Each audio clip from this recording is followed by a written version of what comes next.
The Hardy Boys, The Tower Treasure, by Franklin W. Dixon. Chapter 1. The Speed Demon. After the help we gave Dad on that forgery case, I guess he'll begin to think we could be detectives when we grow up. Why shouldn't we? Isn't he one of the most famous detectives in the country? And aren't we his sons? If the profession was good enough for him to follow, it should be good enough for us.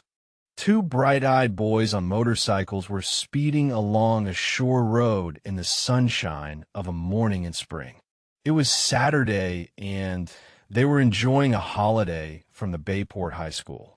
The day was ideal for a motorcycle trip, and the lads were combining business with pleasure by going on an errand to a nearby village for their father. The older of the two boys was a tall, dark youth, about 16 years of age. His name was Frank Hardy. The other boy, his companion on the motorcycle trip, was his brother Joe, a year younger. While there was a certain resemblance between the two lads, chiefly in the firm yet good-humored expression of their mouths, in some respects they differed greatly in appearance. While Frank was dark, with straight, black hair and brown eyes, his brother was pink-cheeked, with fair, curly hair and blue eyes.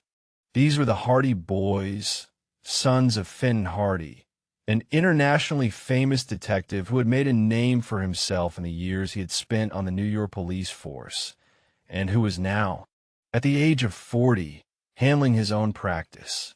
The Hardy family lived in Bayport, a city of about 50,000 inhabitants, located on Barmet Bay, 3 miles in from the Atlantic. And here the Hardy Boys attended high school and dreamed of the days when they, too, should be detectives like their father.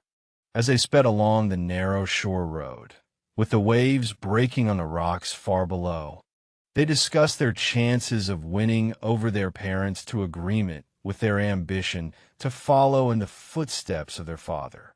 Like most boys, they speculated frequently on the occupation they should follow when they grew up, and it had always seemed to them that nothing offered so many possibilities of adventure and excitement as the career of a detective. But whenever we mention it to Dad, he just laughs at us, said Joe Hardy. Tells us to wait until we're through school, and then we can think about being detectives. Well, at least he's more encouraging than Mother, remarked Frank. She comes out plump and plain and says she wants one of us to be a doctor and the other a lawyer. What a fine lawyer either of us would make, sniffed Joe. Or a doctor, either. We were both cut out to be detectives, and Dad knows it. As I was saying, the help we gave him in that forgery case proves it. He didn't say much, but I'll bet he's been thinking a lot. Of course, we didn't actually do very much in that case, Joe pointed out. But we suggested something that led to a clue, didn't we? That's as much a part of detective work as anything else. Dad himself admitted he would never have thought of examining the city tax receipts for that forged signature. It was just a lucky idea on our part, but it proved to him that we can use our heads for something more than to hang our hats on. Oh, I guess he's convinced all right. Once we get out of school, he'll probably give his permission. Why, this is a good sign right now, isn't it? He asked us to deliver these papers for him in Willowville. He's letting us help him. I'd rather get in on a real, good mystery, said Frank. It's all right to help Dad, but if there's no more excitement in it than delivering papers, I'd rather start in studying to be a lawyer and be done with it. Never mind, Frank comforted his brother. We may get a mystery all of our own to solve someday. If we do, we'll show that Finn and Hardy's sons are worthy of his name. Oh boy, but what wouldn't I give to be as famous as Dad? Why, some of the biggest cases in the country are turned over to him. That forgery case, for instance. $50,000 have been stolen right from under the noses of the city officials, and all the auditors and city detectives and private detectives they called and had to admit that it was too deep for them. Then they called in Dad, and he cleared it up in 3 days. Once he got suspicious of that slick bookkeeper whom nobody had been suspecting at all. It was all over but the shouting. Got a confession out of him and everything. It was smooth work. I'm glad our suggestion helped him. The case certainly got a lot of attention in the papers. And here we are, said Joe, plugging along the shore road on a measly little errand to deliver some legal papers at Willowville. I'd rather be on the track of some diamond thieves or smugglers or something. Well, we have to be satisfied, I suppose, replied Frank, leaning farther over the handlebars. Perhaps Dad may give us a chance on a real case sometime. Sometime? I want me on a real case now. The motorcycles roared along the narrow road that skirted the bay. An embankment of tumbled rocks and boulders sloped steeply to the water below, and on the other side of the road was a steep cliff. The roadway itself was narrow, although it was wide enough to permit 2 cars to meet and pass, and it wound about in frequent curves and turnings. It was a road that was not often traveled, for Willowville was only a small village, and this shore road was an offshoot of the main highways to the north and the west. The Hardy boys dropped their discussion of the probability that someday they would become detectives, and for a while they rode on in silence, occupied with the difficulties of keeping to the road. For the road at this point was dangerous, very rough and rutty, and it sloped sharply upward, so that the embankment leading to the ocean far below became steeper and steeper. I shouldn't want to go over the edge around here, remarked Frank, as he glanced down the rugged slope. It's a 100-foot drop. You'd be smashed to pieces before you ever hit the shore. I'll say, it's best to stay in close to the cliff. These curves are bad medicine. The motorcycles took the next curve neatly, and then the boys confronted a long, steep slope. The rocky cliffs frowned on one side, and the embankment jutted far down to the tumbling waves below, so that the road was a mere ribbon before them. Once we get to the top of the hill, we'll be all right. It's all smooth sailing from there to Willowville, remarked Frank, as the motorcycles commenced to climb. Just then, above the sharp put-put of their own motors, they heard the high humming roar of an automobile approaching at great speed. The car was not yet in sight, but there was no mistaking the fact that it was coursing along with the cutout open and with no regard for the speed laws. "What idiot is driving like that on this kind of road?" exclaimed Frank. They looked back. Even as he spoke, the automobile flashed into sight. It came around the curve behind, and so swiftly did the driver take the dangerous turn that 2 wheels were off the ground as the car shot into view. A cloud of dust and stones arose. The car veered violently from left to right, and then it roared at headlong speed down the slope. The boys glimpsed a tense figure at the wheel. How he kept the car on the road was a miracle, for the racing automobile swung from side to side. At one moment, it would be in imminent danger of crashing over the embankment. Down on the rocks below, the next instant the car would be over on the other side of the road, grazing the cliff. "He'll run us down," shouted Joe, in alarm. The idiot! Indeed, the position of the 2 lads was perilous. The roadway was narrow enough at any time, and this speeding car was taking up every inch of space. In a great cloud of dust it bore directly down on the 2 motorcyclists. It seemed to leap through the air. The front wheels left a rut. The rear of the car skidded violently about. By a twist of the wheel, the driver pulled the car back into the roadway again, just as it seemed about to plunge over the embankment. It shot over toward the cliff, swerved back again into the middle of the roadway, and then shot ahead at terrific speed. Frank and Joe edged their motorcycles as far to the right of the road as they dared. To their horror, they saw that the car was skidding again. The driver made no attempt to slacken speed. The automobile came hurtling toward them. Chapter 2. The Stolen Roadster. The auto brakes squealed. The driver of the oncoming car swung the wheel viciously about. For a moment, it appeared that the wheels would not respond. Then they gripped the gravel, and the automobile swerved, then shot past. Bits of sand and gravel were flung about the two boys as they crouched by their motorcycles at the edge of the embankment. The car had missed them only by inches.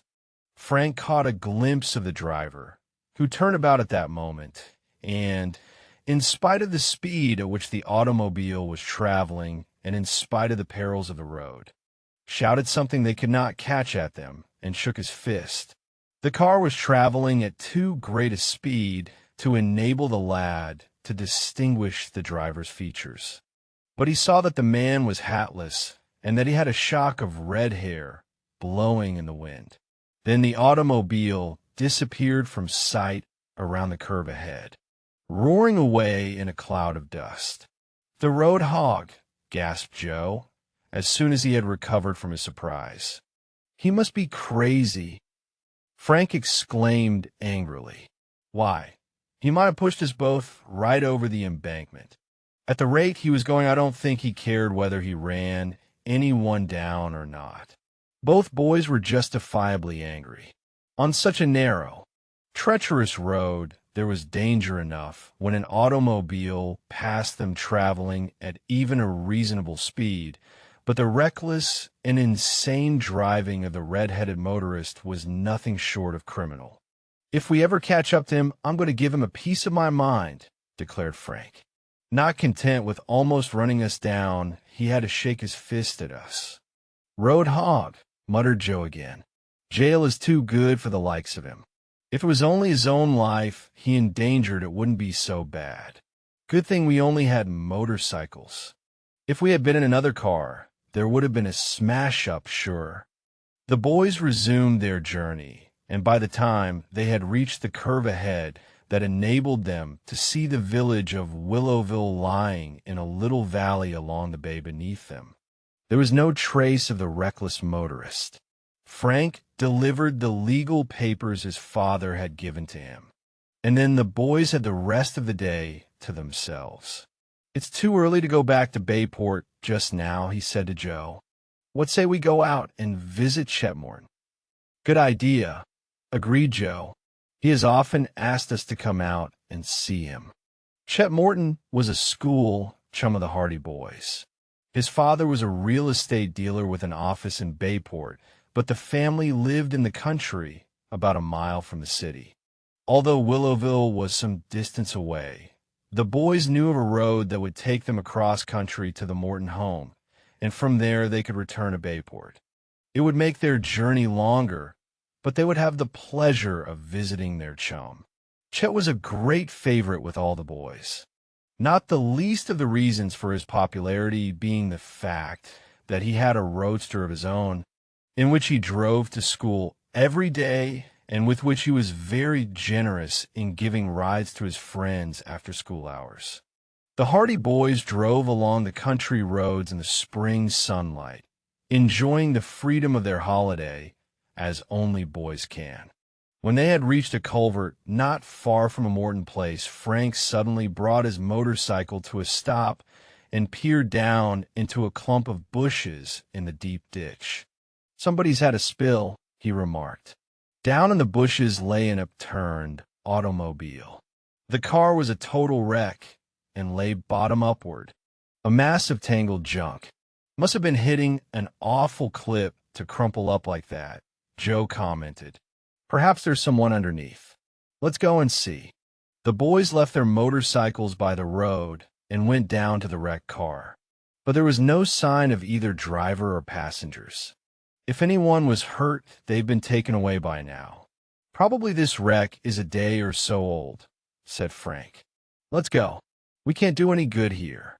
They left the wreckage and returned to the road again, resuming their journey. "I thought at first it might be our red-headed speed fiend," said Frank. "If it was, he was sure lucky to get out of it alive." The boys gave little further thought to the incident, and before long they were in sight of the Mortons' house. A big, home-like, rambling old farmhouse with an apple orchard at the rear. When the boys drove down the lane, they saw a figure awaiting them at the barnyard gate. "That's Chet," said Frank. "I'm glad we found him at home. I thought he might have gone out in the car." "It's strange," Joe agreed. "On a holiday like this, he doesn't usually stay around the farm." As they approached, they saw Chet leave the gate and come down the lane to meet them. Chet was one of the most popular boys at the Bayport High School. One reason for his popularity being his unfailing good nature and his ability to see fun in almost everything. He was full of jokes and good humor and was rarely seen without a smile on his plump, freckled face. But today the Hardy boys saw that there was something wrong. Chet's face had an anxious expression, and as they brought their motorcycles to a stop, they saw that their chum's usually cheery face was clouded. "What's the matter?" asked Frank, as their friend hastened up to them. "You're just in time," replied Chet hurriedly. "You didn't meet a fellow driving my roadster, did you?" The brothers looked at each other blankly. "Your roadster? We'd recognize it anywhere." "No, we didn't see it," said Joe. "What's happened?" "It's been stolen." "Stolen? An auto thief stole it from the garage not half an hour ago. He just went in as cool as you please and made away with the car." The hired man saw the roadster disappearing down the lane, but he supposed I was in it, so he didn't think anything of it. Then he saw me out in the yard a little while later, so he got suspicious, and the roadster was gone. Wasn't it locked? That's the strange part of it. The car was locked, although the garage door was open. I can't see how he got away with it. "A professional job," commented Frank. "These auto thieves always carry scores of keys with them. But we're losing time here. The only thing is to set out in pursuit and to notify the police." The hired man didn't see which way the fellow went. Did he? No, there is only the one road, and we didn't meet him. So he must have taken the turning to the right at the end of the lane. "We'll chase him," said Joe. "Climb onto my bike, Chet. We'll get the thief yet." "Wait a minute," cried Frank suddenly. "I have an idea. Joe, do you remember that car we saw wrecked in the bushes?" "Sure. Perhaps the driver stole the first automobile he could lay his hands on after the wreck." "What wreck was that?" asked Chet. The Hardy boys told him of the wrecked car they had found by the roadside. It had occurred to Frank that perhaps the smash-up might have occurred just a short while before, and that the driver of the wrecked car had resumed his interrupted journey in a stolen automobile. "It sounds reasonable," said Chet. "Let's go and take a look at this wreck. We can get the license number, and that may help us find the name of the owner." The motorcycles roared as the three chums set out back along the road toward the place where the upturned automobile had been seen among the bushes. The boys lost no time in reaching the place, for they realized that every second was precious and that the longer they delayed, the greater was the advantage to the car thief. The car had not been disturbed, and apparently no one had been near it since the boys had discovered the wreck. They parked their motorcycles by the roadside and again went down into the bushes to examine the wrecked car. To their disappointment, the car bore no license plates. "That looks suspicious," said Frank. "It's more than suspicious," said Joe, who had withdrawn a little to one side and was examining the automobile from the rear. "Don't you remember seeing this car before, Frank?" "It didn't occur to me until you mentioned the matter of license plates. I've been wondering if this isn't the same car that passed us on the shore road at the curve," replied Frank slowly. "It is the same car. There's no doubt of it in my mind. It didn't have a license plate, I noticed at the time, for I wanted to get the fellow's number. And it was a touring car of the same make as this. You're right, Joe. There's no mistake. The red-headed driver came to grief in the ditch just as we said he would. And then he went on to the nearest farmhouse, which happened to be Chet's place, and stole the first car he saw. The busted car was the one the fellow was running who nearly sent us over the cliff, Joe declared. And it's 10 chances to 1 that he's the fellow who stole Chet's roadster. And he's red-headed. We have those clues, anyway. And he went on past our farmhouse instead of turning back the way he came, cried Chet. Come on, fellows, let's get after him. There was only a little bit of gas in the roadster anyway. Perhaps he stalled by this time, thrilling with the excitement of a chase. The boys clambered back onto the motorcycles, and within a few moments a cloud of dust rose from the road as the Hardy boys and Chet Morton set out in swift pursuit of the red-headed automobile thief. Chapter 3. Traces of a Thief. Chet Morton's roadster was a brilliant yellow, not easily mistaken, and the Hardy boys were confident that it would not be difficult to pick up the trail of the auto thief. The car is pretty well known around Bayport, said Chet. It was certainly a gay-looking speed wagon. Anyone who saw it would remember it. Seems strange that a thief would take a car like that, remarked Frank. Auto thieves usually take cars of a standard make and standard color. They're easier to get rid of. He would know that a car like yours could be easily traced. I don't think he stole the car to sell it, Joe pointed out. Take it from me. That chap was getting away from some place in a hurry, and when his own car was smashed, he just took the first one that came at hand. If we keep after him before he has a chance to get rid of it, we'll run him to earth. A number of men in a hayfield nearby attracted Frank's attention, and he brought his motorcycle to a stop. I'm going to ask these chaps if they saw him pass. Frank scrambled over the fence and went over to talk to the farm hands, who watched his approach with curiosity. Didn't see a yellow roadster pass here within the last hour, did you? One of them, a lanky old farmer with a sunburned nose, carefully laid down his scythe, put his hand to his ear, and shouted, "Yeah. Did you see a fellow pass along here in a roadster?" Frank repeated in a louder tone.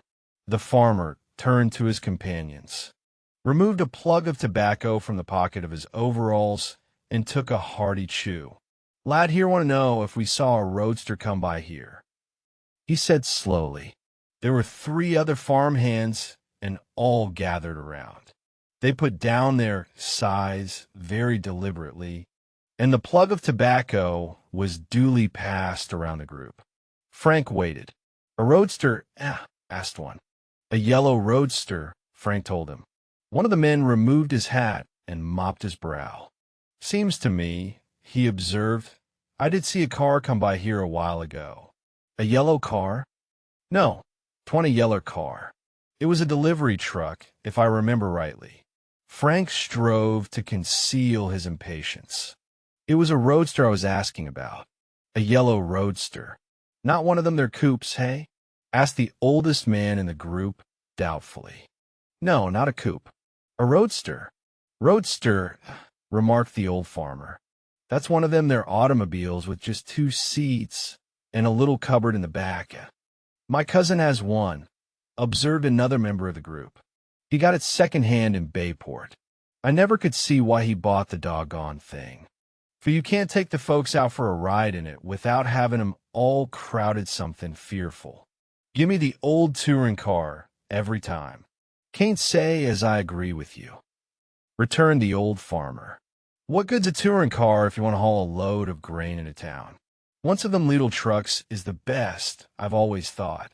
Then, if you want to go on a picnic or anything the family can all climb in the back, you get the use out of a car like that.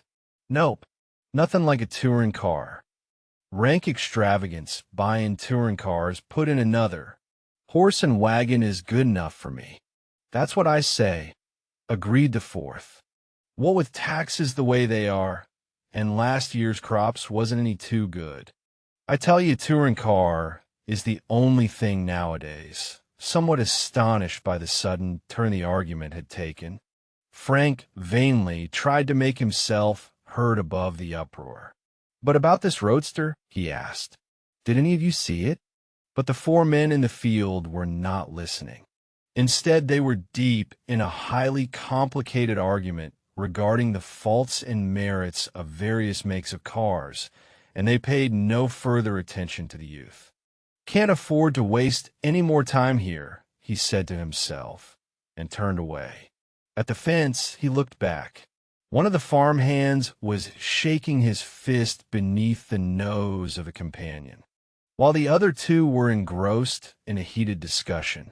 Their voices floated across the hayfield in the drowsy summer morning. "It looks as if you started something," laughed Joe, as his brother returned to the motorcycle. "I certainly did. Just asked them if they had seen a yellow roadster, and they started to fight about what was the best car for a farmer to buy." "And didn't they see the roadster?" asked Chet. "I don't think so. If they had, they would have told me. I guess they were glad of an excuse to quit work." "Well, we'd better be getting on our way then. We've lost enough time already." So, while the four farm hands wrangled loudly in the field, in an argument that bade fair to last until dinner time at least, the three boys set out again in pursuit of the red-headed auto thief. They were approaching Bayport when they saw a girl walking along the road ahead of them. There was something familiar about her appearance, and as they drew nearer, Frank's face lighted up, for he recognized the girl as Callie Shaw, who was in his own class at Bayport High School. Of all the girls at the school, Callie was the one most greatly admired by Frank. She was a pretty girl, with brown hair and brown eyes, always neatly dressed, and quick and vivacious in her manner. As the boys brought their motorcycles to a stop, Frank saw that Callie was not in her usual bright and cheery humor. Under one arm, she was carrying a parcel that had evidently become untied and the paper of which was badly torn. Her face was distressed, and it appeared that she had been crying. Callie looked up and, recognizing the boys, ran over toward them. "That awful man," she wailed, even before they had time to ask her what the matter was.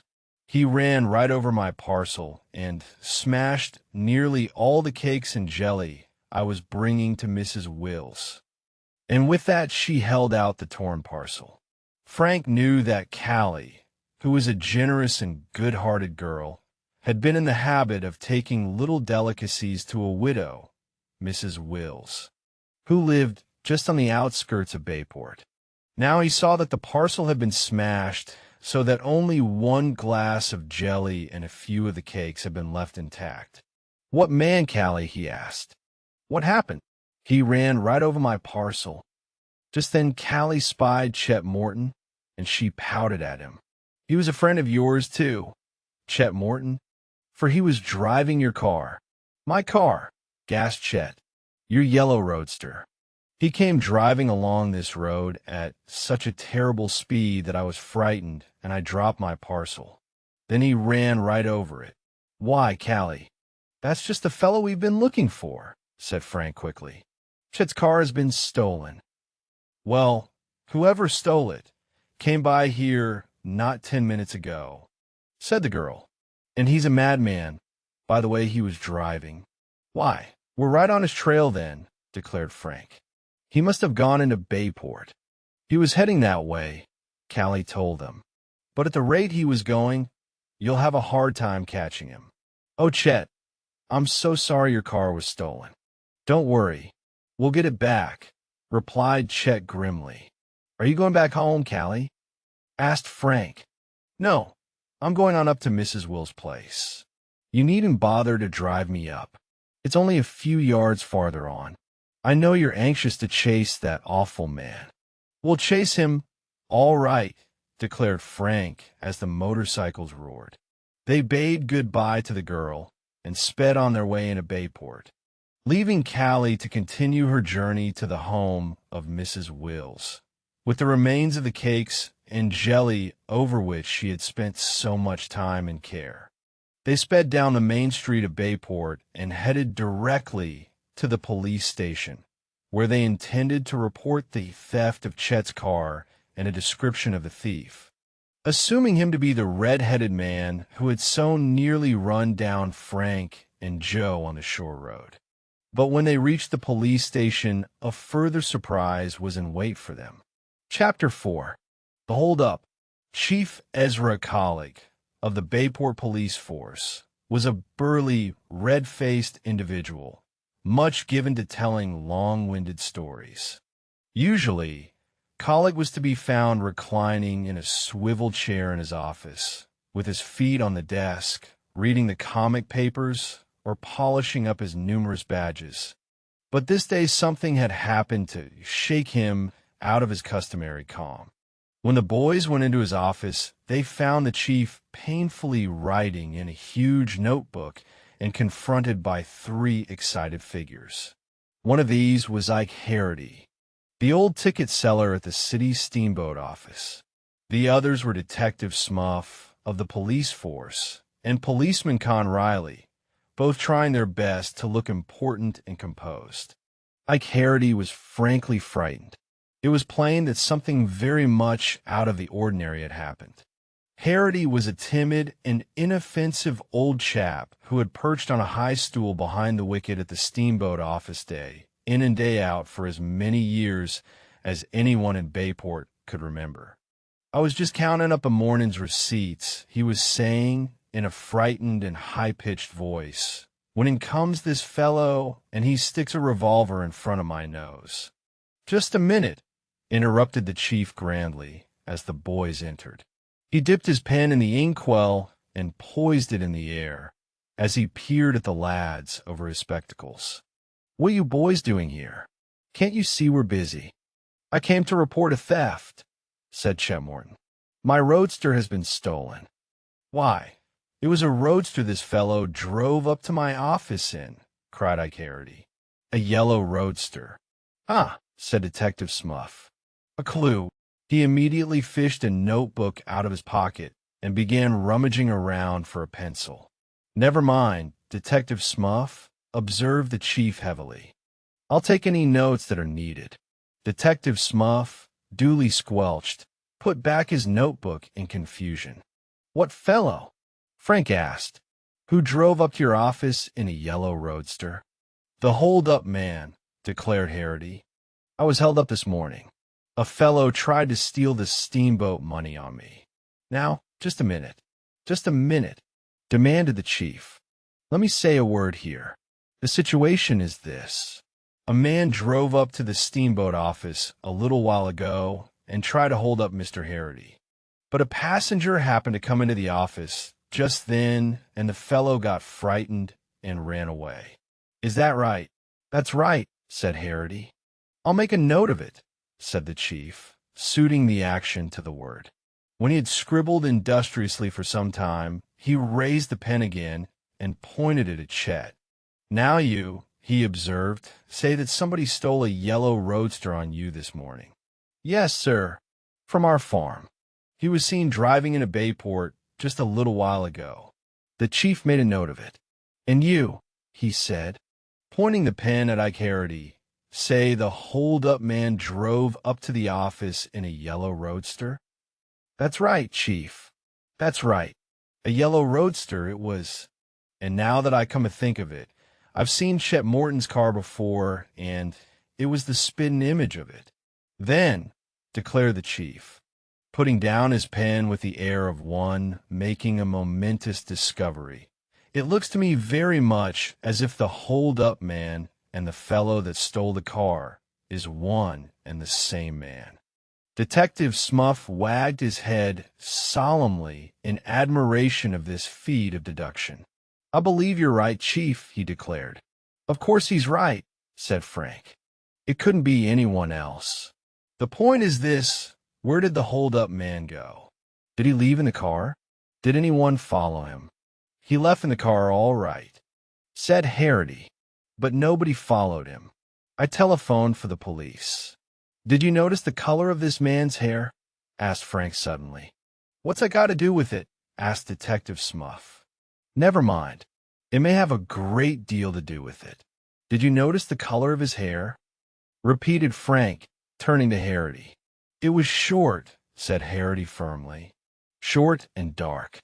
Frank and Joe looked blankly at one another. Are you sure? Asked Joe. I'm positive, declared Harity.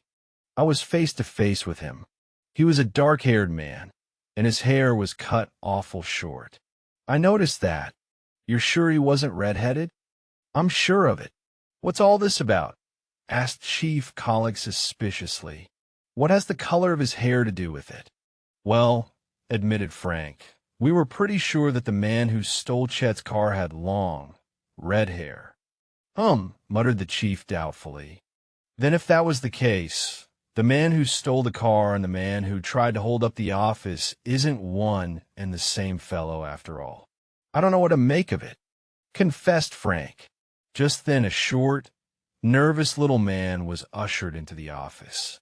He introduced himself as the passenger who had gone into the steamboat office at the time of the attempted hold-up, and he presented himself in answer to a call from the chief. In reply to questions, the newcomer, who gave the prosaic name of Henry J. Brown and said he was from New York, told of entering the office and seeing a man run away from the wicket with a revolver in his hand. What color was his hair? Did you notice? Asked Frank eagerly. I can't say I did, answered the little man. It all happened so quickly, I didn't realize that it was a hold-up until the man was out the door. Then I saw him jump into the roadster and drive away. But wait a minute. I did notice the color of his hair, just as the car was disappearing down the street. You couldn't help notice. He was red-headed. He had long red hair. Detective Smuff looked blankly at the chief, and the chief looked blankly at everybody else, particularly at Henry J. Brown of New York. I knew it, declared Joe exultantly. It's the same man. It can't be the same man, said the chief wearily. You boys don't know what you're talking about. Mr. Harity says he had short, dark hair. Now how could he have short, dark hair and long, red hair at the same time? I ask you that. How could he? Chief Collick propounded this query with the expression of one who has triumphantly settled all difficulties. He had short, dark hair, said Harity doggedly. And I'm sure he had long, red hair, shouted Henry J. Brown, very indignantly. Do you think I'm blind? Do you think I'd tell a lie about it? He had dark hair. It was red. It was dark. It wasn't. It was... Stop it, commanded Chief Collick. I don't think either of you know what kind of hair he had. Probably he was bald-headed, but I'll send word out to keep a watch for the yellow roadster. I'll notify the police in other towns, too. I guess that's all that can be done now. And with that, the Hardy boys and Chet Morton had to be content. When they left the office, it was with little hope that the thief or the car would be found. Their misgivings were justified. When they returned to see Chief Collick that night, they learned that no word had been received concerning the yellow roadster from any of the outlying towns or villages, and that despite a diligent search conducted by Detective Smuff and other members of the Bayport force, the roadster had not been located in the city. Chapter 5.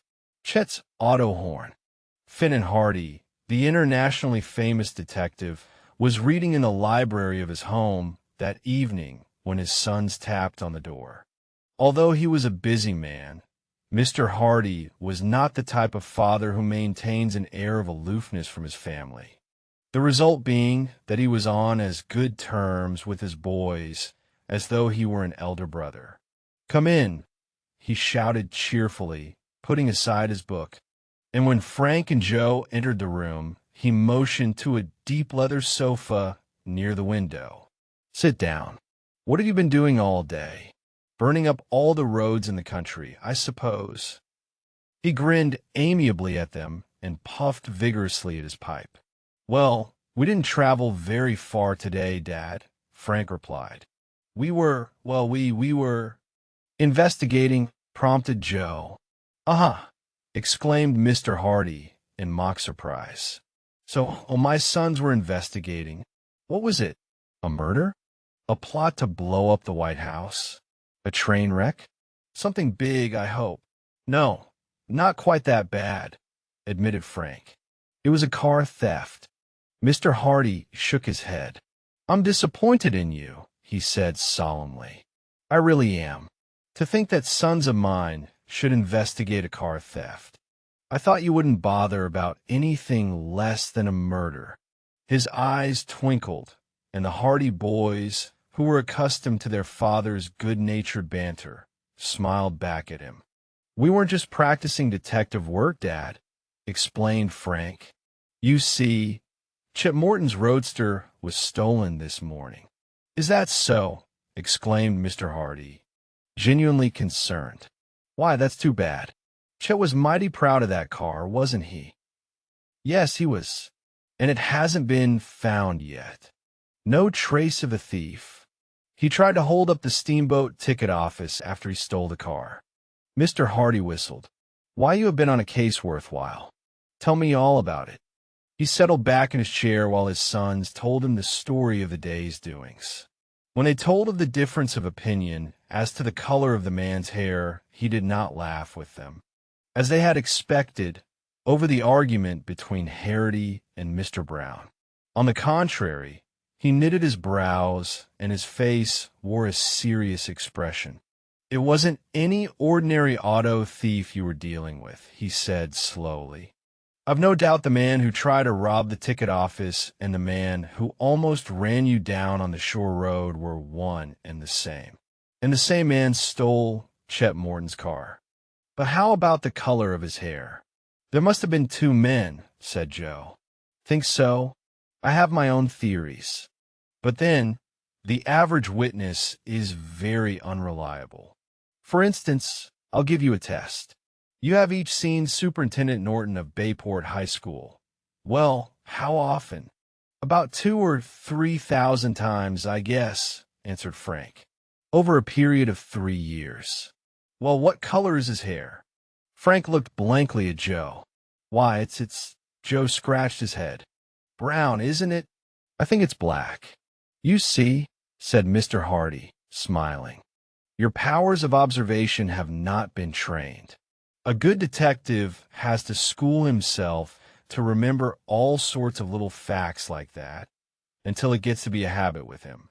Both of you have been looking at Mr. Norton for about 3 years, and you don't know the color of his hair. And if I asked you whether he was in the habit of wearing lace shoes or buttoned shoes, you would be stumped altogether. As a matter of fact, Mr. Norton is bald, and he wears a chestnut wig. You never noticed that? He always wears buttoned shoes. He belongs to the Elks, and his favorite author is Dickens. The boys looked at their father in amazement. But, Dad, you've never met him. I've never been introduced to him, but I've passed him on the street a number of times. When your powers of observation have been trained as mine have been, it's no trick at all to take away a mental photograph of a man after seeing him once. If you're especially observant, it isn't hard to notice such details as that regarding the wig. A wig never has the same appearance as natural hair. But how do you know he belongs to the Elks? Asked Joe. He wears the lodge emblem as a watch charm. And how do you know his favorite author is Dickens? On 3 separate occasions that I met Mr. Norton, I noticed that he was carrying a book. Once it was Oliver Twist. Another time it was A Tale of Two Cities. The third time it was David Copperfield. So I judged that his favorite author must be Dickens. Am I right? He always talks Dickens to us at school, said Frank. It's simple enough once you get the habit, remarked Mr. Hardy.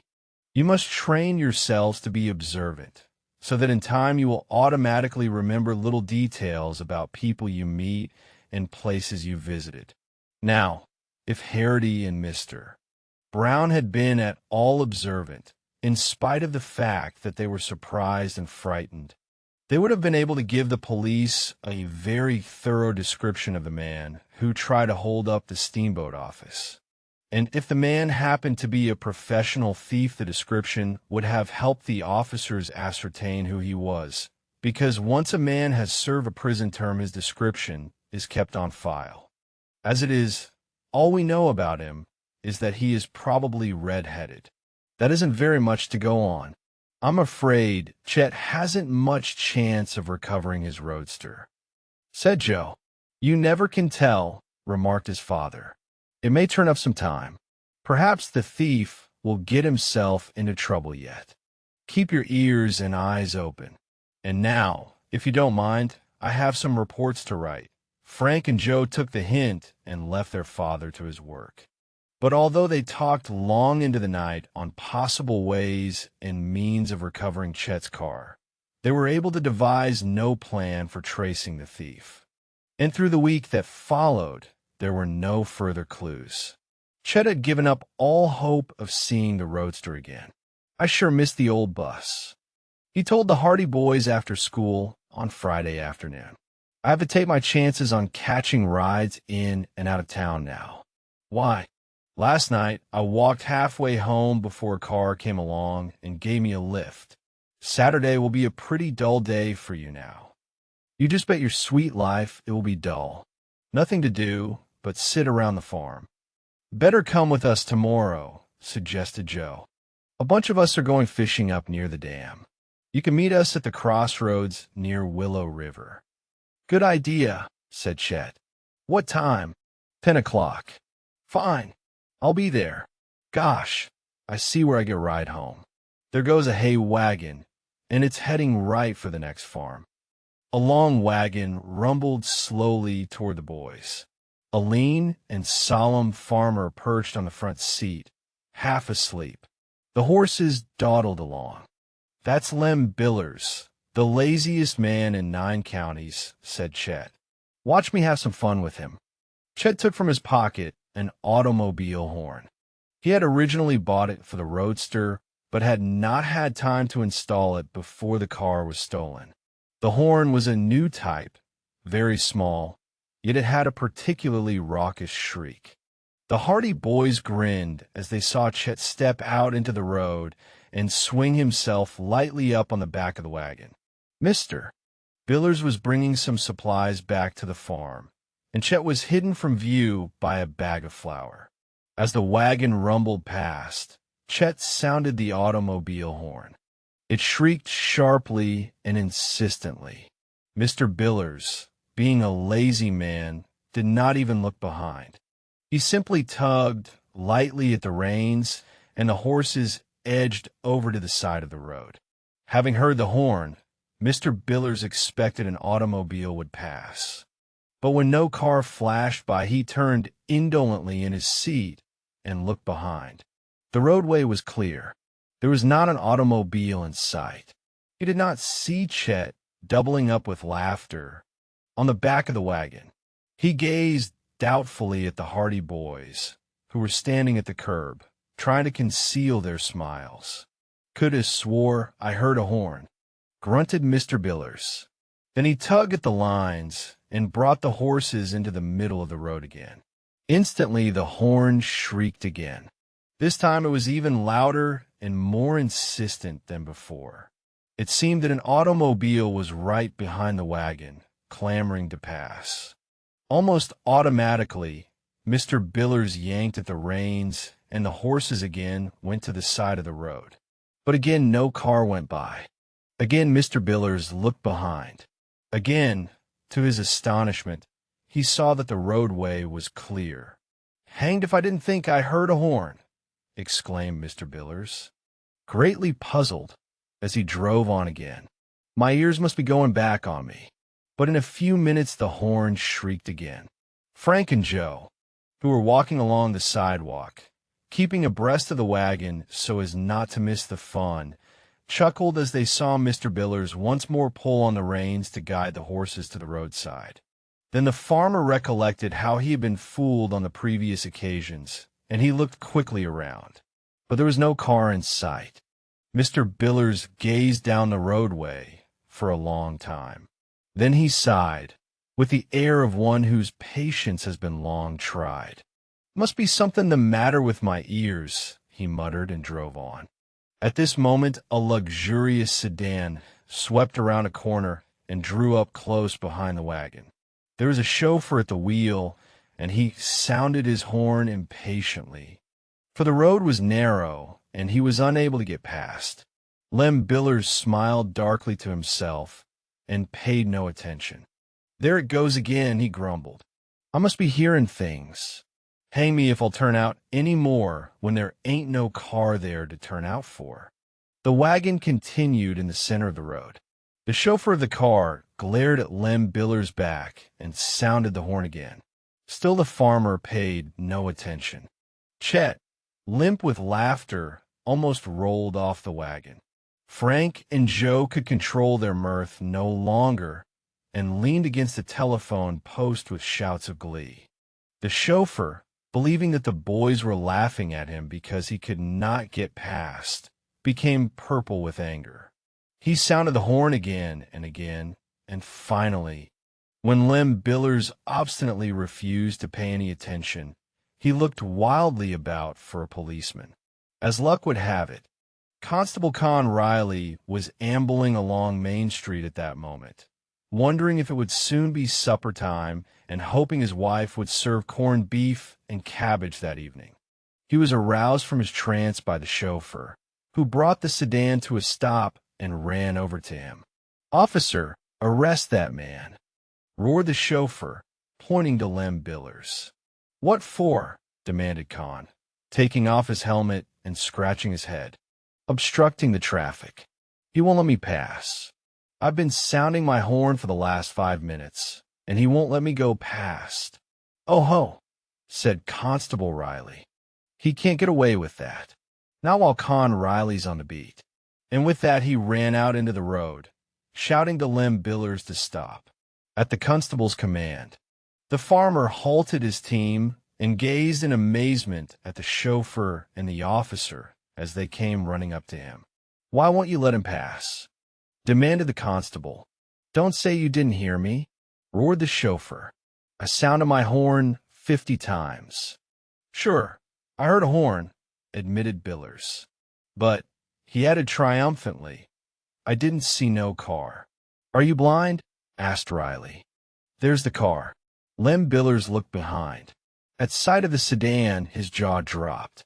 "Well, I'll be hanged," he declared sadly. "It must be my eyes is going back on me, not my ears. I looked behind 3 times, and I couldn't see no car." "Don't believe him, officer," said the chauffeur. "He didn't even turn around." "I did so," contended Mr. Billers. "Then why didn't you let me pass?" "You didn't have no car. I heard a horn, but I didn't see no car." Thereupon the argument grew fast and furious. Constable Riley was vastly puzzled. He didn't know what to make of it. Both the chauffeur and Lem Billers appeared to be telling the truth, yet there was something wrong somewhere.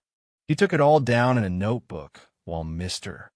Billers and the chauffeur grew angrier and angrier at each other, until finally they were on the point of settling the matter with their fists. In the meantime, there was a steadily lengthening line of cars and wagons blocking the street, unable to get past because of the hay wagon and the sedan. A constant chorus of automobile horns sounded. Angry drivers roared at the officer to clear the road. Constable Riley threw up his hands in disgust. "Get on your way, both of you," he commanded. "I can't stand here arguing all afternoon." And while Lem Billers, wondering whether his eyes or his ears had deceived him, drew his horses to the side of the road and muttered strong threats of vengeance against the chauffeur, the traffic tangle gradually abated. When he finally resumed his journey, the Hardy boys could see Chet Morton lying limply in the back of the wagon with tears of laughter running down his face. As for Frank and Joe, they laughed all the way home, and during supper that evening their spasmodic outbursts of chuckles puzzled their parents extremely. Chapter 6. Tire Tracks. Next day was Saturday, and immediately after breakfast, the Hardy boys asked their mother to make up a lunch for them, as they intended to spend the day in the woods with a number of their school chums. Mrs. Hardy quickly made up a generous package of sandwiches, not forgetting to slip in several big slices of the boys' favorite cake, and the lads started out in the bright morning sunshine, with the whole holiday before them.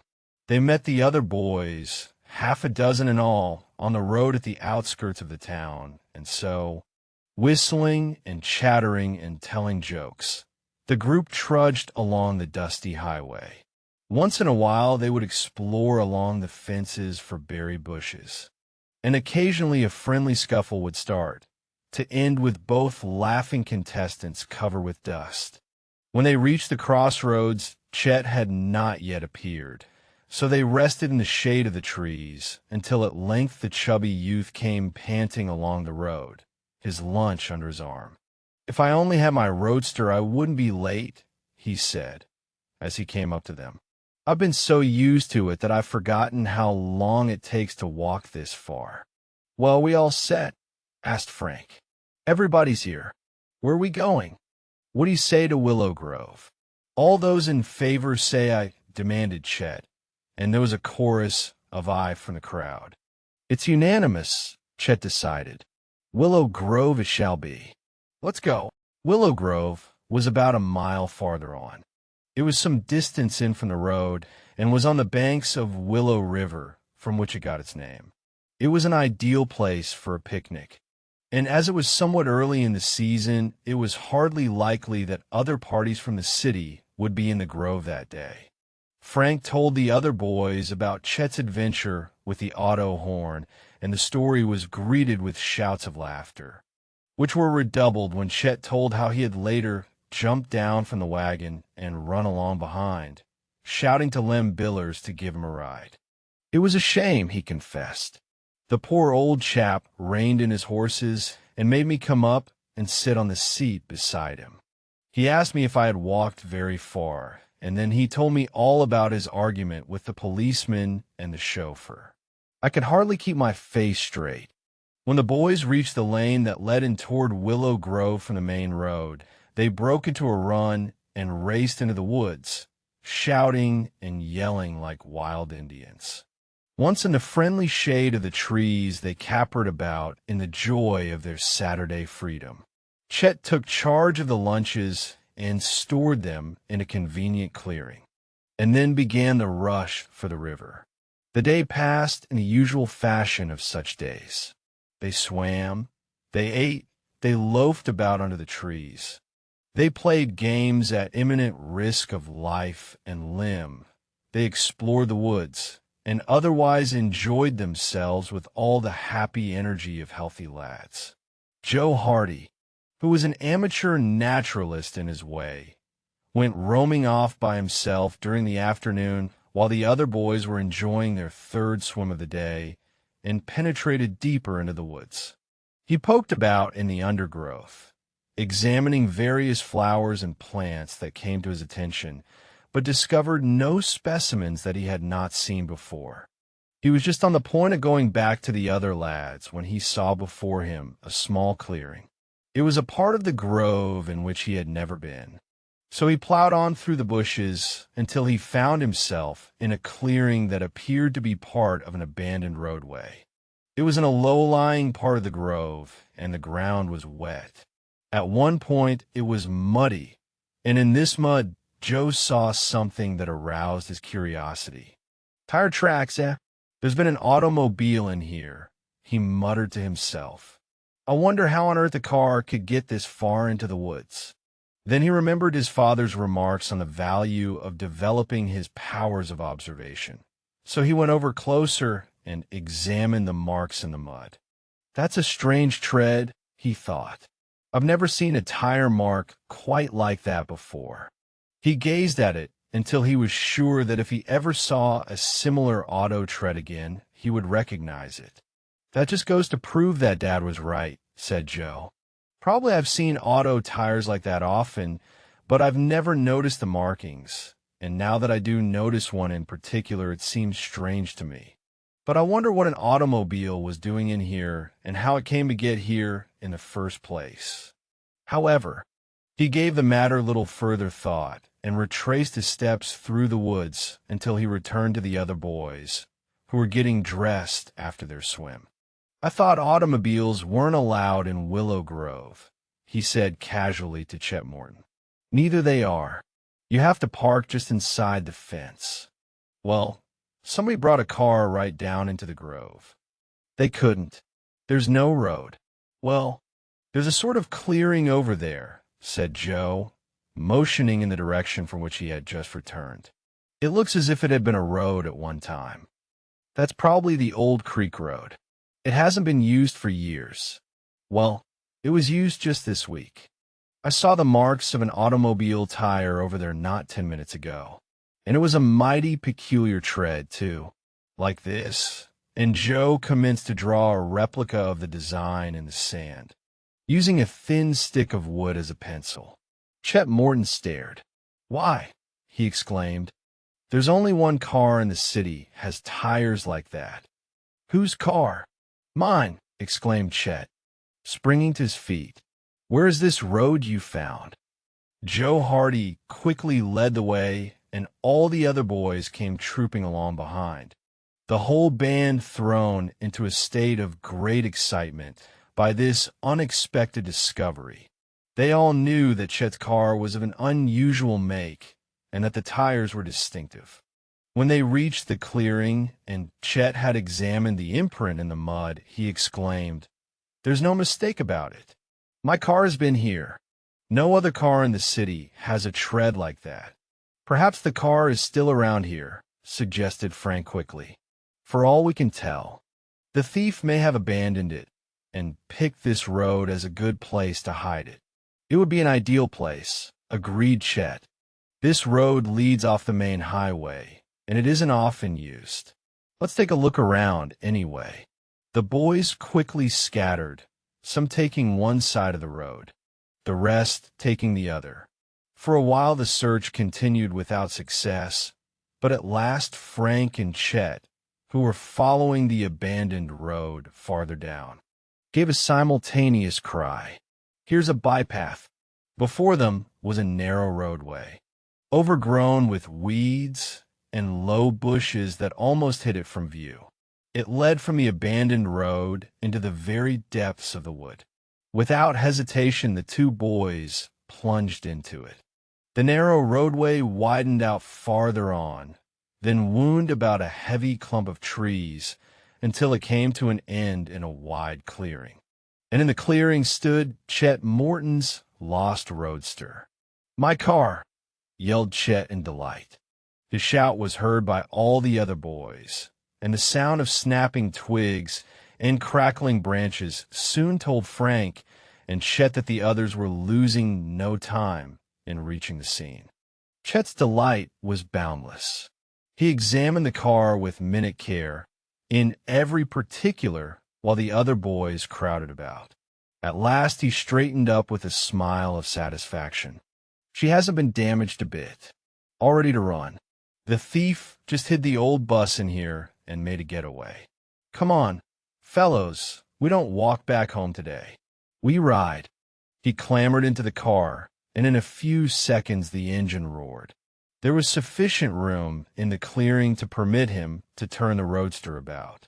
And when he swung the car around and headed up the bypath, the boys gave a cheer and hastened to clamber on board. Lurching and swaying, the roadster reached the abandoned road, and from there it was an easy run to the main highway, in spite of the fact that it had been left in the bush for probably a week. The roadster was in perfect condition and the engine ran smoothly. Joe was given the seat of honor beside the driver, because he had discovered the tire marks that had led to the recovery of the car, and the other boys distributed themselves as best they could. They clung to the running boards, hung precariously to the back, and one lad even straddled the hood. In this manner the triumphal procession returned to Bayport. But as the cheering lads came down the main street, they noticed that there was an unwanted air of excitement in the town. People were standing on the street corners in little groups, talking earnestly And when the boys spied Detective Smuff of the police force striding along with a portentous frown, they called out to him, "What's on your mind today, Detective?" Chet got his car back. "I've got something more important than stolen cars to worry about," declared Detective Smuff. The Tower Mansion has been robbed. Chapter 7. The Mansion Robbery. Tower Mansion was one of the show places of Bayport. Few people in the city had ever been permitted to enter the place, and the admiration the palatial building excited was solely by reason of its exterior appearance. But the first thing a newcomer to Bayport usually asked was, "Who owns that magnificent house on the hill?" It was an immense, rambling stone structure situated on the top of the hill overlooking the bay, and it could be seen for miles, silhouetted against the skyline, like some ancient feudal castle. This resemblance to a castle was heightened by the fact that at each end of the mansion rose a high tower. One of these towers had been built when the mansion was first erected by Major Applegate, an eccentric old army man who had made millions by lucky real estate deals and had laid the foundation for the Applegate fortune. The mansion had been the admiration of its day, and in its time had seen much gaiety. But as the years passed, the Applegate family became scattered until at last there remained but Herd Applegate and his sister Adelia, who continued living in the vast and lonely old mansion. Herd Applegate was a man of about 60 years of age. He was a tall, stooped man, eccentric in his ways, and his life seemed to be devoted to the collection of rare stamps. He was an authority on the subject, and nothing else in life appeared to hold a great deal of interest for him. The only visitors at Tower Mansion were philatelists from New York or experts desirous of appraising some new stamp that Herd Applegate had managed to secure from some remote part of the world.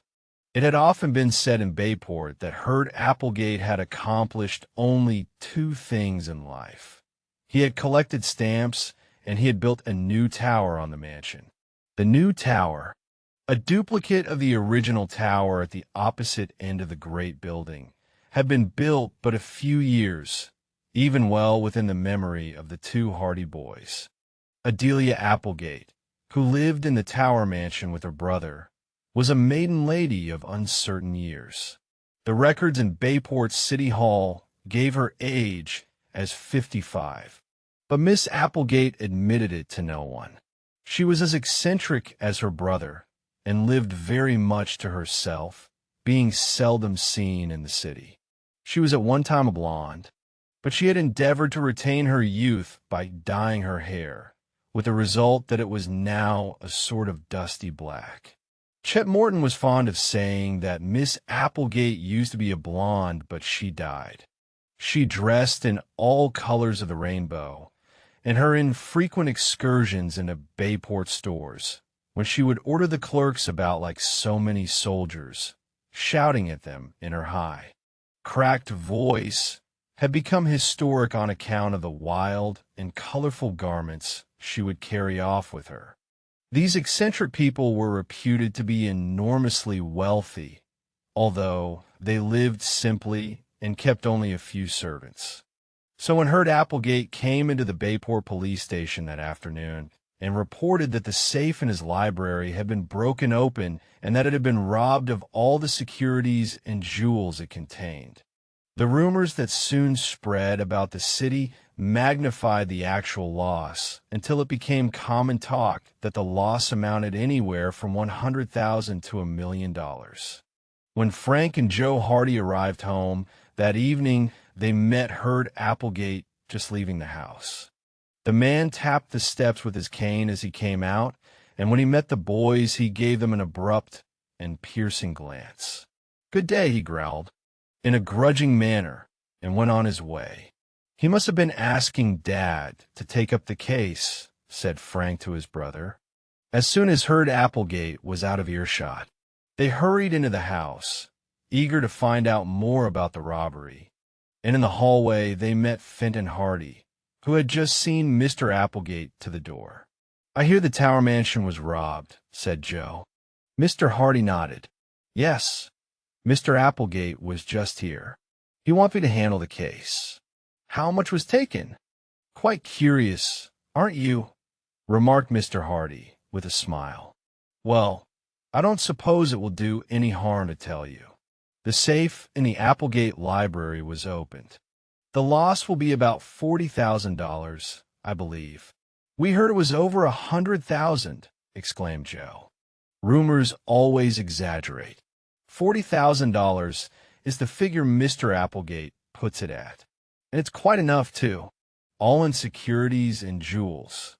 "Phew," exclaimed Frank. "Quite a haul. When did it happen?" "Either last night or this morning. He did not get up until after 10 o'clock this morning, and he did not go into the library until nearly noon. Then he discovered the theft." "How was the safe opened?" "It was either opened by someone who knew the combination or else by a very clever crook. It wasn't dynamited at all. I'm going up to the house in a few minutes. Mr. Applegate is to call for me." "Can't we go along?" asked Joe eagerly.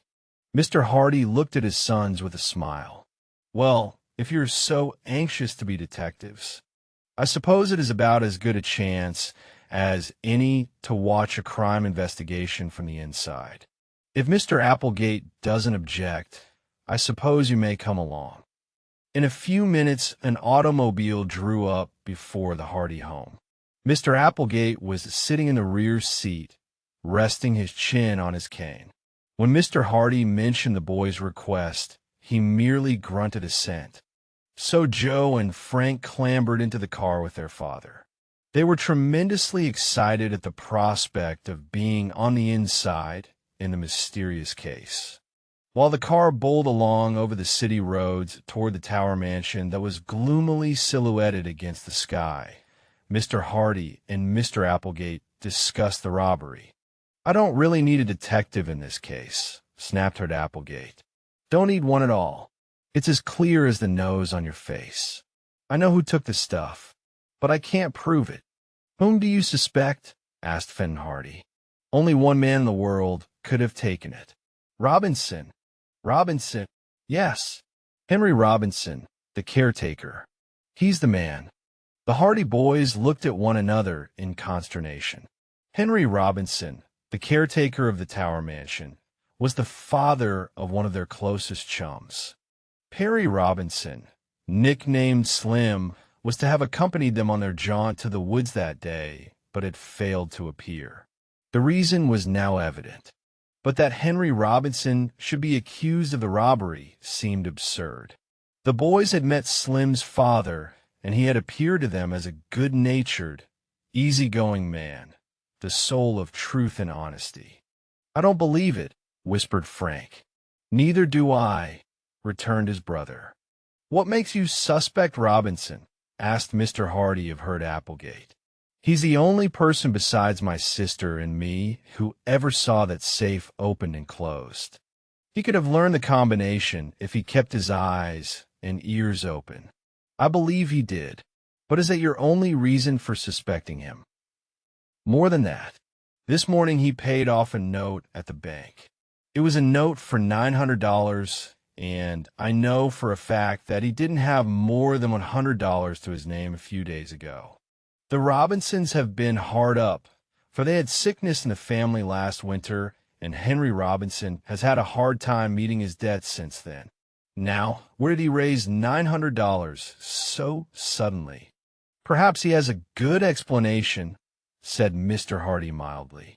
"It doesn't do to jump at conclusions." "Oh, he'll have an explanation all right," sniffed Mr. Applegate. "But it will have to be a mighty good one to satisfy me. Luckily, he'll not have to satisfy Mr. Applegate, but will have to convince a jury, if it gets that far," whispered Joe in his brother's ear. The automobile was speeding up the wide driveway that led to Tower Mansion, and within a few minutes it drew up at the front entrance. Mr. Applegate dismissed the driver and Mr. Hardy and the two boys accompanied the eccentric man into the house. Nothing had been disturbed in the library since the discovery of the theft. Mr. Hardy examined the open safe, then drew a magnifying glass from his pocket and with minute care inspected the dial of the combination lock. Then he examined the windows, the doorknobs, all places where there might be fingerprints. At last he shook his head. "A smooth job," he observed. "The fellow must have worn gloves. Not a fingerprint in the room." "No need of looking for fingerprints," said Applegate. "It was Robinson. That's who it was." "Better send for him," advised Mr. Hardy. "I'd like to ask him a few questions." Mr. Applegate rang for one of the servants and instructed him to tell Mr. Robinson he was wanted in the library at once. Mr. Hardy glanced at the boys. "You had better wait in the hallway," he suggested. "I want to ask some questions, and it might embarrass Mr. Robinson if you were here." The lads readily withdrew, and in the hallway they met Henry Robinson, the caretaker, and his son Perry. Mr. Robinson was calm but pale, and at the doorway he patted his son on the shoulder. "Don't worry, son," he said. "It'll be all right." With that he entered the library. Slim Robinson turned to his two chums. "My dad is innocent," he cried. Chapter 8. The Arrest. There was something in Perry Robinson's tone that made Frank and Joe extremely sorry for their chum, for it seemed that the boy realized that the case looked black against his father. Although the Hardy lads realized that it was only natural that Perry should stand up for his father, they shared some of his conviction that Mr. Robinson was not guilty. "Of course he's innocent," agreed Frank. "He'll be able to clear himself all right, Perry." "But everything looks pretty black against him," said Perry, who was pale and shaken. "Unless your father can catch the real thief, I'm afraid Dad will be blamed for it." "Everybody knows your father is honest," said Joe consolingly. "He has a good record. Even Applegate will have to admit that. A good record won't help him very much if he is blamed for this and can't clear himself. And Dad admits that he did know the combination of the safe. He knew it, accidentally. He was cleaning the library fireplace one day when he found a slip of paper with numbers marked on it. The combination was so simple that anyone could remember it if he read it once. Dad didn't realize what it was until he had studied it a while, and then he put it back on Mr. Applegate's desk. The window was open, and the breeze had blown the paper to the floor. Does Applegate know that? Not yet, but Dad is going to tell him now. He says he knows it will look bad for him, but he's going to tell the truth about it. He knew the combination, although of course he would never think of using it. From the library came the dull hum of voices. The harsh tones of Herd Applegate occasionally rose above the murmur of conversation, and once the boys heard Mr. Robinson's voice rise sharply. "I didn't do it. I tell you I didn't take that money." "Then where did you get the $900 you paid on that note?" demanded Mr. Applegate. There was silence for a while. "Where did you get it?" "I'm not at liberty to tell you." "You won't tell?" "I can't." "Why not?" "I got the money honestly. That's all I can say about it." "Oh ho!" exclaimed Applegate. "You got the money honestly, yet you can't tell me where it came from. That's very likely, isn't it? If you got it honestly, you shouldn't be ashamed to tell where you got it." "I'm not ashamed, but I'm not at liberty to tell." "Mighty funny thing that you should get $900 so quickly. You were pretty hard up last week, weren't you? Had to ask for an advance on your month's wages." "I admit it. And then the day of this robbery, you suddenly have $900 that you can't explain." Mr. Hardy's calm voice broke in. "Of course, I don't like to pry into your private affairs, Mr. Robinson," he said, "but it would be best if you could clear up this matter of the money. You must admit yourself that it doesn't look promising." "I know it looks bad," replied the caretaker doggedly, "but I can't tell you where that money came from. And you admit knowing the combination of the safe, too." "Broken Applegate, I didn't know that before. Why didn't you tell me? I didn't consider it important enough. I had found the combination by accident, and I had no intention of using it. As a matter of fact, I don't think I could remember it accurately right now. I just put the paper back and decided to say nothing about it, to save trouble. And yet you come and tell me about it now. I have nothing to conceal. If I had taken the money, I wouldn't very likely be telling you now that I knew the combination. Yes, agreed Mr. Hardy. That's a point in your favor. Is it? Asked Applegate.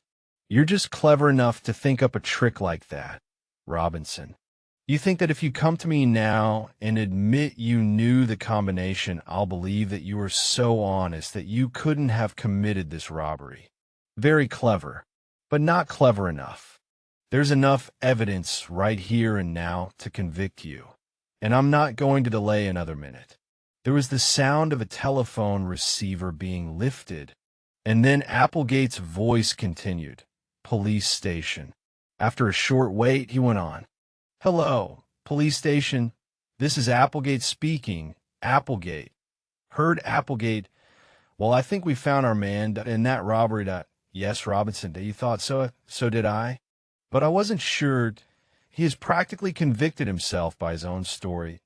Yes, I want him arrested. You'll be up right away? Find it. Goodbye. The telephone tinkled. You're not going to have me arrested, Mr. Applegate? Why not? You took the money, but I'm innocent. I swear it. Haven't I always been honest, ever since I came to work for you? Have you ever had any fault to find with me? Not until now, returned Applegate grimly. It might have been better to wait a while, suggested Mr. Hardy mildly. Of course, it is entirely in your hands, Mr. Applegate, and I admit the case looks rather bad against Mr. Robinson. But perhaps some more evidence may turn up. What more evidence do we want? The man's guilty. It's as plain as the nose on your face. If he wants to return the rest of the jewels and securities, I'll see what can be done toward having the charge reduced. But that's all. But I can't return them. I didn't take them. I suppose you have them hidden safely away by now, hoping to get them when you get out of penitentiary. It'll be a long time, Robinson, a long time. In the hallway, the boys listened in growing excitement. The case had taken an abrupt and tragic turn. Both the Hardy boys were sorry for their chum Slim, who looked as though he might collapse under the strain. He's innocent, muttered the boy, over and over again. I know he's innocent. They can't arrest him. My dad never stole $1 in his life.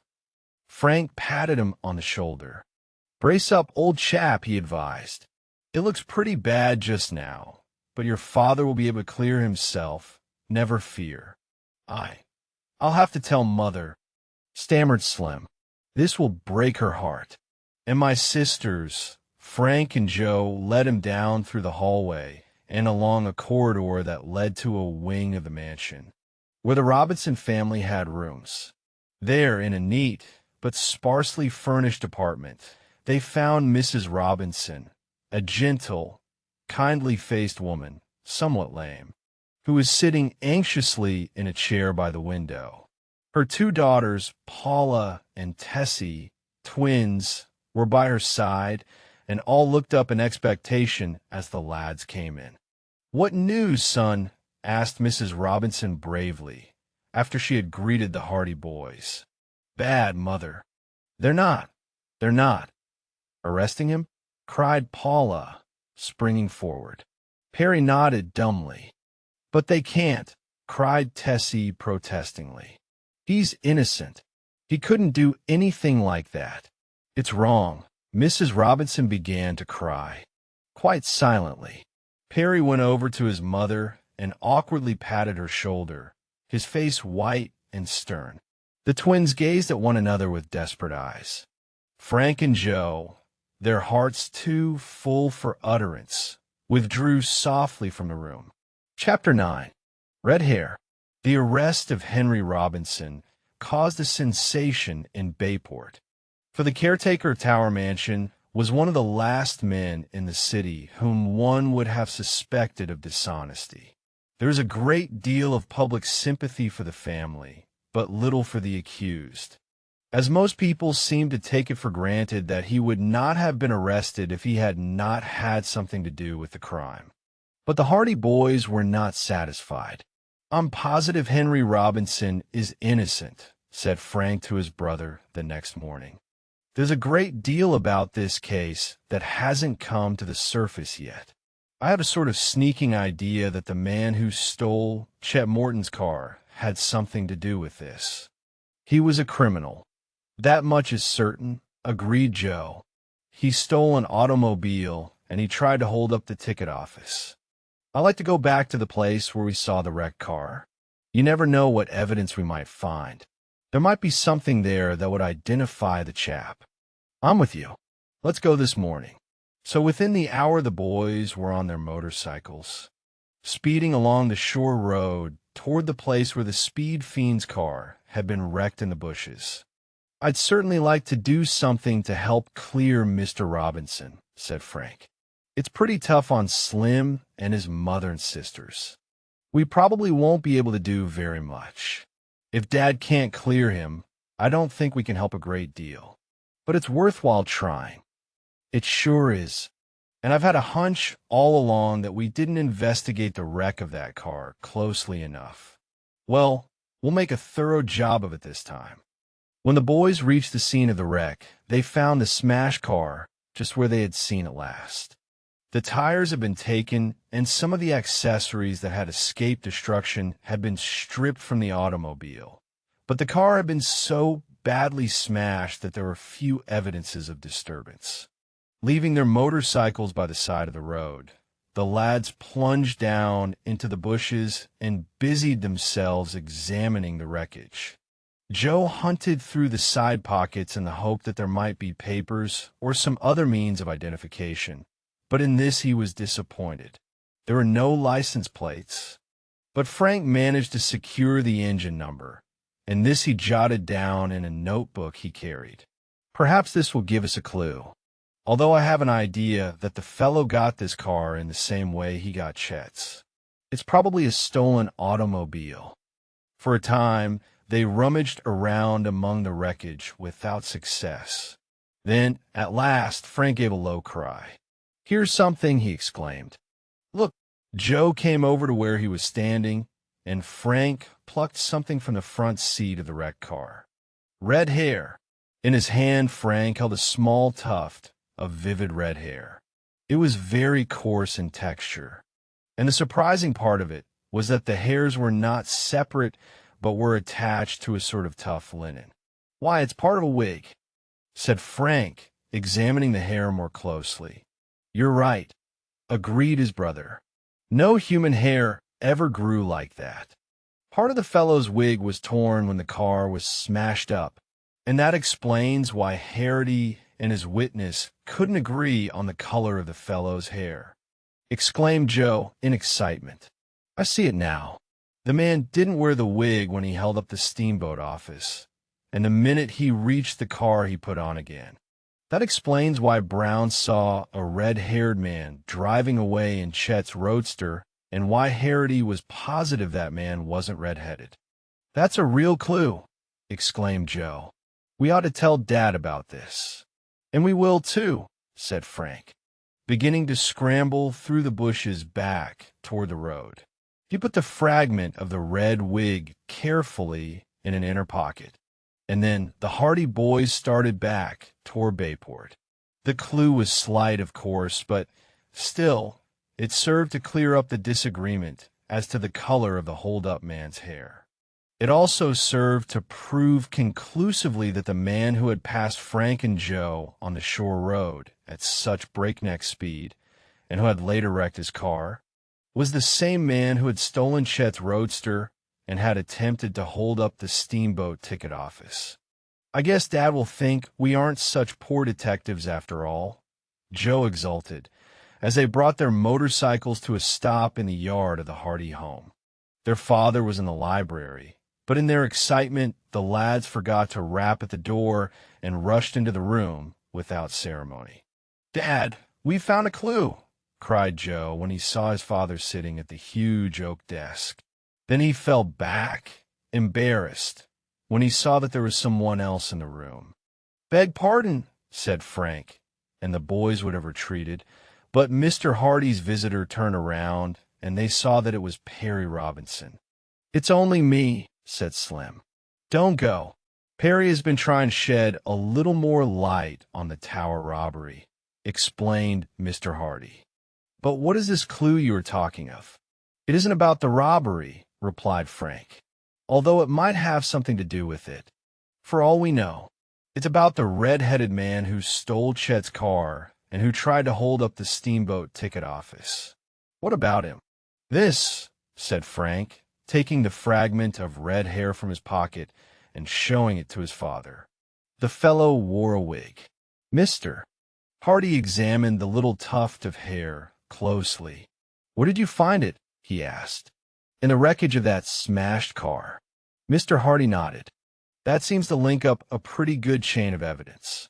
The man who passed you on the shore road wrecked his car, then stole Chet's roadster, and afterward tried to hold up the ticket office. When he failed in that, he abandoned the roadster. He wore a red wig that he took off occasionally to confuse pursuers. If we could only find the wig, we might be able to get further information." "Do you think it might help us solve the tower robbery?" asked Perry. "Possibly. The man was evidently a professional thief," explained Frank. "If he was smart enough to wear a wig, he was evidently an old-timer at the game. And if he failed in the ticket office hold-up, who knows but what he might have been hanging around the city, waiting for another chance." "Gosh, you may be right at that," exclaimed Perry. "I was just telling your father that I saw a strange man lurking about the grounds of Tower Mansion 2 days before the robbery. I didn't think anything of it at the time, and in the shock of Dad's arrest, I forgot about it. Did you get a good look at him? Could you describe him?" asked the detective. "I'm afraid I couldn't. It was in the evening, and I was sitting by the window, studying. I happened to look up, and I saw this fellow moving about under the trees near the wall. Later on, I heard one of the dogs barking in another part of the grounds. And shortly afterward, I saw someone running across the lawn. But I thought it was probably just a tramp. Did he wear a hat or a cap?" "As near as I can remember, it was a cap. His clothes were dark." "And you couldn't see his face?" "No."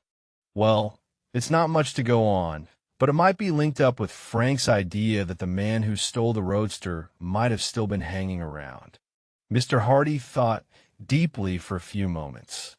"I'm going to bring all these facts to Mr. Applegate's attention, and I am also going to have a talk with the police authorities. I don't think they have enough evidence to warrant holding your father. Perry, do you think you can have him released?" asked the boy eagerly. "I'm sure of it. In fact, I think Mr. Applegate is beginning to realize now that he made a mistake, and I don't think the police are any too anxious to go ahead with the case on the meager evidence in their possession. It will be wonderful if we can have Dad back with us again," said Perry. "Although it won't be quite the same. He'll be under a cloud as long as this mystery isn't cleared up. And of course, Mr.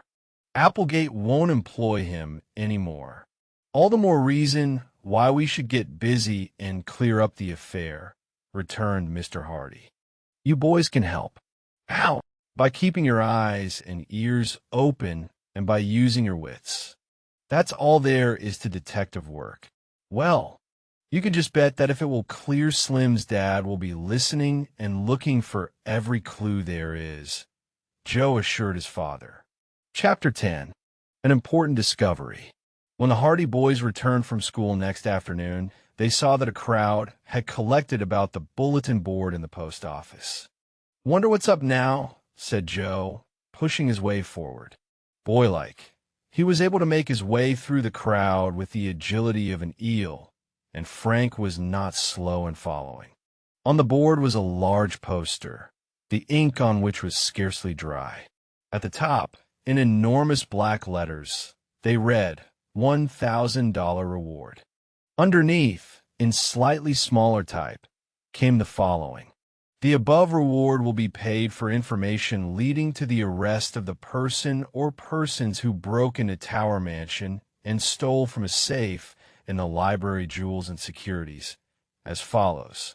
Then came a list of the jewels and negotiable bonds that have been taken from Tower Mansion, the jewels being fully described and the numbers of the bonds being given. It was announced that the reward was offered by Herd Applegate. Why, that must mean that the charge against Mr. Robinson has been dropped, exclaimed Joe. It looks like it. Let's go and see if we can't find Slim.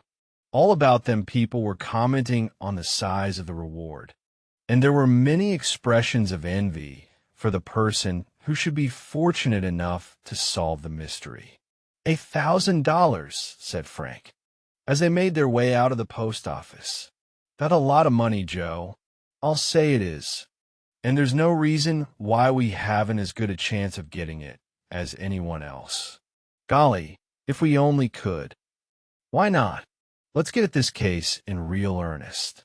Of course, we would do what we could anyway, but $1,000. It's worth trying for. Dad and the police are barred from the reward, for it's their duty to find the thief if they can. But if we find him, we get the money. And we'll have the satisfaction of clearing Mr. Robinson, too. Joe, let's get this case in earnest.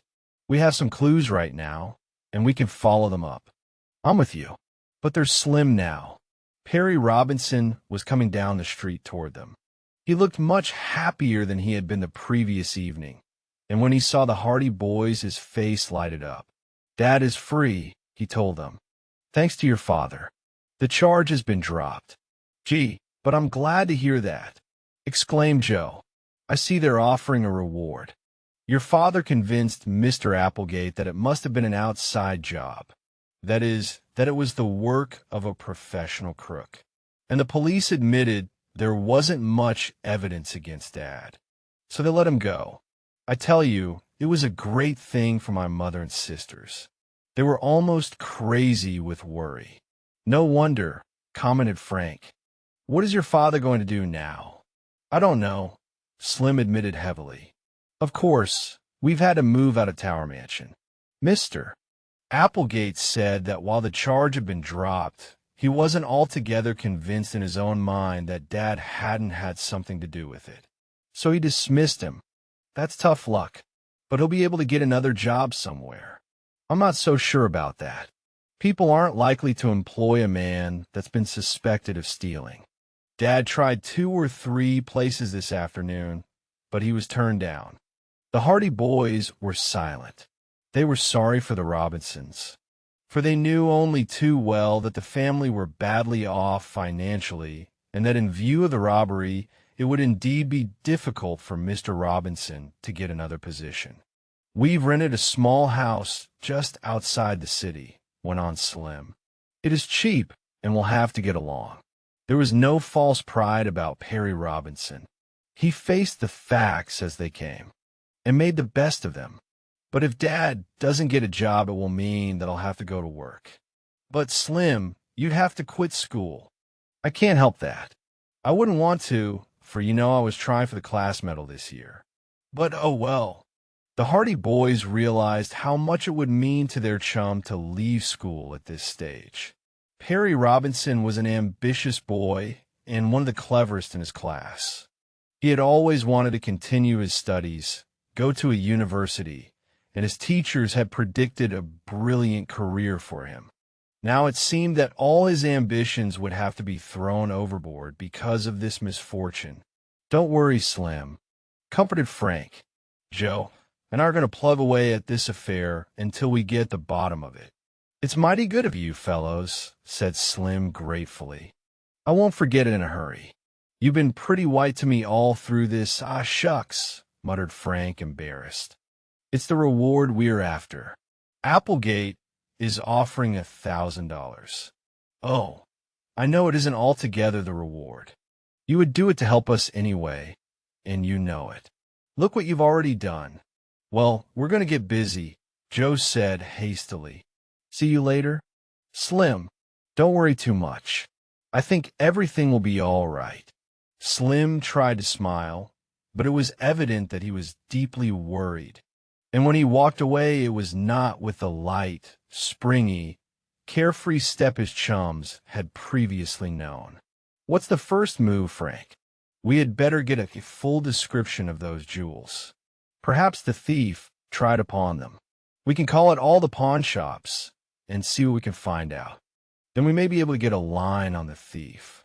You know, he might pawn something here if he had to have money with which to get out of town." "Good idea. Do you think Applegate will give us a list? We won't have to ask him. Dad should have all that information. Let's go and ask him right now." But when the lads returned home and asked their father for a description of the jewels, they met with a disappointment. "I'm quite willing to give you all that information," said Fenton Hardy, "but I don't think it will be much use. Furthermore, I'll bet I can tell just what you are going to do." "What?" "You're going to make the rounds of the pawn shops and see if any of the jewels have been turned in." The Hardy boys looked at one another in consternation. "How did you ever guess that?" asked Frank. Their father smiled. "Because it is just what I have already done. Not an hour after I was called in on the case, I had a full description of all those jewels in every pawn shop in the city. More than that, the description has been sent to jewelry firms and pawn shops in other cities near here, and also to the New York police. Here's a duplicate list if you want it, but you'll just be wasting time by going around to the shops. They are all on the lookout for the stuff." Mechanically, Frank took the list. "And I thought it was such a bright idea." "It is a bright idea, but has been used before. Most jewel robberies are solved in just this manner, by tracing the thief when he tries to get rid of the gems." "Well," said Joe gloomily, "I guess that plan is all shot to pieces. Come on, Frank. We'll think of something else." "Out after the reward," said Mr. Hardy shrewdly. "Yes, and we'll get it, too." "I hope you do, but you can't ask me to help you any more than I've done. It's my case too, remember. So from now on, you are part of my opposition. It's a go. More power to you, then." And Mr. Hardy returned to his desk. He had a sheaf of reports from shops and agencies in various parts of the state, through which he had been trying to trace the stolen jewels and securities, but in every case the report was the same. There had been no trace of the gems or bonds taken from Tower Mansion. When the boys left their father's study, they went outside and sat on the back steps, silently regarding their motorcycles. "What shall we do now?" asked Joe. "I don't know. Dad sure took the wind out of our sails that time, didn't he?" "I'll say he did, but it was just as well. Saved us a lot of trouble. We might have been going around to all the pawn shops in the city and not getting anywhere. Looks as if Dad has the inside track on the case, anyway. If any of the jewels are turned in, he will be the first to hear of it.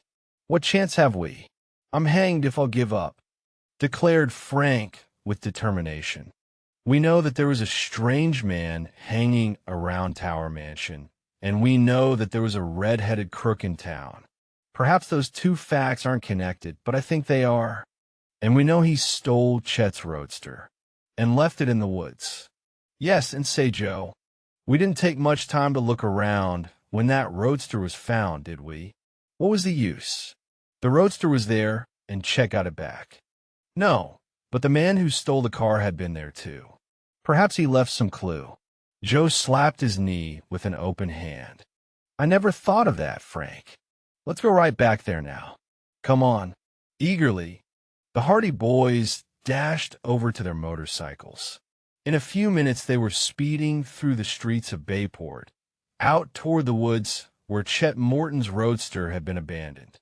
They were fired with enthusiasm again, in spite of the momentary setback they had received when their father squelched Frank's plan of going around to the pawn shops. They felt now that they were on a new trail.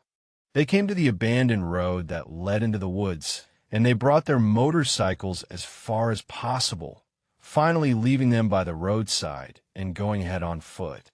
Frank located the place where the roadster had been driven off into the woods, for the trees were still bent and broken, and the two boys plunged into the depths of the thickets. At last the Hardy boys emerged into the little cleared space where the roadster had been found. Everything was just as they had left it. They examined the ground carefully. "He might have dropped letters from his pocket, or something," said Joe hopefully, as they explored the clearing. But the auto thief had not been so careless. There was not even a footprint, for the boys had trampled the ground thoroughly after the roadster had been discovered. "If I had only thought to look for footprints at the time," groaned Joe in disappointment. "Or fingerprints. He must have left fingerprints somewhere about the car. If he was a professional crook, we could have traced him easily. Too late now. Chet has had the car washed since then. We didn't think of it in time." Their search was without success, and the Hardy boys were about to give up in disappointment when Frank left the clearing and began to hunt about in the bushes. "I guess we might as well go home," said Joe. "We've come hunting for clues too late. If we had any sense, we would have looked for fingerprints and—" He was interrupted by a shout from his brother. "Joe, come here, quick. I found something." There was no mistaking the excitement in Frank's voice. Joe lost no time in scrambling through the bushes until he reached his brother's side. Frank was standing in the midst of a thicket, holding up something red and bushy. It was a wig. "The red wig," exclaimed Joe, his eyes widening. "Not only the wig," replied Frank, "but this," and he bent over to pick up a battered hat from the ground. "And this," whereupon he picked up a worn coat. "They belonged to the crook. It couldn't have been anyone else. He must have disguised himself here and left the wig and things in the bush when he abandoned the car." Chapter 11. Mr. Hardy Investigates. The Hardy boys looked at one another in growing excitement. "What'll we do about it?" asked Joe. "I'm going to tell Dad what we've found." "But didn't he say he would be working the case on his own, and that we would be opposition?" "This is different. We have a real clue here, but we don't know how to use it. You can bet Dad will know what to do. He'll act fairly with us. If it leads to anything, he'll see that we get credit for what we've done." "I guess you're right, Frank. This is a little too big for us to handle ourselves. But imagine finding that wig. What luck! There's nothing else around. Is there? Let's look." Although the Hardy boys scoured the woods in that vicinity thoroughly, they found nothing more.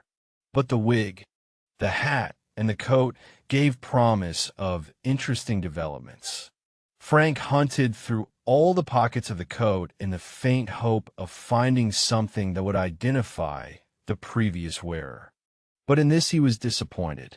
So they went back to the abandoned road and remounted their motorcycles, returning to Bayport with the articles they had found in the woods. Their disappointment had turned to jubilation, for now they felt that they were definitely on the trail of the mysterious man in the red wig. And while ostensibly there was no connection between this fellow and the thief who had robbed Tower Mansion, Frank had, as he said, a hunch that the auto thief and the robber of the mansion were one and the same man. "If we ever lay our hands on the man who stole Chet's roadster, I'm sure we'll have gone a long way toward solving the Tower affair," said Frank to his brother. "I may be wrong, but I have an idea that the fellow was a professional crook who first set out to rob the steamboat office. Then, when he was frightened off, he hung around the city and waited his chance to rob Tower Mansion." Mr. Hardy was still in the library when the boys returned home. The great detective was frankly surprised when his sons again entered the room, and he looked up with the suspicion of a twinkle in his eyes. "What? More clues!" he exclaimed. "Surely not so soon." "You bet we have more clues," exclaimed Frank eagerly. "And real clues this time. We're going to turn them over to you. But I thought the two of you were working on this case in your own way. Remember, I'm the opposition. Well, to tell the truth, we don't know just what to do with what we've found, admitted Frank. And anyway, we know you'll be fair with us, so it doesn't matter. Look. And with that, he tossed the red wig on the table. He kept the coat and hat behind his back. Fitz and Hardy leaned forward quickly and picked up the wig with an inquiring glance at his sons. So, he murmured, you found the wig? He examined it intently. Then he opened a drawer of his desk and produced a fragment of wig that the boys had found in the smashed car by the road. This he applied to a torn part of the wig itself. It fitted perfectly. It's the wig all right, he declared, looking up. Where did you find it? By the smashed car? No, hidden in the bushes near the place where Chet's roadster was found. Mr. Hardy whistled solemnly. Good work. He turned the wig over and over in his hands, carefully examined it under a microscope, and then tossed it back on the desk. There aren't so many wigs sold that one can't trace them, he observed. This happens to be made by a small company that doesn't turn out a great many wigs in a year. It's a sort of sideline with them. How can you tell? There's a little mark on the inside that distinguishes the manufacturer. Just a trademark, hardly noticeable. And we found these as well, said Frank, handing over the coat and hat. Mr. Hardy's eyes opened wide. Well, well, he exclaimed. You have been busy, haven't you? They were all hidden in the same place. And well hidden, too. I'll warrant. We were sure there must be clues of some kind around that car, so we searched every inch of the woods roundabout. Good, said Mr. Hardy approvingly. You didn't miss any chances. I'm not saying these clues will lead to the capture of the fellow, but they will go a long way toward finding him. What should we do with them? Mr. Hardy looked up at his sons and smiled. Well, you've shared your clues with me, so I suppose I may as well share some of my experience with you. What do you say if I go to the city and try to trace up some of these labels? This hat, for instance, and he picked it up from the table, examining the band intently. There is a label here. Of course, the hat may have been sold a long time ago, and it isn't likely that the man who sold it would remember who bought it. But there is always the chance that the store may not be far from where the fellow lives. You get my idea? And the coat, too. If we can find any trace of who bought the wig, we may be able to connect up the other things as well. Gosh, I never thought of that, admitted Frank. It's a slim chance, but, as I said before, we can't afford to overlook any chances. I'll take them to the city and see what I can do. It may mean everything, and it may mean nothing. Don't be disappointed if I come back empty-handed. And don't be surprised if I come back with some valuable information. Mr. Hardy tossed the wig, the coat, and the hat into a club bag that was standing open near his desk. The great detective was accustomed to being called away suddenly on strange errands, and he was always prepared to leave at a moment's notice. Not much use starting now, he said, glancing at his watch. But I'll go to the city the first thing in the morning. In the meantime, don't rest on your oars, as the saying is. Keep your eyes and your ears open for more clues. The case isn't over yet by any means. Mr. Hardy picked up some papers on his desk as a hint that the interview was over, and the boys left the library. They were in a state of high excitement, for they were confident now that they had made valuable progress in the case, and they were sure that if the wig and the garments could be of any use at all toward locating the crook, Mr. Hardy would be the man to use them. When they went to bed that night, they could hardly sleep. So elated were they over their discovery near the abandoned roadway. He must have been a pretty smart crook, murmured Joe, after they had talked long into the night. That idea about the wig was clever. I'll bet he was an experienced guy. The smarter they are, the harder they fall, replied Frank. It's the experienced crook that the police always look for. If this fellow has any kind of a record at all, it won't take long for Dad to run him down. I've heard Dad say that there is no such thing as a clever crook. If he was really clever, he wouldn't be a crook at all. Yes, I guess there's something in that, too. But it shows that we're not up against any ordinary amateur. This fellow must be a slippery customer. He'll have to be mighty slippery from now on. Once Dad has a few clues to work on, he never lets up till he gets his man. Well, let's hope he gets this one. He'll think a lot more of us as detectives if he does. And with that, the boys fell asleep. When they went down to breakfast, the following morning, they found that Fenton Hardy had left for New York on an early morning train. The Hardy boys went to school, but all through that morning, they could scarcely keep their minds on their work. Their thoughts were far afield.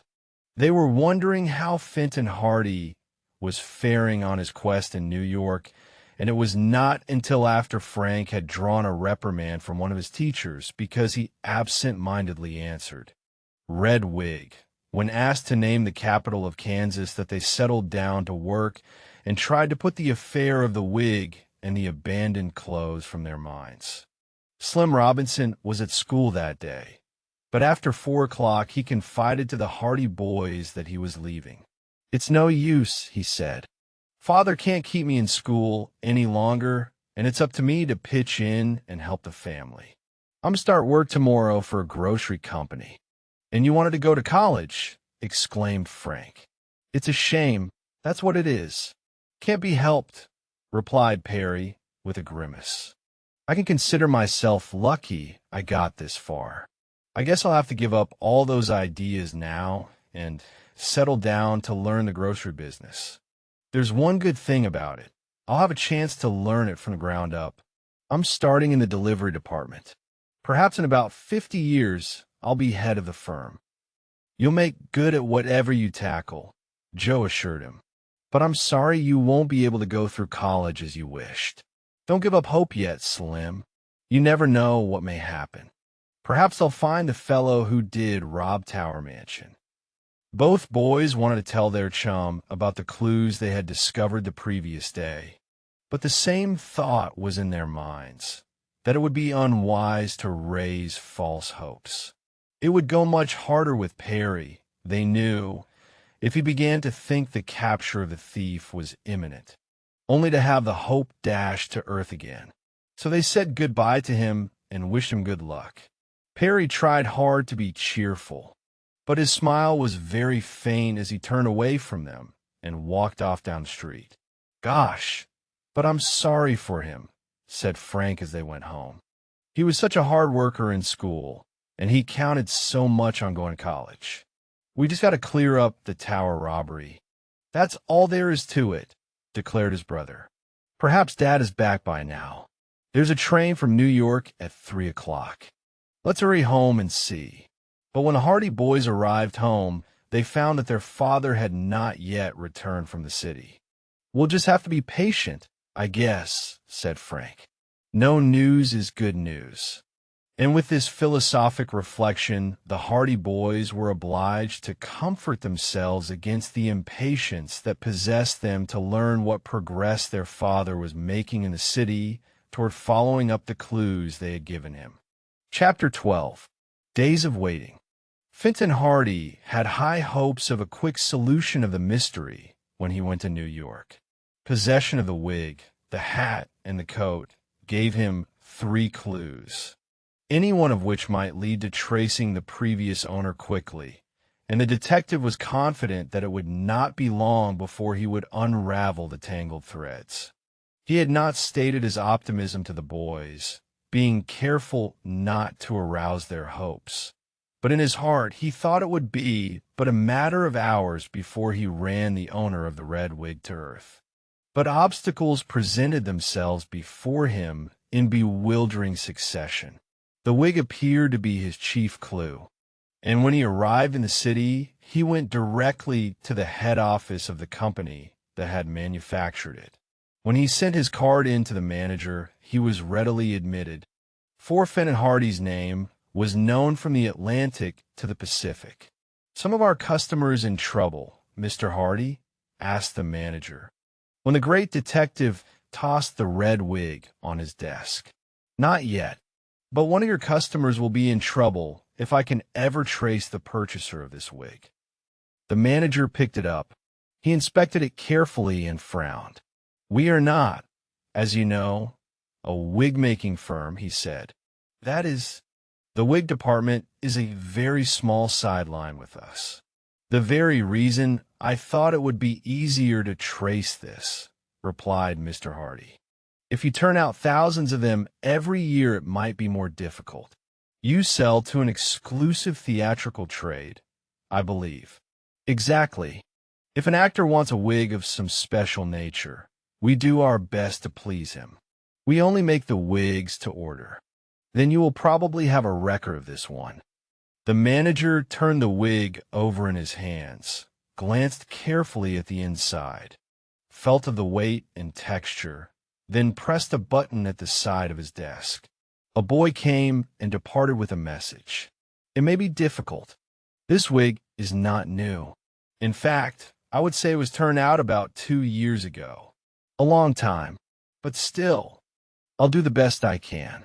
A bespectacled old man shuffled into the office at that moment, in response to the manager's summons, and stood waiting in front of the desk.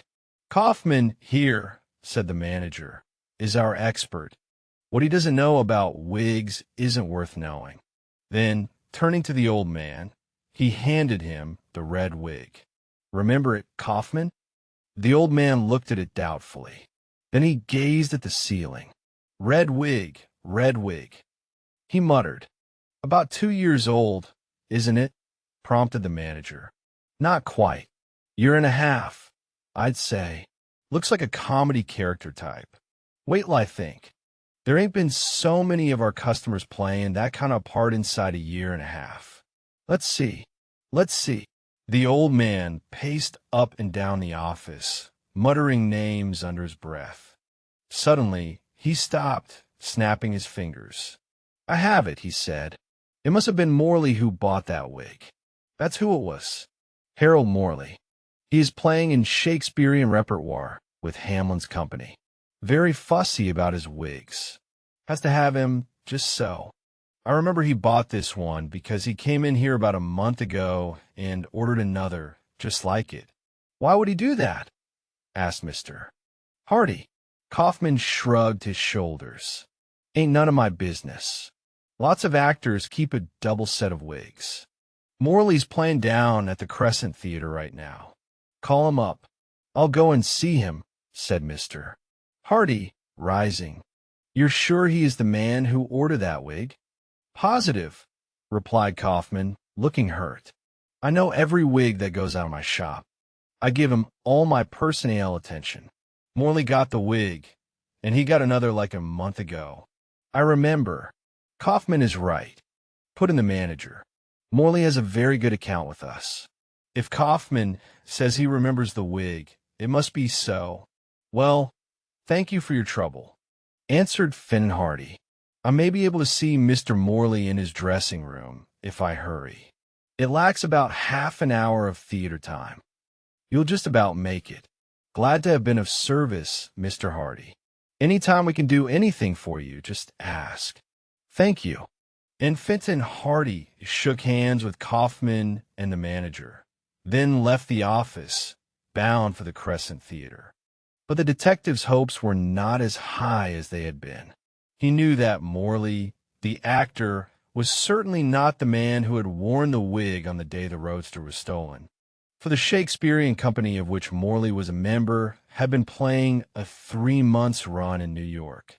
It would be impossible for the actor to get away from the theater long enough for such an escapade, just as it was improbable that he would even try to do so. He presented his card to a suspicious doorman at the Crescent and was finally admitted backstage and shown down a brilliantly lighted corridor to the dressing room of Harold Morley. It was a snug little place, the dressing room, for Morley had fitted it up to suit his own tastes, Once it was assured that the company would remain at the Crescent for an extended run.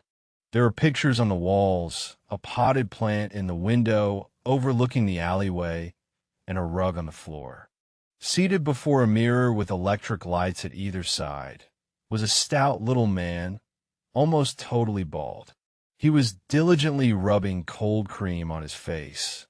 And when Fenton Hardy entered, he did not turn around, but, eyeing his visitor in the mirror, casually told him to sit down. "Often heard of you, Mr. Hardy," he said, in a surprisingly deep voice that had a comical effect in contrast to his diminutive appearance. "Often heard of you. Glad to meet you. What kind of call is this? Social or professional?" "Professional." Morley continued rubbing cold cream on his jowls. "Spill it," he said briefly. "What's it all about?" "Ever see this wig before?" asked Mr. Hardy, tossing the red wig on the table. Morley turned from the mirror, and an expression of delight crossed his plump countenance. "Well, I'll say I've seen it before," he declared. "Old Kaufman, the best wig maker in the country, made that for me about 1.5 years ago. That's the kind of wig I wear for Lancelot Gobbo in The Merchant of Venice. Where did you get it? I sure didn't think I'd ever see that wig again." "What?" "Stolen from me. Some low-down egg cleaned out my dressing room one night during the performance. Nerviest thing I ever heard of. Came right in here while I was doing my stuff out front. Grabbed my watch and money and a diamond ring I had lying by the mirror, took this wig and a couple of others that were lying around, and beat it. Nobody saw him come or go. Must have got in by that window." Morley talked in short, rapid sentences, and there was no mistaking his sincerity. "How many wigs did he take?" "About 6. Funny thing about that, too. They were all red. Took nothing but red wigs. I told the cops to be on the lookout for a red-headed thief. I didn't worry so much about the other wigs, for they were for old plays, but this one was being used right along. Kaufman made it specially for me. I had to get him to make another. But say, where did you find it?" "Oh, just a little case I'm investigating. The crook left this behind him. I was trying to trace it." "Well, you've traced it all right. But that's all the help I can give you. The cops never did find out who cleaned out my dressing room." Mr. Hardy was disappointed. The clue of the red wig had led only to a blind alley. But he concealed his chagrin and tossed the wig over to Morley. "Gee, and I'm sure glad to get it back again," declared the actor. "Things haven't gone right with me at all since I lost that wig. Losing it brought me a whole flock of bad luck. Sorry I can't help you find the guy that took it. What's he been up to now?" Fenton Hardy evaded the question. "Oh, I'll probably get him some other way. Give me a list and description of the stuff he took from you. Probably I can trace him through that." "Hop to it," said Morley breezily. "Hop right to it, old man. Here's a list of the stuff right here." He reached in a drawer and drew out a sheet of paper which he handed over to the detective. "That's the same list I gave to the cops when I reported the robbery. Number of the watch and everything." Mr. Hardy folded the list and put it in his pocket. Morley glanced at his watch, lying beside the mirror, face up, and gave an exclamation. "Suffering Sebastopol. Curtain in 5 minutes, and I'm not half made up yet. Excuse me, Mr. Hardy, but I've got to get busy. In this business, I'll be ready in a minute doesn't go." He seized a stick of grease paint and feverishly resumed the task of altering his appearance to that of the character he was portraying at the matinee that day. Mr. Hardy, smiling at the actor's casual informality, withdrew from the dressing room and made his way out to the street. "A blind alley," he muttered. "I was sure I could trace the fellow by means of the wig. Oh well." He shrugged his shoulders. "I still have the hat and coat. And if the worst comes to the worst, I could try to trace the chap through the stuff he stole from Morley, for it was probably the same man. But it looks like a big job. It was a big job. Efforts to trace the purchaser of the hat and coat were fruitless. The search ended at a second-hand store where the owner vainly tried to sell Mr. Hardy a complete outfit of clothing at a bargain, but could not or would not remember who had bought the coat from him.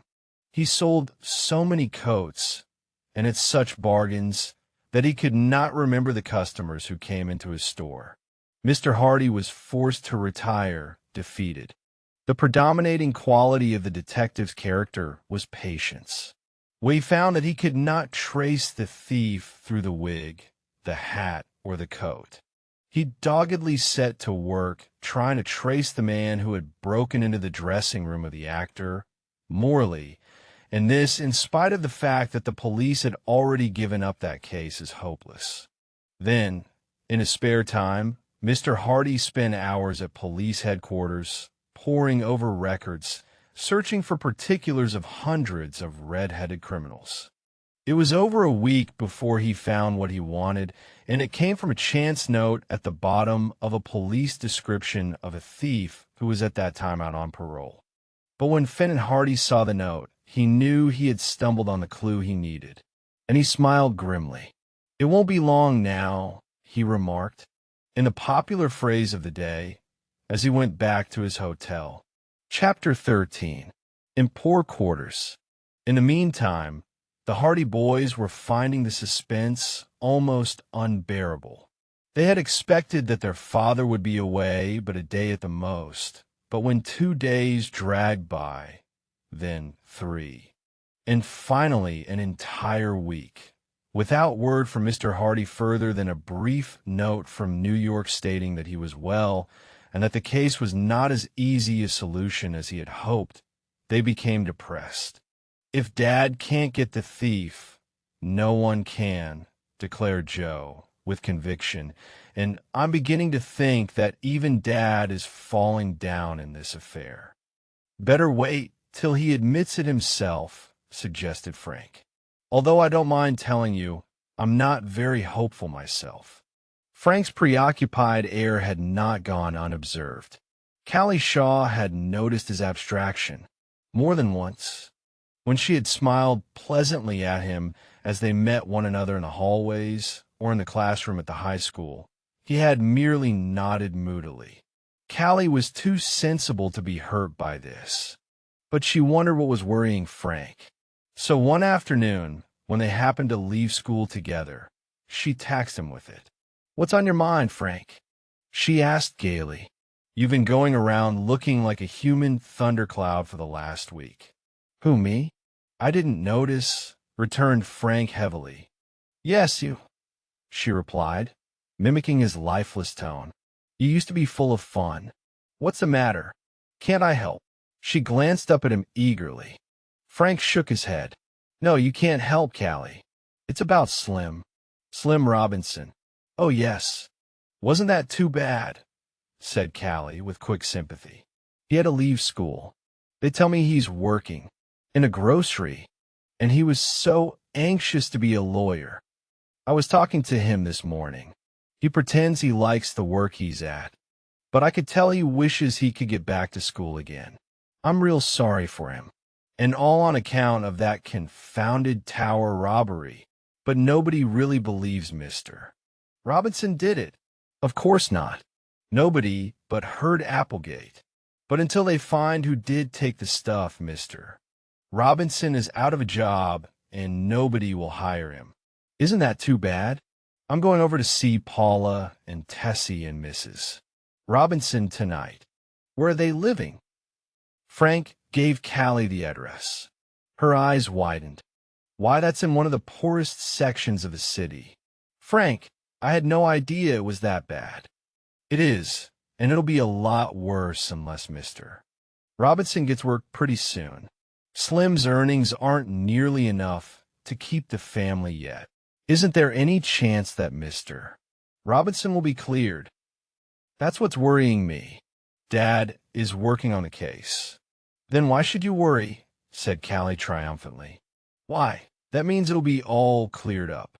Your father can do anything." "I used to think so, too. But he seems to be stuck this time." What's the matter? He went to New York almost a week ago with some clues that Joe and I were certain would clear up the affair, and so far we haven't heard from him, only to know that the case was harder than he expected. But he hasn't given up, has he? Well, no. Then what are you worrying about, silly? If your father had given up the case, there would be something to worry about. If he's still working on it, there's always hope. They walked on in silence for a while. Let's go out to see the Robinsons, Callie said suddenly. I've been intending to go, but I sort of will, you thought it might embarrass them. Well, it won't. I know Paula and Tessie well, and they're not that kind. They'd appreciate a friendly visit. Frank hesitated. He had the natural shyness of his age, and he felt awkward about visiting the Robinsons in their new home. For he knew they were now in reduced circumstances and might not wish their former friends to see them in their present plight. But Callie's words reassured him. All right, I'll go. We can't stay long, though. We can't. I must be back in time for supper. We'll just drop in on them so they'll know we haven't forgotten all about them. I thought you were going over to see them tonight. But I've changed my mind. I want you to come with me now. Frank hailed a passing street car bound for the section of the city in which the Robinsons lived, and they got on board. It was a long ride, and the streets became poorer and meaner as they neared the outskirts of Bayport. It's an outrage. That's what it is, declared Callie abruptly. Mrs. Robinson and the girls were always accustomed to having everything so nice, and now they have to live away out here. Oh, I hope your father catches the man that committed that robbery. Her eyes flashed, and for a moment she looked so fierce that Frank laughed. I suppose you'd like to be the judge and jury at his trial. He chuckled. I'd give him 100 years in jail. When at length they came to the street to which the Robinsons had moved, they found that it was an even poorer thoroughfare than they had expected. There were squalid shacks and tumble-down houses on either side of the narrow street, and ragged children were playing in the roadway. At the far end of the street, they came to a small, unpainted cottage that somehow contrived to look neat in spite of the surroundings. The picket fence had been repaired, and the yard had been cleaned up. This is where they live, said Frank. It's the neatest place on the whole street. Paula answered their knock. Her face lighted up with pleasure when she saw who the callers were. Frank and Callie, exclaimed the girl. You've come to see us. Come in. We're dying of loneliness. There hasn't been a soul out this way since we moved. Callie flashed Frank a look of triumph and whispered, There now. Didn't I tell you they'd be glad? As they went into the house, they were greeted with kindly dignity by Mrs. Robinson and with girlish good humor by Tessie. Mrs. Robinson received them with the same self-possession she would have shown had they been back at Tower Mansion. And Frank wondered at himself for thinking that these good people might be ashamed to meet their old friends in this new and humbler home. We can't stay long, explained Callie. But Frank and I just thought we'd run out to see how you all are. We're all well.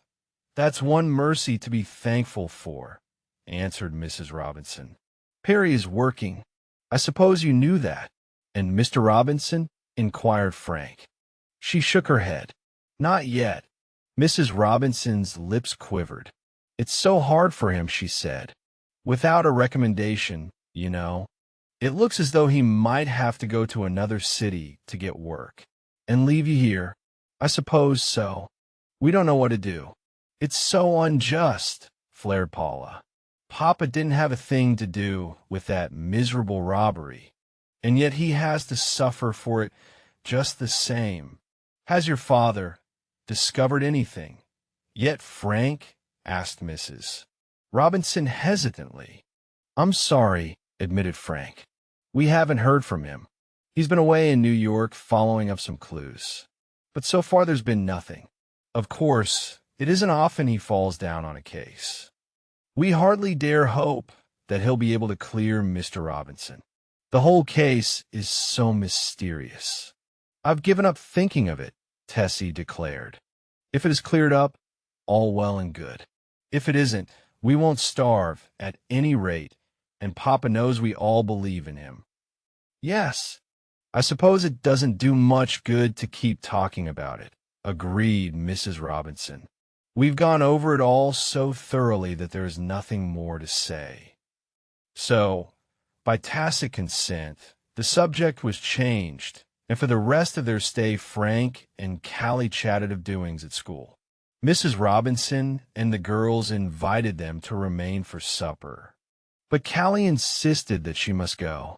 When they left, they promised faithfully to pay another visit in the near future. Only once again was the subject that was nearest their hearts brought up, and that was when Mrs. Robinson drew Frank to one side as he was leaving. "Promise me one thing," she said. "Let me know as soon as your father returns, if he has any news." "I'll do that, Mrs. Robinson," agreed the boy. "I know what this suspense must be like for you. It's terrible, but as long as Finn and Hardy is working on the case, I'm sure that it will be cleared up if it is humanly possible." And with that, the matter rested. Callie was unusually silent all the way home. It was evident that she had been profoundly affected by the change that the Tower Mansion mystery had caused in the lives of the Robinsons. Naturally sympathetic and tender-hearted, she felt keenly the injustice of it all, and she realized even more than Frank what it had meant to Mrs. Robinson and the girls to move from their comfortable home in a mansion to the squalid and distant part of the city in which they now lived. Callie lived but a few blocks away from the Hardy home, and Frank accompanied her to the gate. "Mercy!" she exclaimed, glancing at her watch. "It's after 6. I'm away late for supper." "So am I. See you tomorrow." "Surely." "What, Frank?" "Yes." Callie hesitated, then looked directly into his eyes. "Frank," she said, "if your father, somehow, doesn't clear up this affair, you and Joe simply must do it. You must. For the Robinsons. It means so much to them. Dad won't fall down on it. Don't worry. And Joe and I are giving all the help we can." His confidence was contagious. Callie brightened up immediately. "In that case," she said, gaily, "the mystery is as good as solved. The 3 best detectives in the world are working on it. Goodbye, Frank." With that, she ran lightly into the house. Chapter 14. Red Jackley. It was another week before Finn and Hardy returned to Bayport. Contrary to the expectations of the boys, he did not arrive from New York. Instead, he came home early one morning, having reached the city by a train from the west. He had sent no advance notice of his arrival, and the first his sons knew of it was when a servant told them that their father had reached the house in the early hours of the morning, plainly careworn and travel-stained. He had gone immediately to bed, leaving orders that he was on no account to be disturbed. This was at breakfast, and although the boys were wild with impatience to learn the outcome of their father's trip, they were obliged to curb their curiosity. Mr. Hardy was still sleeping when they left for school that morning, and, to their surprise, he was asleep when they came back home for lunch. "He must be mighty tired," remarked Joe. "I wonder where on earth he came from. Probably been up all night. When Dad gets hard at work on a case, he forgets all about sleep. I'll bet he found something. Hope so, but I wish he'd wake up and tell us. I hate to go back to school without knowing." But Mr. Hardy had not awakened by the time the boys set out for school again, although they lingered until they were in danger of being late. All afternoon, they were tormented by curiosity. Where had their father been? What had he discovered? As soon as school was out, they fled down the steps, broke away from a group of boys anxious to get up a baseball game, and shattered all records in their race for home. Fenton Hardy was in the library. And as they rushed panting into the room, he grinned broadly at his sons, for he was quite well aware that they were impatient to hear an account of his trip. He looked refreshed after his long sleep, and it was evident that his trip had not been entirely without success, for his manner was cheerful. The Hardy boys knew their father well, and they knew that when a case was difficult of solution, the great detective became moody and worried. "What luck, Dad?" asked Frank, perching on the arm of an easy chair. Mr. Hardy raised his eyebrows, pretending not to understand. "About what?" he inquired. "About the case. The Tower Mansion case. The red wig. Did you find out who owned it? Did you catch the thief?" "Whoa, whoa, not all at once. A question at a time, please. Now, do I understand that you want to know if I found out anything about the Tower Mansion affair?" "Don't keep us waiting, Dad," pleaded Joe. "You know that's what we're asking you about." "Well," answered Mr. Hardy, "yes and no." "That's not much of an answer," objected Frank in disappointment. "It's the best answer I can give, unfortunately. I did find out something about the red wig. But as for connecting its wearer with the Tower robbery, that is still to come. You traced the fellow who wore the wig." "I did, and he turned out to be a well-known criminal. Well known to the police, that is." "What's his name?" asked Joe. "Jackley. John Jackley, commonly known as Red." "Because he has red hair?" "No, because he hasn't red hair. That reverses the usual order of nicknames, I imagine. This fellow Jackley has a fondness for wearing red wigs." "And was he the man who stole Chet's roadster?" "It seems almost certain. I traced the wig, which had been originally stolen from an actor in New York. I traced it to Jackley because his habit of wearing red wigs is well known to the police, and by locating him and keeping a close watch on him and paying a call at his room one night when he was out, I managed to find some of the loot that he had taken when he robbed the actor. That seemed to connect everything up very well." "Where did you find him?" asked Frank. "In New York. He wasn't in hiding, for he hadn't been sought for any particular crime at the time. The police seemed to overlook him in their investigation of the dressing room theft." "Did you accuse him?" "No. I wanted to learn more. When I found the articles that had been stolen from the actor and knew that the wig found by the roadster had been taken at the same time, I knew Red Jackley was the auto thief. But I wanted to get some information on the Tower Mansion affair, if possible. So I took a room in the house in which Jackley was living and kept a close watch on him." "Did you learn anything?" Mr. Hardy shook his head. "Jackley himself spoiled everything. He got mixed up in a jewel robbery and cleared out of the city. Luckily, I heard him packing up, and I trailed him. The police were watching for him, and he couldn't get out by railway. That is, not in the ordinary manner. Instead, he tried to make his escape by jumping a freight. And you still followed. I lost him 2 or 3 times, but luck was with me, and somehow I managed to pick up his trail again. He got out of the city, out into New Jersey, and then his luck failed him. A railway detective recognized him, and then the chase was on. Up to that time, I had been content with just keeping behind him. I had hoped to pose as a fellow fugitive and win his confidence. But when the chase started in real earnest, I had to join with the other officers. And they caught Jackley. Not without a chase. Jackley, by the way, was once a railroad man. Strangely enough, he once worked not many miles from here. He managed to steal a railway gasoline speeder and got away from us. But he didn't last long, for the speeder jumped the tracks on a curve, and Jackley was badly smashed up. Was he killed? I don't think he'll live. He's in a hospital right now, and the doctors say he hasn't much of a chance. But he's under arrest. Oh yes, he is being held for the jewel robbery and also for the robbery from the actor's dressing room.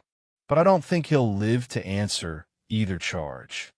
Didn't you find out anything that would connect him with the tower robbery? Not a thing. The Hardy boys were disappointed, and their expression showed it. If Red Jackley died, the secret of the tower robbery would die with him. For by now Frank and Joe were convinced that the notorious criminal had indeed been the thief for whose misdeeds Mr. Robinson was now suffering. And if the secret died with him, Mr. Robinson would be doomed to spend the rest of his life under a cloud, suspected of being a thief. "Have you seen Jackley yet?" asked Frank. "After the smash-up, but I didn't have a chance to talk to him. You might have been able to get a confession from him." Finn Hardy nodded. "I may be able to get one yet. If he is sure he's going to die, he may admit everything. I intend to make an effort to see him in the hospital and ask him about the tower robbery anyway. Is he far away?" Mr. Hardy named a small city not far distant from Bayport. I explained my mission to the doctor in charge, and he promised to telephone me as soon as it was possible for Jackley to see anyone. I'm convinced that the fellow had something to do with the tower affair. It's a certainty that he stole the automobile. The wig proves that. By the same token, it's certain that he was the man who tried to hold up the ticket office. Having failed in that attempt, it seems more than likely that an old-time criminal like Jackley would look around for something else to do before he left Bayport. "You say he used to work near here?" asked Joe. "He was once employed by the railroad, and he knows all the country around here well. Then he got mixed up in some thefts from freight cars, and after he got out of jail, he became a professional criminal. It was when I was looking over the records that I found out about his fondness for wearing a red wig. That was what eventually proved his undoing. If he had not robbed the actor's dressing room to get the wig that he used when he was in Bayport, I would never have traced him. At that moment, it was announced that Chief Colleague of the Bayport Police Force wished to see Finn Hardy. The detective winked at the boys and told the servant to show the chief in. Chief Colleague entered the room, mopping his brow with a handkerchief, for it was a hot day and he was a stout man. Behind him came Detective Smuff, fanning himself with a straw hat. "Good afternoon, gentlemen," said Mr. Hardy genially. "Won't you sit down?" Chief Colleague eased himself into an armchair. Detective Smuff leaned against the table. Both glanced inquiringly at the two boys. "Unless your business is very private, I'd just as soon have the boys stay," suggested Mr. Hardy pleasantly. He did not trust Chief Colleague and Detective Smuff, who came to him only in emergencies and who usually took all the credit for themselves whenever he helped them out of their difficulties. He preferred to have the boys present as witnesses. "How about it, Chief?" asked Smuff heavily. "Can they stay?" "I guess so," grunted Chief Colleague, undoing the collar of his uniform. "Can't do no good and they can't do no harm." "Well, gentlemen, to what do I owe the honor of this visit?" asked Mr. Hardy. "We've been hearing things about this Tower Mansion case," observed Chief Colleague gravely. "You've been working on it. Perhaps. You've been out of town for quite a few days. You must have been working on it." "That's what we deduce anyway," put in Detective Smuff. "Perhaps it's my own business." "Police business is everybody's business," declared Colleague judicially. "What we want to know is, did you find any clues?" Detective Smuff fished out the inevitable notebook and pencil. "I'll note him down, Chief," he remarked. "You may as well put back the notebook, Smuff," snapped Finn Hardy with annoyance. "If I went away, it is my own business, and if I am still working on the tower robbery, that's my business too.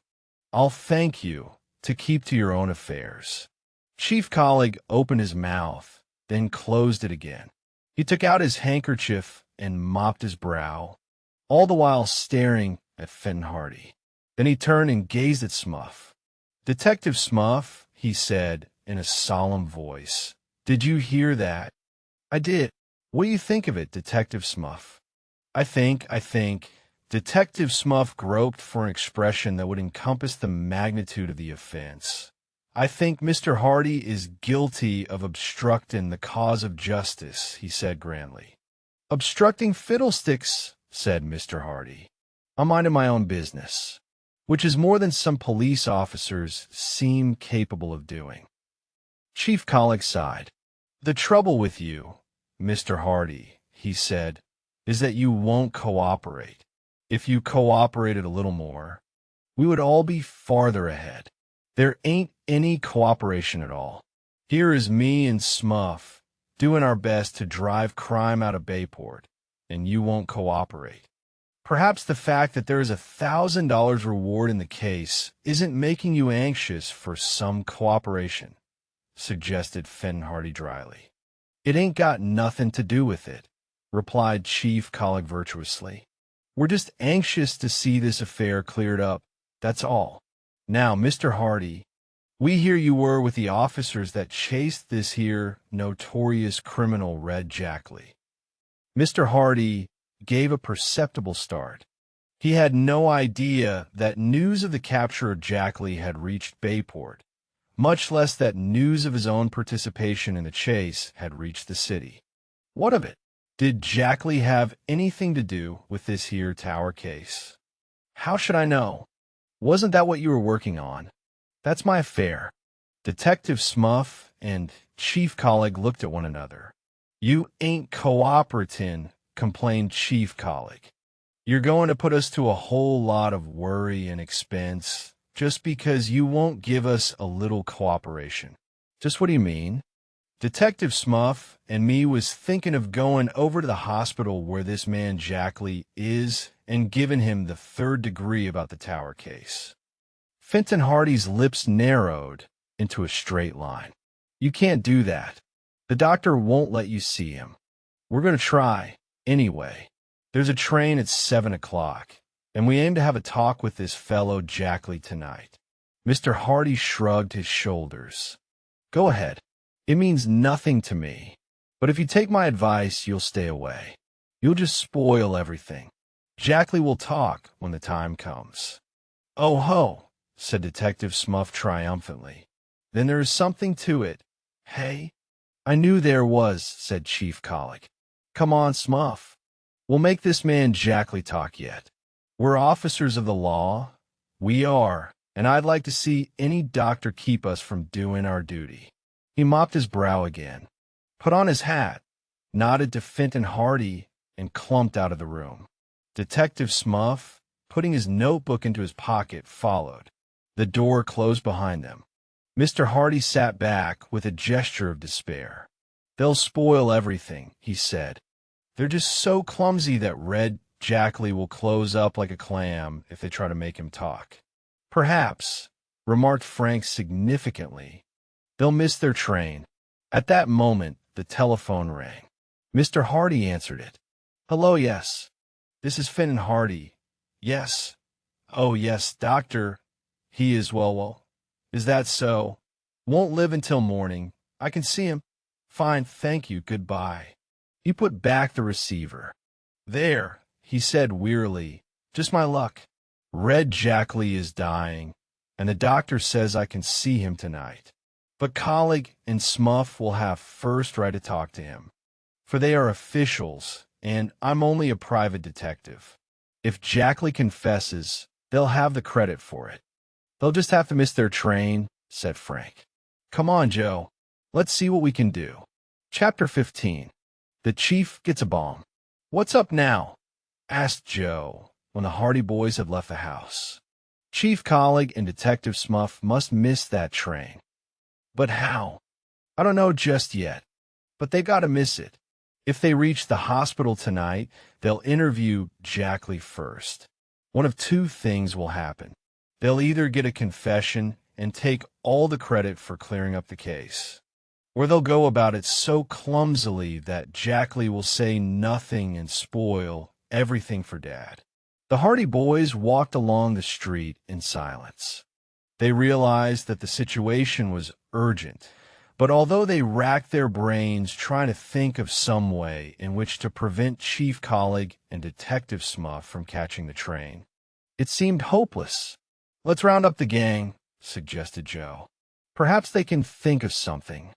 The gang consisted of the boys who had been with Frank and Joe the day they held the picnic in the woods. There was, of course, Chet Morton. Besides him were Alan Hooper, otherwise known as Biff. Because of his passion for boxing, Jerry Gilroy, Phil Cohen, and Tony Preto, all students at the Bayport High School. They were usually to be found on the school campus after hours, playing ball, and there the Hardy Boys soon located them. The game was just breaking up. "Pikers," grinned Chet Morton when he saw the Hardy Boys approaching. "You wouldn't play ball when we asked you to, and now you come around when the game's all over." "We had something more important on our minds," replied Frank. "We need your help." "What's the matter?" asked Tony Preto. Tony was the son of a prosperous Italian building contractor, but he had not yet been in America long enough to talk the language without an accent, and his attempts were frequently the cause of much amusement to his companions. He was quick and good-natured, however, and laughed as much at his own errors as anyone else did. "Chief Colleague and Detective Smuff are butting into one of Dad's cases," said Frank. "We can't tell you much more about it than that. But the whole thing is that they mustn't catch the 7 o'clock train." "What do you want us to do?"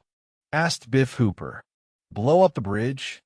"We might lock Colleague and Smuff in one of their own cells," suggested Phil Cohen. "And get locked in ourselves," added Jerry Gilroy. "Be sensible. Are you serious about this, Frank?" "Absolutely. If those two catch that train dad case will be ruined. And I don't mind telling you it has something to do with Perry Robinson." Chet Morton whistled. "Uh-huh. I see now. The Tower affair. In that case, we'll see to it that the 7 o'clock train leaves here without our worthy chief and his equally worthy, although dumb, detective." He hated Smuff, for the sleuth had once or twice tried to arrest the boys for bathing in a forbidden section of the bay. "There is only one question left," said Phil solemnly. "And what is that?" "How to keep them from getting on the train." "Get your brains to work, fellows, if you have any," ordered Jerry Gilroy. "Let's figure out a plan." A dozen plans were suggested, each wilder than the one before. Biff Hooper was in favor of kidnapping the chief and his detective, binding them hand and foot, and setting them adrift in the bay in an open boat. Phil Cohen suggested putting the chief's watch an hour ahead. That plan, as Frank observed, would have been a good one, but for the little difficulty of laying hands on the watch. Chet Morton thought it would be a good idea to start a fight in front of the police station just as Colleague and Smuff were about to leave for the train. The possibility that they might all land in jail as a result made this suggestion unpopular. "If we were in Italy, we could get the Black Hand to help," said Tony Preto. "The Black Hand," declared Chet. "That's a good idea." "We got no Black Hand Society in Bayport," objected Tony. "Let's get one up. Send the chief a Black Hand letter warning him not to take that train. And if he ever found who wrote it, we'd all be up to our necks in trouble," pointed out Joe. "I like to put a bomb under his old police station." "Fine idea," applauded Tony. "Where we get the bomb?" "Leave it to me," announced Chet Morton mysteriously. "I'll get a bomb. I'll guarantee to keep the chief in town." "Not a real bomb?" asked Frank. "Why not?" said Chet. "Listen to me." Chet proceeded to lay forth his plan in a stealthy whisper. It was received with chuckles and murmurs of admiration.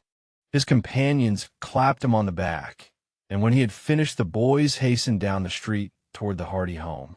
In the rear of the house were a garage and an old barn.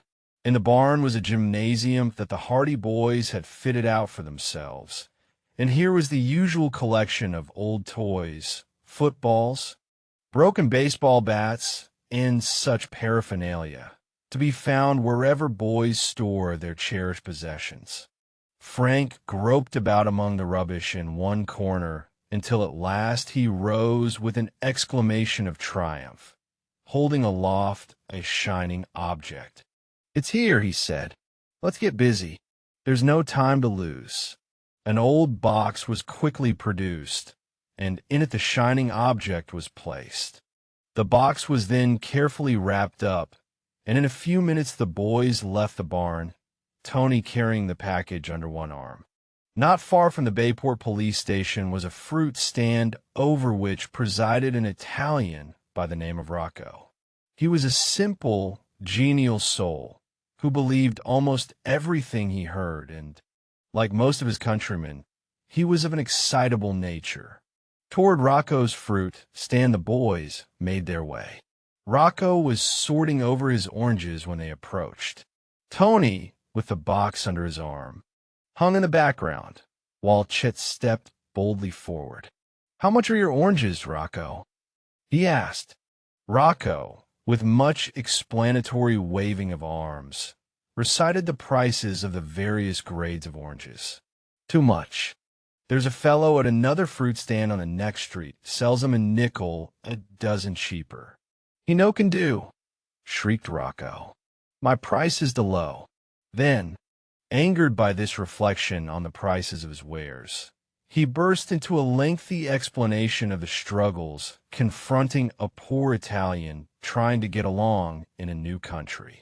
He grabbed Chet by the coat collar, dragged him to a corner of the fruit stall, bade him inspect the fruit, gabbled off prices, and generally worked himself into a state of high indignation.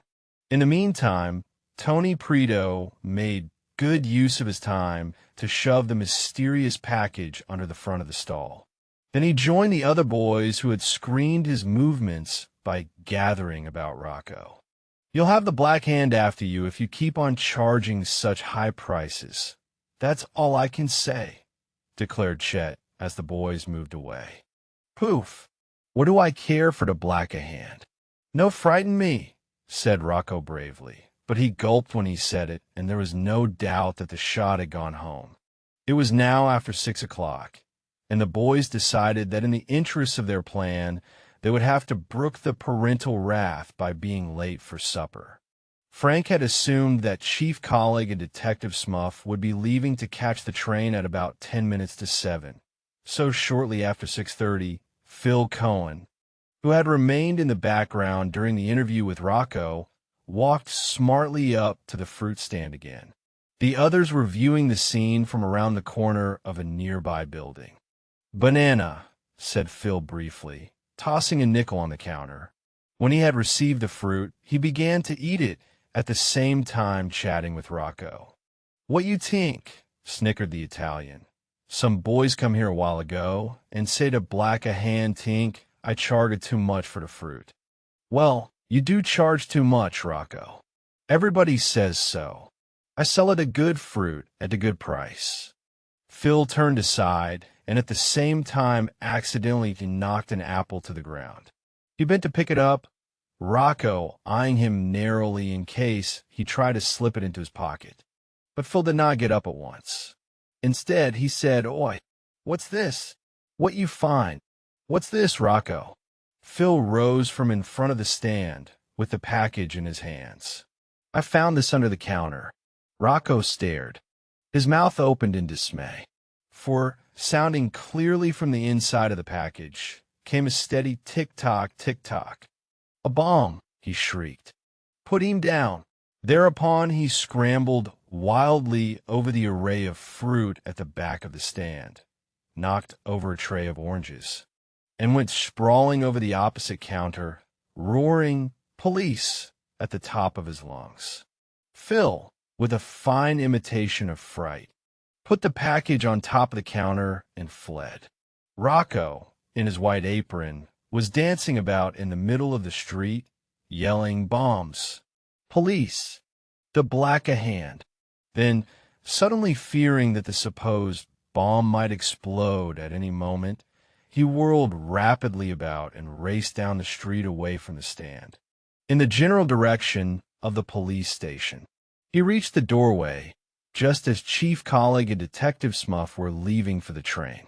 Panting with fear and excitement, Rocco implored them to save him from the black-handers who had put a bomb under his fruit stand. "The bomb, she go tick-tock," he wailed.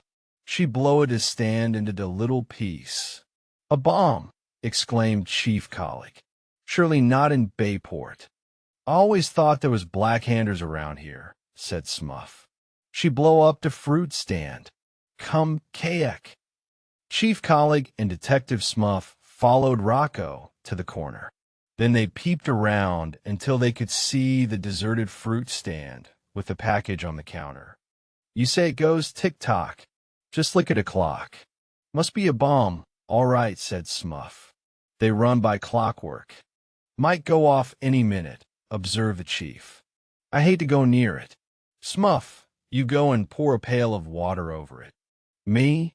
"Yes, you. You're not afraid, are you?" "No, I'm not afraid," muttered Smuff, mopping his brow. "But I gotta think of my wife and family." "Coward," said the chief. "I'd do it myself. Only it wouldn't be right, seeing I'm your superior officer. Bad for discipline." The worthy officers stared at the package on the fruit stand counter, while Rocco danced with impatience. Neither Colleague nor Smuff dared approach closer, but they realized something must be done. "Where's Riley?" asked the chief at last. "Out on his beat, around the corner." "Get him." Smuff departed hastily, glad of the chance to get away from the vicinity of the bomb. He was some time in locating Con Riley, and when at last that minion of the law was escorted back to the chief, 7 o'clock had come and gone. So had the train. Chapter 16. A Confession. "Riley," ordered the chief, "see that package on the counter of the fruit stand. Go and get it and pour a pail of water over it." "Huh," exclaimed Riley, gaping. "Pour a pail of water over it." Riley took off his helmet and scratched his head. He began to wonder if his chief's brain had been affected by the heat. "Don't stand there staring at me," snapped Colleague. "Hurry up and obey orders." "This is the meanest job I ever got," observed Con Riley. But he ambled across the street, wondering why a crowd of people had collected, for word had quickly spread that a bomb had been found under Rocco's fruit stand, and when he reached the package he inspected it wonderingly. "Meb she blow him all to the bits," suggested Rocco fearfully. "He has insurance," consoled the chief. "We'll give him a good funeral," observed Smuff. Con Riley hunted around the fruit stand until he found a pail, and then he went up the street until he located a tap. Finally, with the pail full of water, he went back to the fruit stand, dumped the water over the package, and stood awaiting further orders. "Soak it again," roared the chief, who was taking no chances. Con Riley sighed, but did as he was told. For 5 minutes, he was kept busy dumping innumerable pails of water over the package, and only then did Chief Colleague and Detective Smuff venture forth. Then, with fear and trembling, Chief Colleague handed the package to Smuff and bade him open it. Smuff's hands were shaking so that he could scarcely tear apart the coverings from the water-soaked parcel. The chief withdrew to a safe distance. Con Riley, who had just been told by a friend that he had been pouring water over a live bomb, was trying to achieve a sickly smile as the crowd congratulated him on his bravery. Detective Smuff opened the package. The coverings fell away. The cardboard box, dripping with water, tumbled apart. A bright object fell to the pavement with a clatter. Everybody jumped, but there was no cause for fear. The bright object was nothing more harmful than an old alarm clock. The hardy boys and their chums, mingling with the crowd, roared with laughter, and when the crowd saw how Chief Colleague and his assistants had been duped, they joined in the merriment. An alarm clock, roared someone. They thought an alarm clock was a bomb. Pouring water over an alarm clock. Chief Colleague and Smuff returned to the police station with all the dignity they could muster under the circumstances. The crowd howled and whooped with laughter. The Hardy boys went home smiling. The 7 o'clock train had left half an hour before. Their father was making the trip to the city without the interference of the chief and his assistant, Smuff. Finn and Hardy returned home late that night, and at the breakfast table next morning he was in high spirits. "Solve another mystery?" asked Mrs. Hardy gaily as she poured the coffee. She seldom asked questions about her husband's work, being of a gentle nature that instinctively shrank from any discussion of crime. It frequently distressed her that Mr. Hardy's occupation should be one that meant terms of imprisonment for those whom his cunning and cleverness had brought to justice. But her husband's attitude this morning was so unmistakably jubilant that she was glad for his sake if he had scored another success. "Practically solved, my dear. If you'd care to hear all about it, not me. You know, I don't care to hear about these terrible things." "Well, the boys shall hear of it then. They are interested. If they'll come into my den after breakfast, I'll tell them all about it." "That means you succeeded," Frank said. "Eat your bacon and eggs, and don't be impatient." After breakfast, the boys went with their father into the den off the library, eagerly awaiting news of his mission of the previous evening. They had not told him how Chief Colleague and Detective Smuff had missed the train, but they were shrewdly certain that their efforts in this respect had been of considerable assistance to Mr. Hardy. "First of all," said the detective, "Jackley is dead." "Did he confess?" "You're not very sympathetic for the poor fellow." "Yes, he confessed. Fortunately, Chief Colleague and Detective Smuff didn't show up." Finn and Hardy saw that Joe and Frank glanced at one another, and he smiled quietly. "I have an idea that you two scamps know more about that than you would care to tell. However, they failed to show up, and I had a clear field ahead of me. I saw Jackley just before he died, and I questioned him about the tower robbery. He admitted it. He admitted everything. He said he came to Bayport with the intention of robbing the ticket office.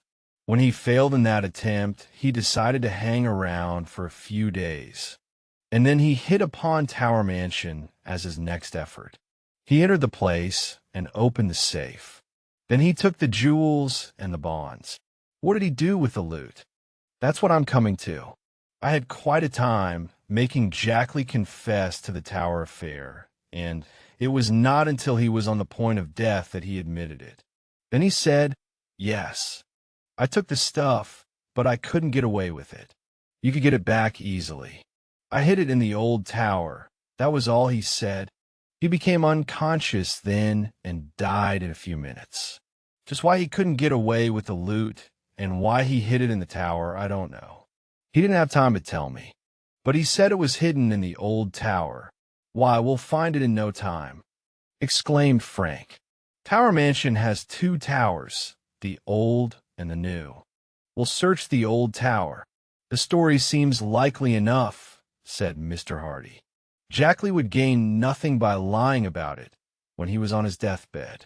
He probably became frightened after he committed the robbery and hid in the old tower until he saw the coast was clear and he was able to get away. Then no doubt he decided to hide the stuff there and take a chance on coming back for it some time after the affair had blown over. That was why he couldn't be traced through the jewels and the bonds," Joe said. "They were never disposed of at all. They've been lying in the old tower all this time. I tried to get him to tell me in just what part of the tower the loot was hidden," continued Finn Hardy, "but he died before he could say any more. I hid it in the old tower. He just managed to gas that out before he became unconscious. It shouldn't be hard to find the stuff. Now that we have a general idea of where it is," Frank pointed out. "Probably he didn't hide it very carefully. The old tower has been unoccupied for a long time, and it is rarely entered. The stuff would be as safe there as if he had hidden it miles away. Joe got up from his chair. I think we ought to get busy and go search the old tower right away. Oh, but if we can only hand old Applegate his jewels and bonds this morning and clear Mr. Robinson. Let's start. I'll leave it to you boys to make the search, said Mr. Hardy with a smile. I've no doubt the stuff will be easily recovered, and you can have the satisfaction of turning it over to Mr. Applegate. I guess you can get along without me in this case from now on. We wouldn't have got very far if it hadn't been for you. And I wouldn't have got very far if it hadn't been for you. So we're even, smiled Mr. Hardy. Be on your way, then, and good luck to you. We'll find it, never fear, promised Frank, putting on his cap. I hope the Applegates don't throw us out when we ask to be allowed to look around in the old tower. Just tell them you have a pretty good clue to where the bonds and jewels are hidden, and they'll let you search to your heart's content, Mr. Hardy advised. Come on then, Joe. We'll have that $1,000 reward before the morning is over. Their father glanced at them shrewdly. Don't count your chickens before they are hatched, he said. And then, as the boys hastened out of the den, he called after them. Also, you might remember the old proverb that there is many a slip between the cup and the lip. But the Hardy boys scarcely heard him. So eager were they to begin searching the old tower, and so confident were they that the mystery was about to be cleared up. Chapter 17. The Search of the Tower. When the Hardy boys reached Tower Mansion, that morning the door was answered by Herd Applegate himself. The tall, stooped gentleman peered at them through his thick-lensed glasses. In one hand he held a sheet of stamps, for it was his custom to devote the mornings to his collection. Yes, he said testily, for he was annoyed at being disturbed. What do you boys want here at this hour of day?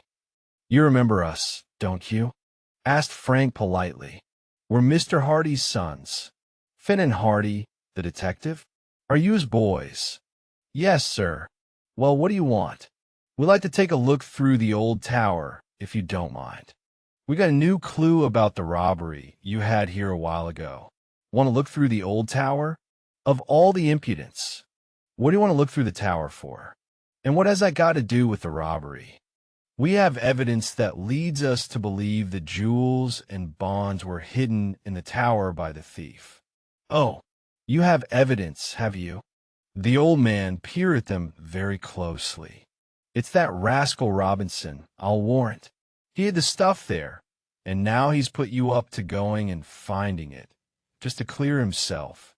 The Hardy boys had not considered the affair in this light, and they gazed at Mr. Applegate in consternation. At last Joe found his tongue.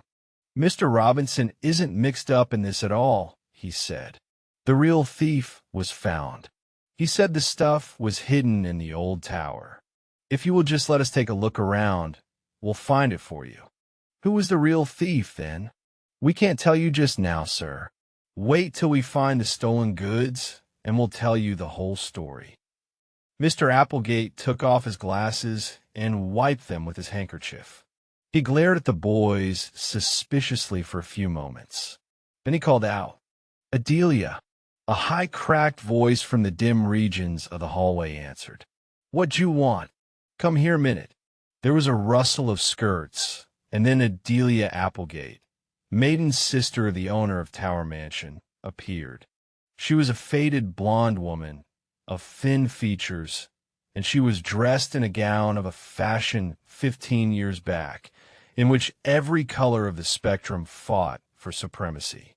What's the matter now? She demanded. Can't a body sit down to do a bit of sewing without you hollering at them? These boys want to look through the old tower. What for? Up to some mischief, I'll be bound. They think they can find the bonds and jewels. Oh, they do they? Sniffed the woman. And what would the bonds and jewels be doing in the old tower? We have evidence that they were hidden there after the robbery, replied Frank.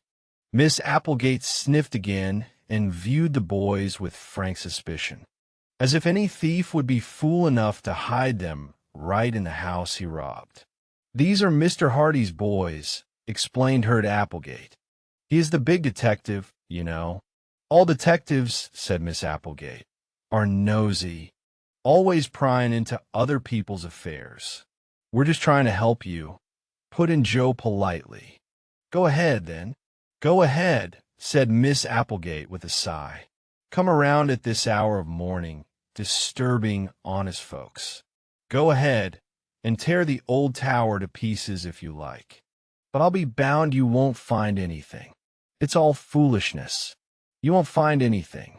Consent having been given, Herd Applegate led the way through the gloomy halls and corridors of the mansion toward the old tower. He was inclined to share his sister's view that the boys' search would be in vain. "Might as well save yourselves the trouble," he declared. "You won't find anything in the old tower. If anything was hidden there, it's been taken away by this time. We'll make a try at it. Anyway, Mr. Applegate, don't ask me to help you. I've got better things to do. Just got some new stamps in this morning, and you interrupted me when I was sorting them out. I got to get back to my work." The man led the way into a corridor that was heavy with dust. It had not been in use for a long time, and it was bare and unfurnished. Leading off this corridor was a heavy door. It was unlocked, and when Mr. Applegate opened it, the boys saw that a flight of stairs lay beyond. "There you are. Those stairs lead up into the tower. Search away. You won't find anything." "I hope we do, Mr. Applegate," said Frank. "And I'm pretty sure we shall. Yes, boys are always going to do wonders. Go ahead, live and learn. Waste your time." And with this parting shot, Herd Applegate turned and hobbled back along the corridor, the sheet of stamps still in his gnarled hand. He was muttering to himself as he departed. The Hardy boys looked at one another. "Not very encouraging, is he, Frank?" "Not a bit of it. But it will be so much the better for us if we get the stuff back for him. He won't think we were wasting our time then. Let's get up into the tower. I'm anxious to start." The tower was about 5 stories in height, as compared with the rest of the mansion, which had but 3 stories. The lower floor was empty. The floors and walls were heavy with dust. Frank and Joe first examined the stairs carefully for footprints, but there were none to be seen. "That seems queer," remarked Frank. "If Jackley had been in here within the past month, you'd think his footprints would still show. By the appearance of this dust, there hasn't been any one in the tower for at least a year. Perhaps the dust collects more quickly than we think. It may have covered his footprints over even within a couple of weeks." An inspection of the ground floor revealed the fact that there was no place where the loot could have been hidden save under the stairs, and there was nothing in that place of concealment. Accordingly, the Hardy boys ascended to the next floor, finding themselves in a room as drab and bare as the one they had just left. Here again the dust lay heavy and the murky windows were thick with cobwebs. There was an atmosphere of age and decay about the entire place. It seemed to have been abandoned for years. "Nothing here," said Frank, after a quick glance around. "On we go." They made their way up to the next floor, after again poking about under the stairs, but again without success. The next room was a duplicate of the first. It was bare and cheerless, deep in dust. There was not the slightest sign of a hiding place. Much less was there any indication that another human being had been in the tower for years. "Doesn't look very promising, Joe. Still, he may have gone right to the top of the tower." So the search continued, until at last the Hardy boys had reached the top of the tower. Here they emerged into the open air, coming through a trapdoor that led through the roof from the upper room. They were now standing on a platform, and far below them lay the city of Bayport. To the east was Barmet Bay, the waters sparkling in the sun. The platform was quite bare. The stone walls gave no opportunity of a hiding place. Their search had been in vain. We were fooled, I guess. Frank admitted. There hasn't been anyone in this tower for years. I knew it as soon as I saw there were no footprints. The boys gazed moodily down over the city and then down over the grounds of Tower Mansion. The roofs of the mansion itself were far below, and directly across from them rose the heavy bulk of the new tower. "Do you think he might have meant the new tower?" exclaimed Joe suddenly. Dad said he specified the old one, but he may have been mistaken. In the darkness and everything, perhaps he didn't know the difference. That's possible, too. It's certain that he didn't hide anything in this tower, at any rate. Although why he should say the old tower, let's ask Mr. Applegate if we can search the new tower, too. What a fine chance we have. He'll crow over us now in real earnest when we go back and tell him we didn't find anything. He'll say, "I told you so." And if we try to get into the new tower, he'll just laugh at us.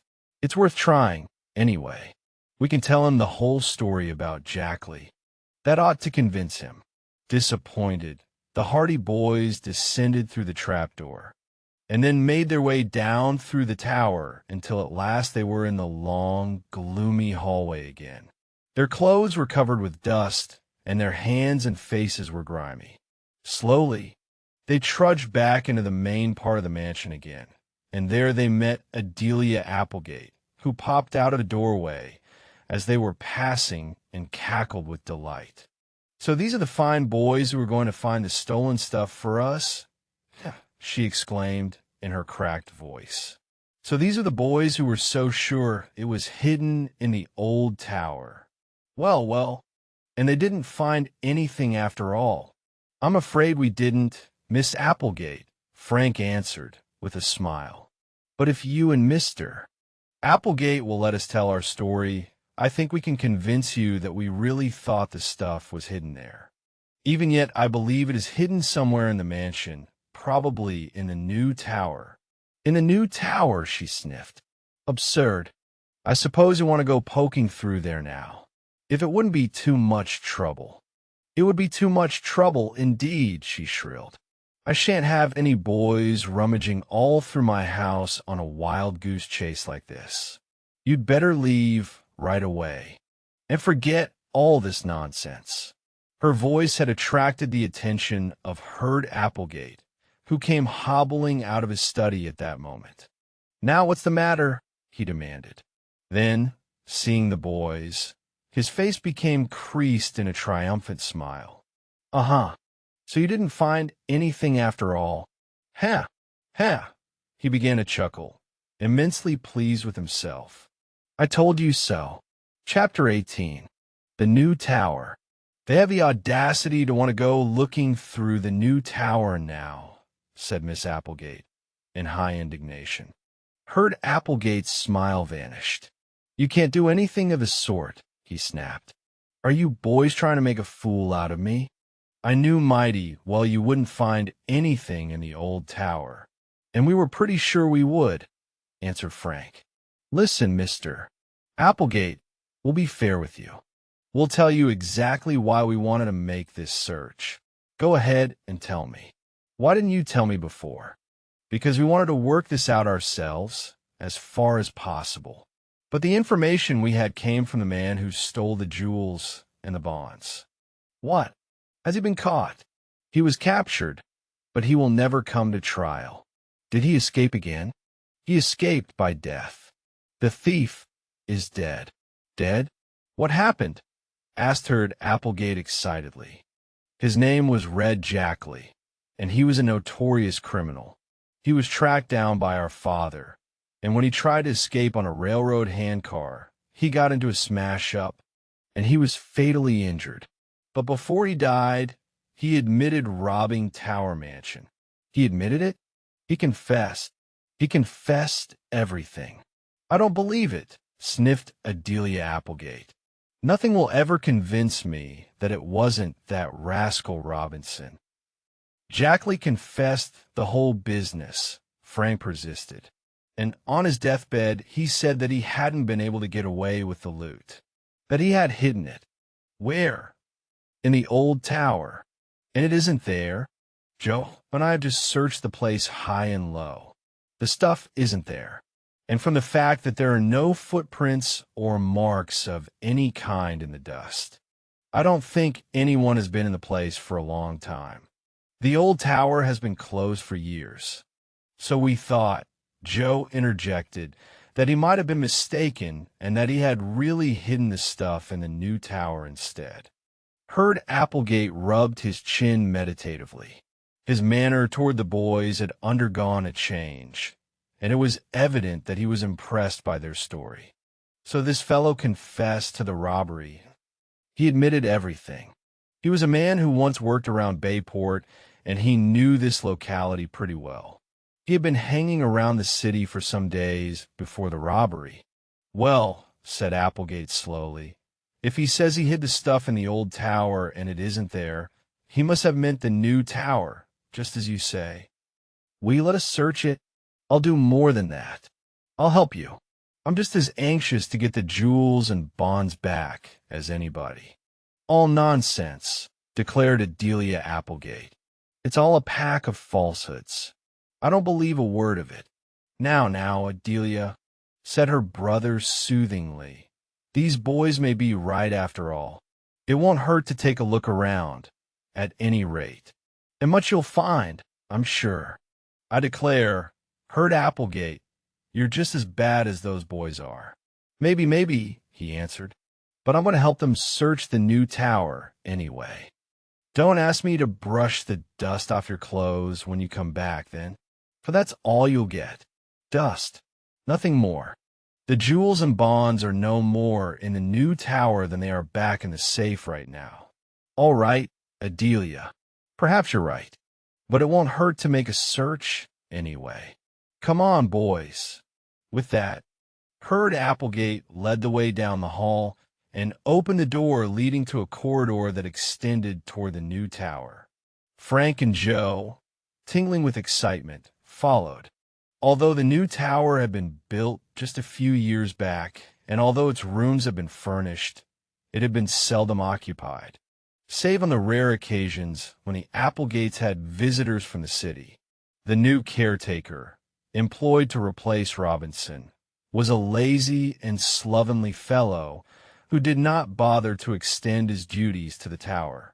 Knowing that the Applegates seldom went near that part of the mansion, and realizing that any laxity in his duties in that respect would scarcely be discovered, it came as a surprise to Herd Applegate, then, to find out that the new tower was dusty, that the windows had not been cleaned, that there were cobwebs on the ceilings. In the first room they found nothing, although they rummaged about in all the corners, looked beneath the table, behind the chairs, looked everywhere, in fact.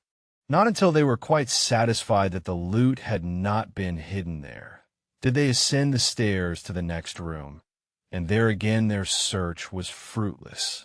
Herd Applegate, being a quick-tempered man, fell back into his old mood.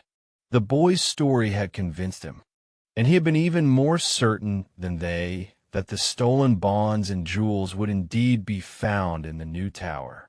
But when 2 of the tower rooms had been thoroughly searched without success, his disappointment increased. Don't believe there was anything in that yarn, after all, he muttered, as they went up the stairs to the 3rd room.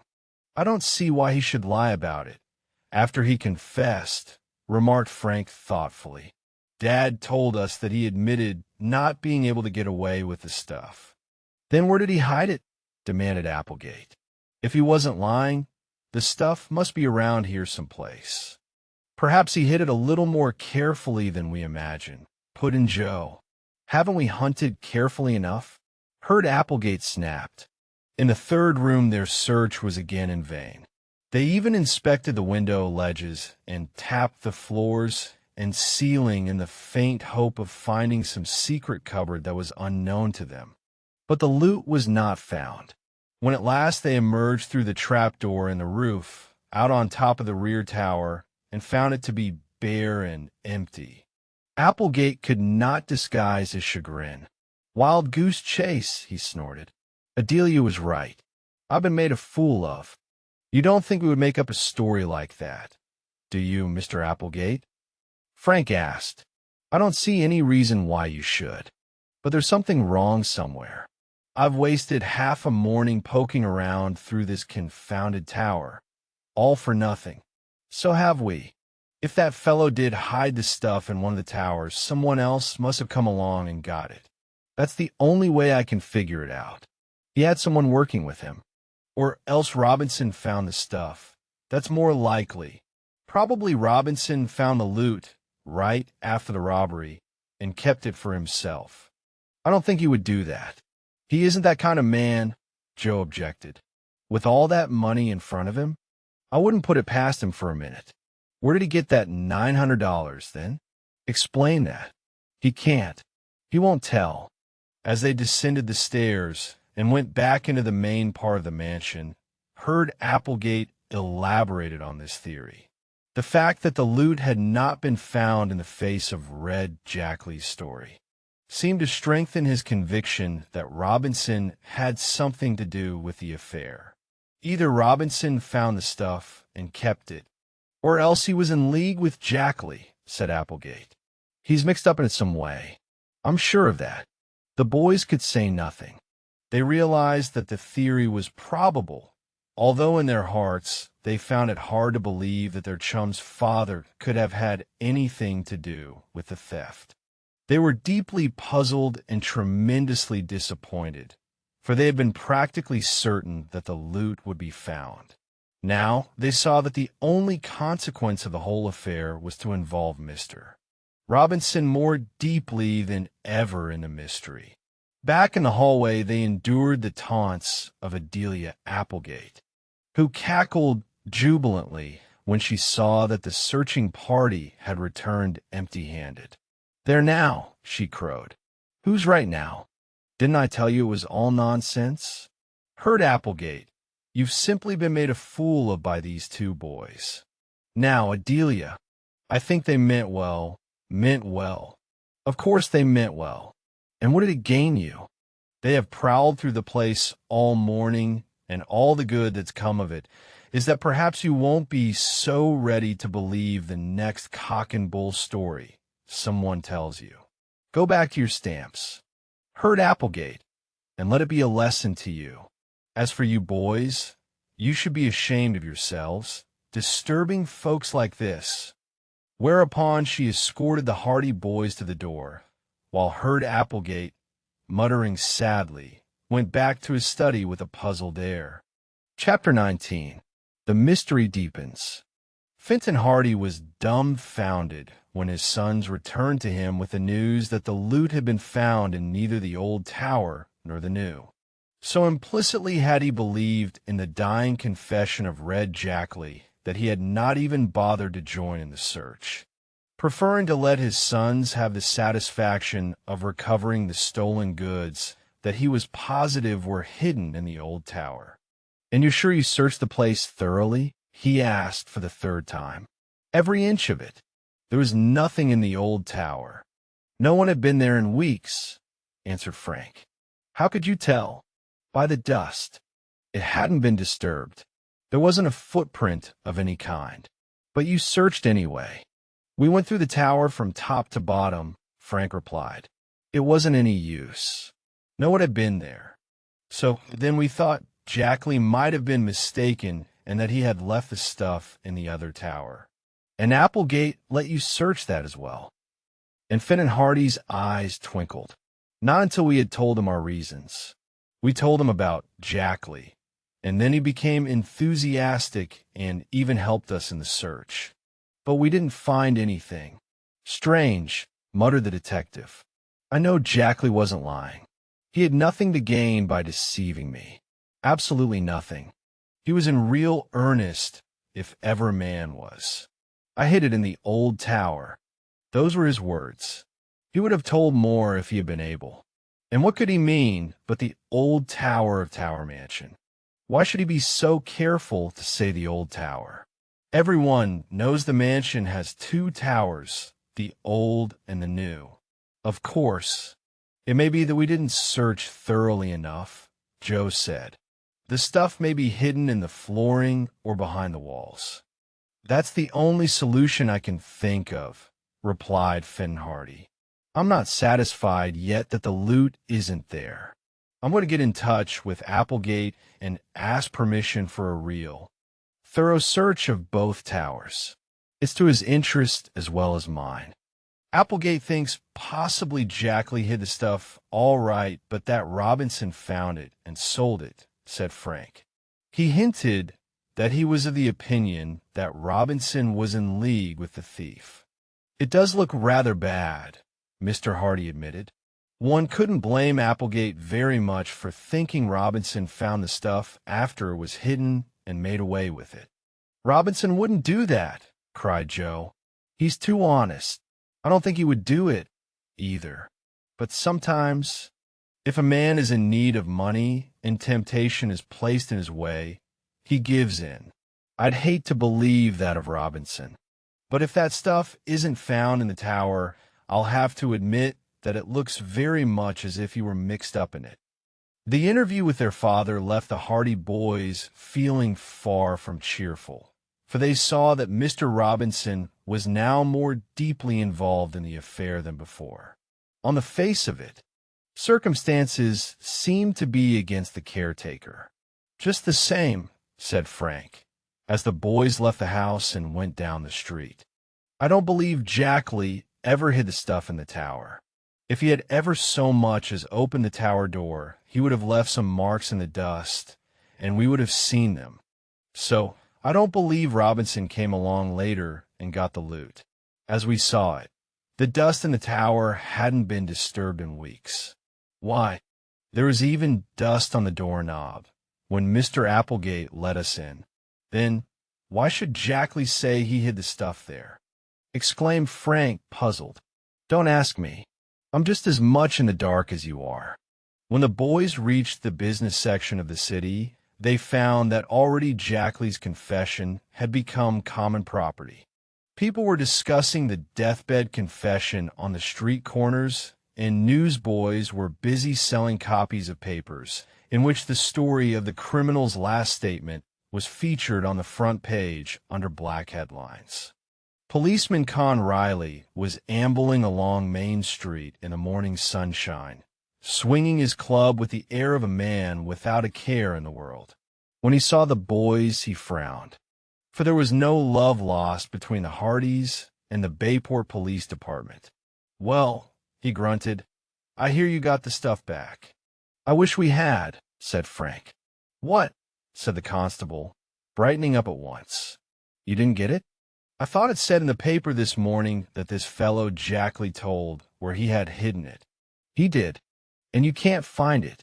Ho, ho, Con Riley indulged in a hearty laugh. What a fine detective your father is. Didn't Jackley say the stuff was hidden in the old tower? What more does he want? Our father didn't search for the stuff, retorted Frank. We did, and it wasn't there. Jackley must have made a mistake. It wasn't there, exclaimed Riley.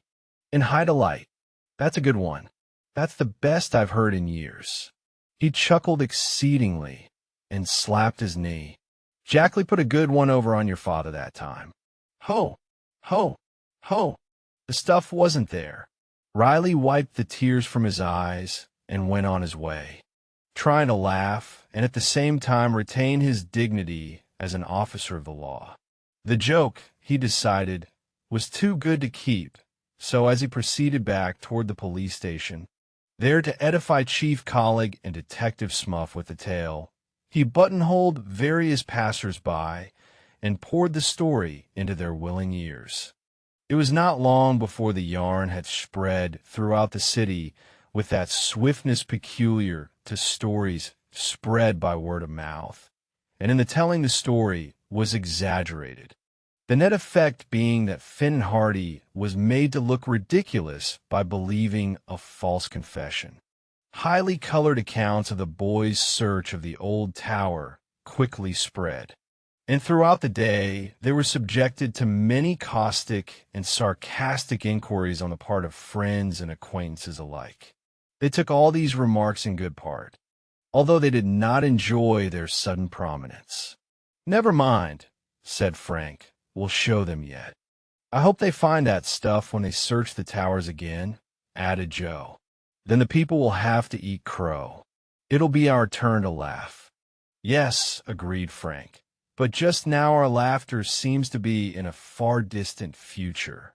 When they returned home, they found that Fenton Hardy had been busy in the meantime and had convinced Herd Applegate that a thorough search of the towers would be advisable.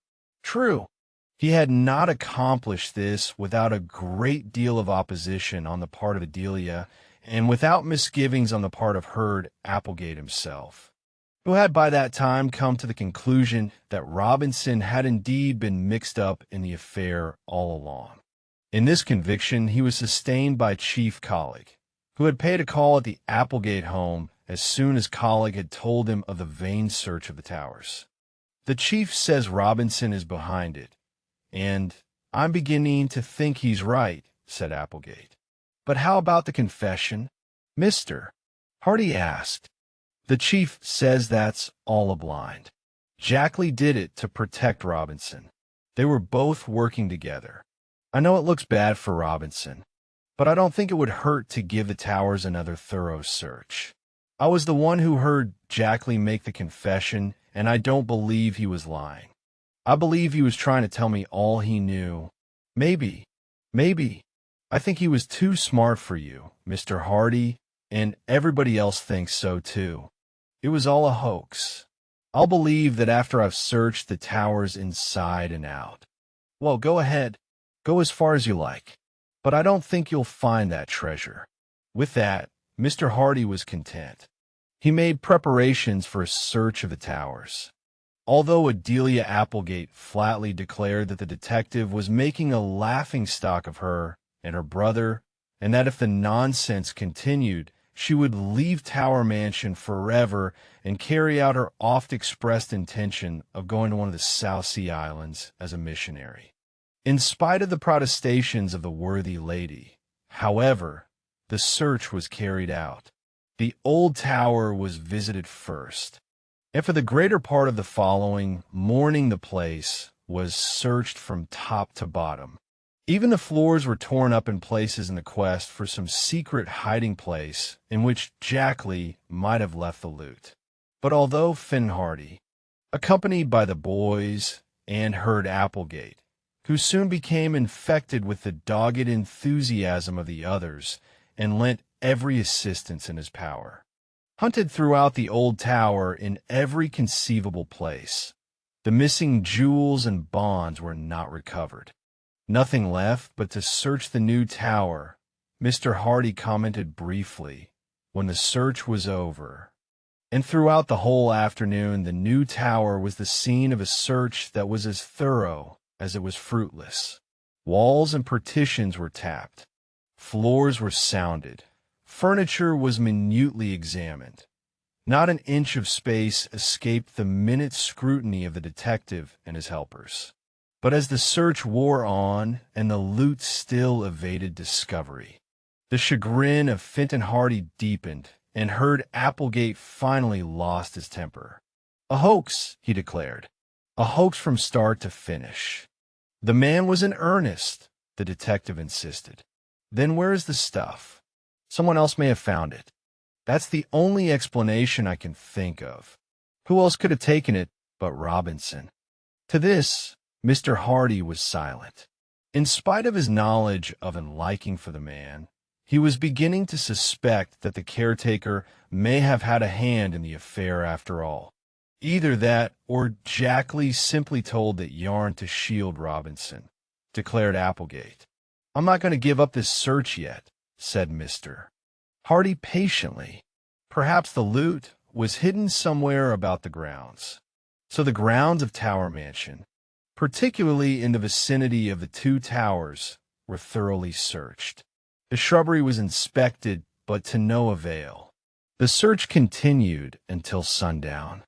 And by that time, Adelia Applegate was pale with wrath, for the place, as she expressed it, had been turned upside down.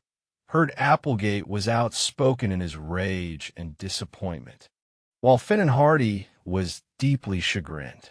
As for the boys, although they had expected that the additional search would be without success, they shared their father's bewilderment. "I can't understand it," admitted the detective. "I could have sworn that Jackley was in earnest when he made that confession. He knew he was near death and that he had nothing to gain by concealment. I can't understand it at all." And there the mystery remained, deeper than it had ever been. Chapter 20. The Flash in the Tower.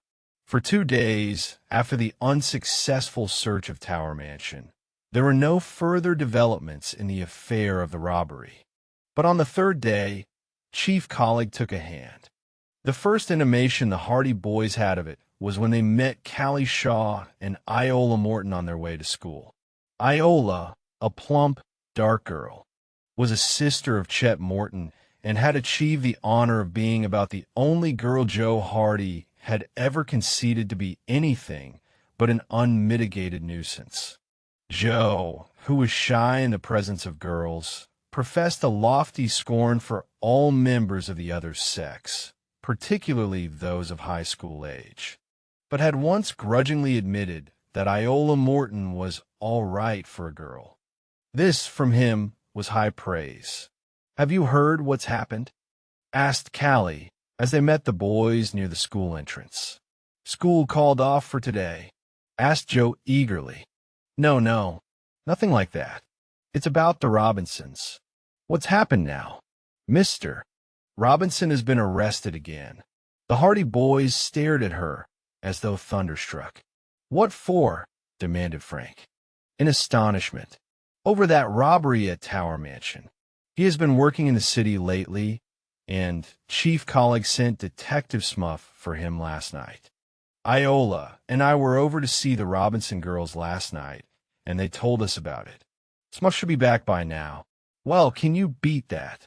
exclaimed Frank. "I wonder what's the big idea of arresting him again?" "It seems the chief has an idea that Mr. Robinson was in league with this man Jackley, the man your father got the confession from. He told Mrs. Robinson last night that he was sure Mr. Robinson had the stuff hidden somewhere and that he was going to find out. He was perfectly mean and nasty about it, and Mrs. Robinson doesn't know what to do." The Hardy boys looked at one another. The affair had suddenly assumed more serious proportions. "If Mr. Robinson is brought back, he'll lose his job, and he had a hard time getting it. Anyway," said Iola. "The worst of it is," said Frank slowly, "that the case looks pretty bad against Mr. Robinson. You don't think they'll send him to the penitentiary?" "It looks bad. The thief said he hid the stuff in the old tower. When we looked for it, the stuff wasn't there. About the only person that could have found it and taken it away was Mr. Robinson himself." "He wouldn't do it," declared Iola indignantly.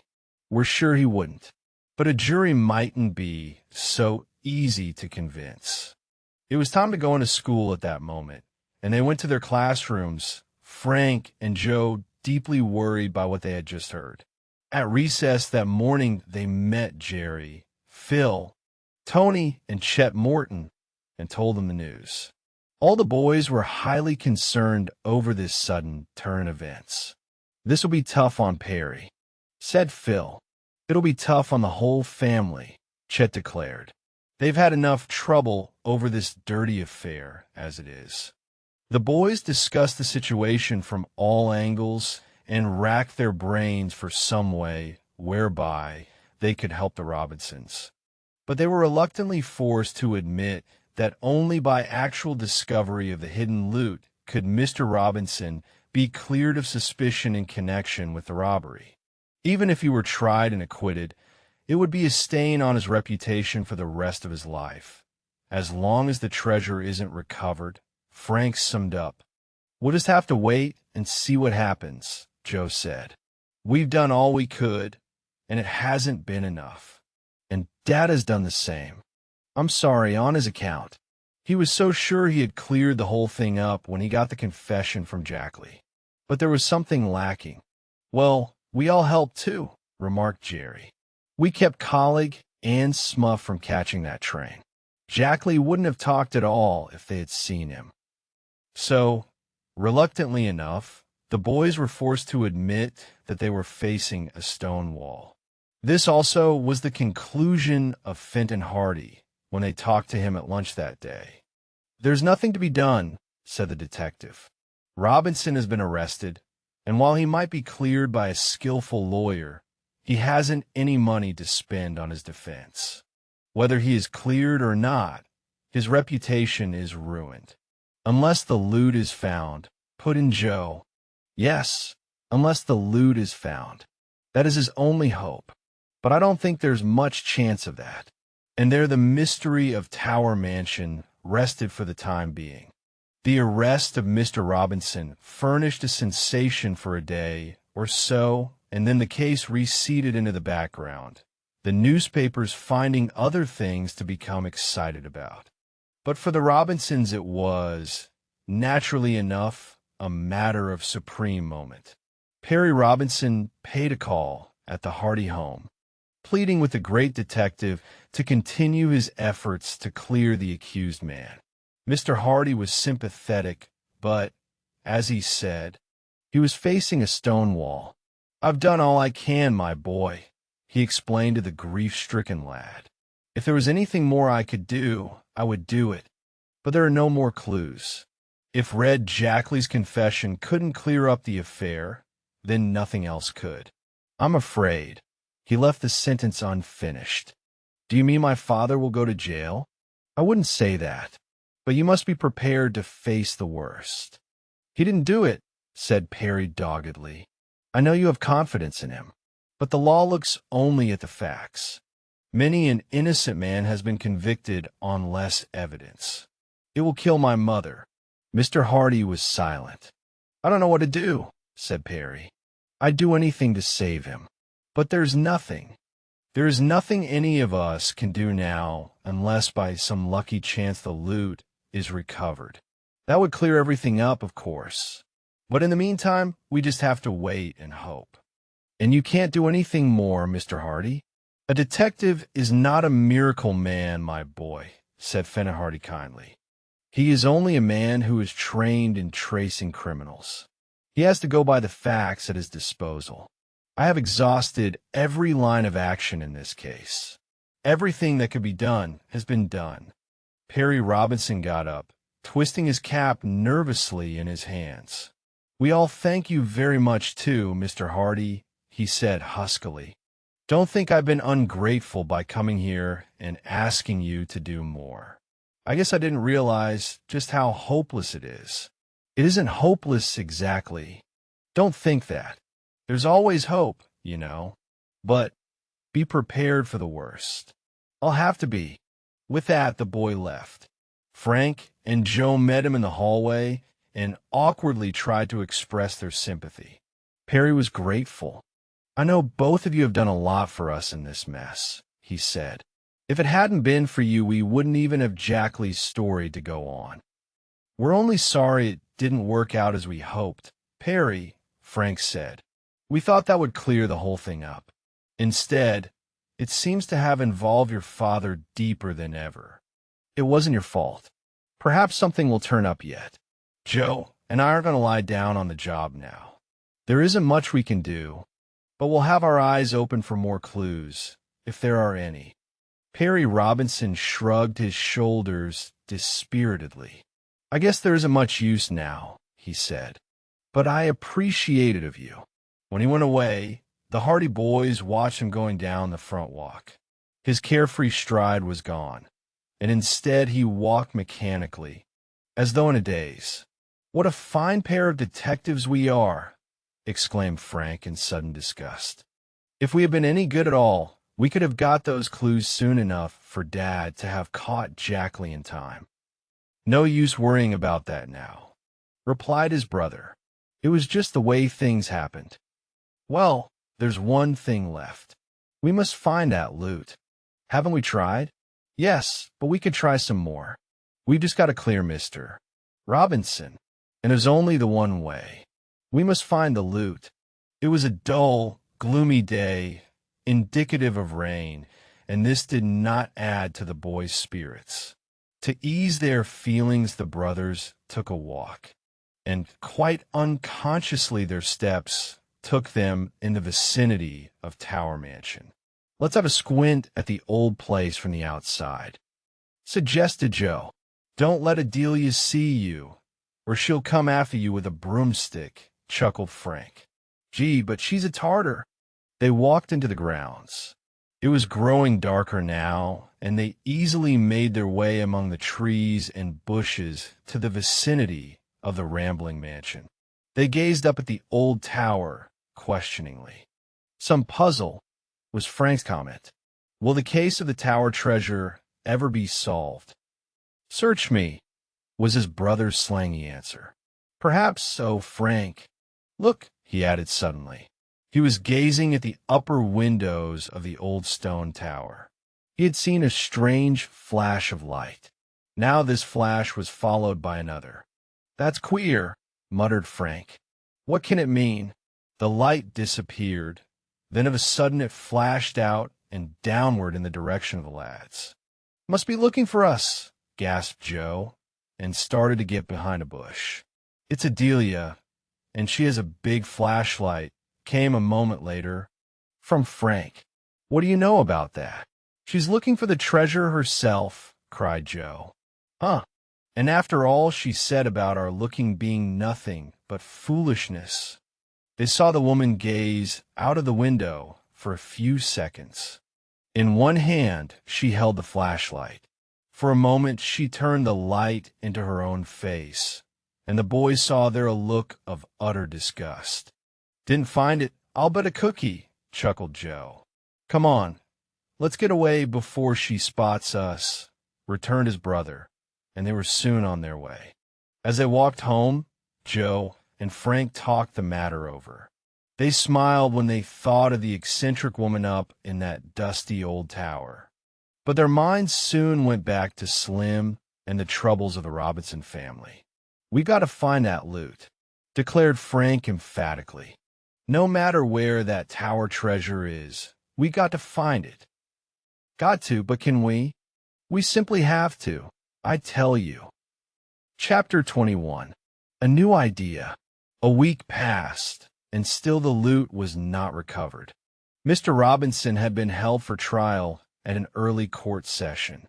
The general opinion in Bayport was that he would be sentenced to imprisonment. The fact that he still refused to tell where he had got the $900 so near the time of the robbery weighed heavily against him. Finn and Hardy was downcast. It was the first case of its kind that he had been unsuccessful in solving completely. And although he was satisfied that he had done good work in tracking down Red Jackley and getting the confession, the result had scarcely been worth the effort. Chief Colleague and Detective Smuff were complacent.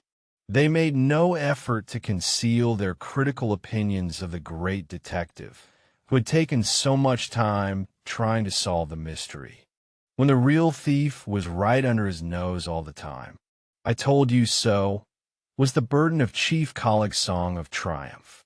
I knew all the time that Robinson was the man. I arrested him right after the robbery, but they all said it couldn't be him. So I let him go, but I knew all the time it couldn't be anyone else. Ain't that so, Smuff? And the loyal Smuff would dutifully chime in with, Yes, Chief. We have to hand it to you. You had the right man all the time. I guess these professional detectives won't think they're so smart after all. Smuff? No, you bet they won't. We can still teach 'em a thing or two. I'll say we can, Smuff. I'll say we can. These stories, naturally enough, reached the ears of Finn and Hardy and the Hardy boys, and they felt keenly the arrogant superiority displayed by the Bayport police officials. But they said nothing, suffering their defeat in silence. On the following Saturday, Frank and Joe decided to take an outing. I want to get out of this city for a few hours, said Frank. We've been so busy worrying about the Tower Mansion case that we've forgotten how to play. Let's take the motorbikes and go out for a run. Good idea, his brother replied. Mother will make us up some lunch. Mrs. Hardy, who was in the kitchen with the cook, smiled when they made known their request. Fair-haired and gentle, she had been tolerantly amused by her son's activities in the Tower affair, but she was glad to see them return to their boyish ways. You'll be getting too grown up altogether, she had said to them a few days previously.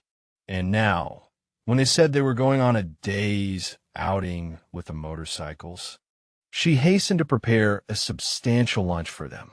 We'll be back in time for supper, Mother, Frank promised. We're just going to follow the highway along the railroad. After that, we may cut across country to Chet's place and then home. Take care of yourself, she warned. No speeding. We'll be careful, they promised, as Joe stowed the lunch basket on the carrier of his machine. Then, with a sputtering roar, the motorcycle sped out along the driveway, and soon the boys were on the concrete highway leading out of the city. In a short time, they had reached the outskirts of Bayport, and then they turned west onto the state highway that ran parallel to the railway tracks.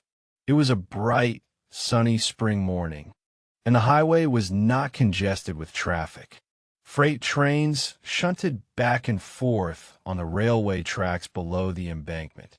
And then a passenger train steamed by, trailing a cloud of black smoke. Like most boys, Frank and Joe could not help but feel the fascination of the railway, although they admitted that they preferred the comparative freedom of their own motorcycles, which are not bound to follow the steel rails and did not have to obey the beck and call of dispatchers. Out in the open country, they put on a little more speed. The highway was like a city pavement beneath them, and the cool breeze stung the color into their cheeks.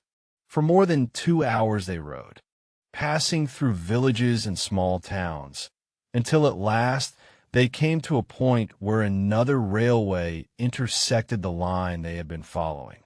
Here, a road also ran parallel to the tracks, branching off the main highway.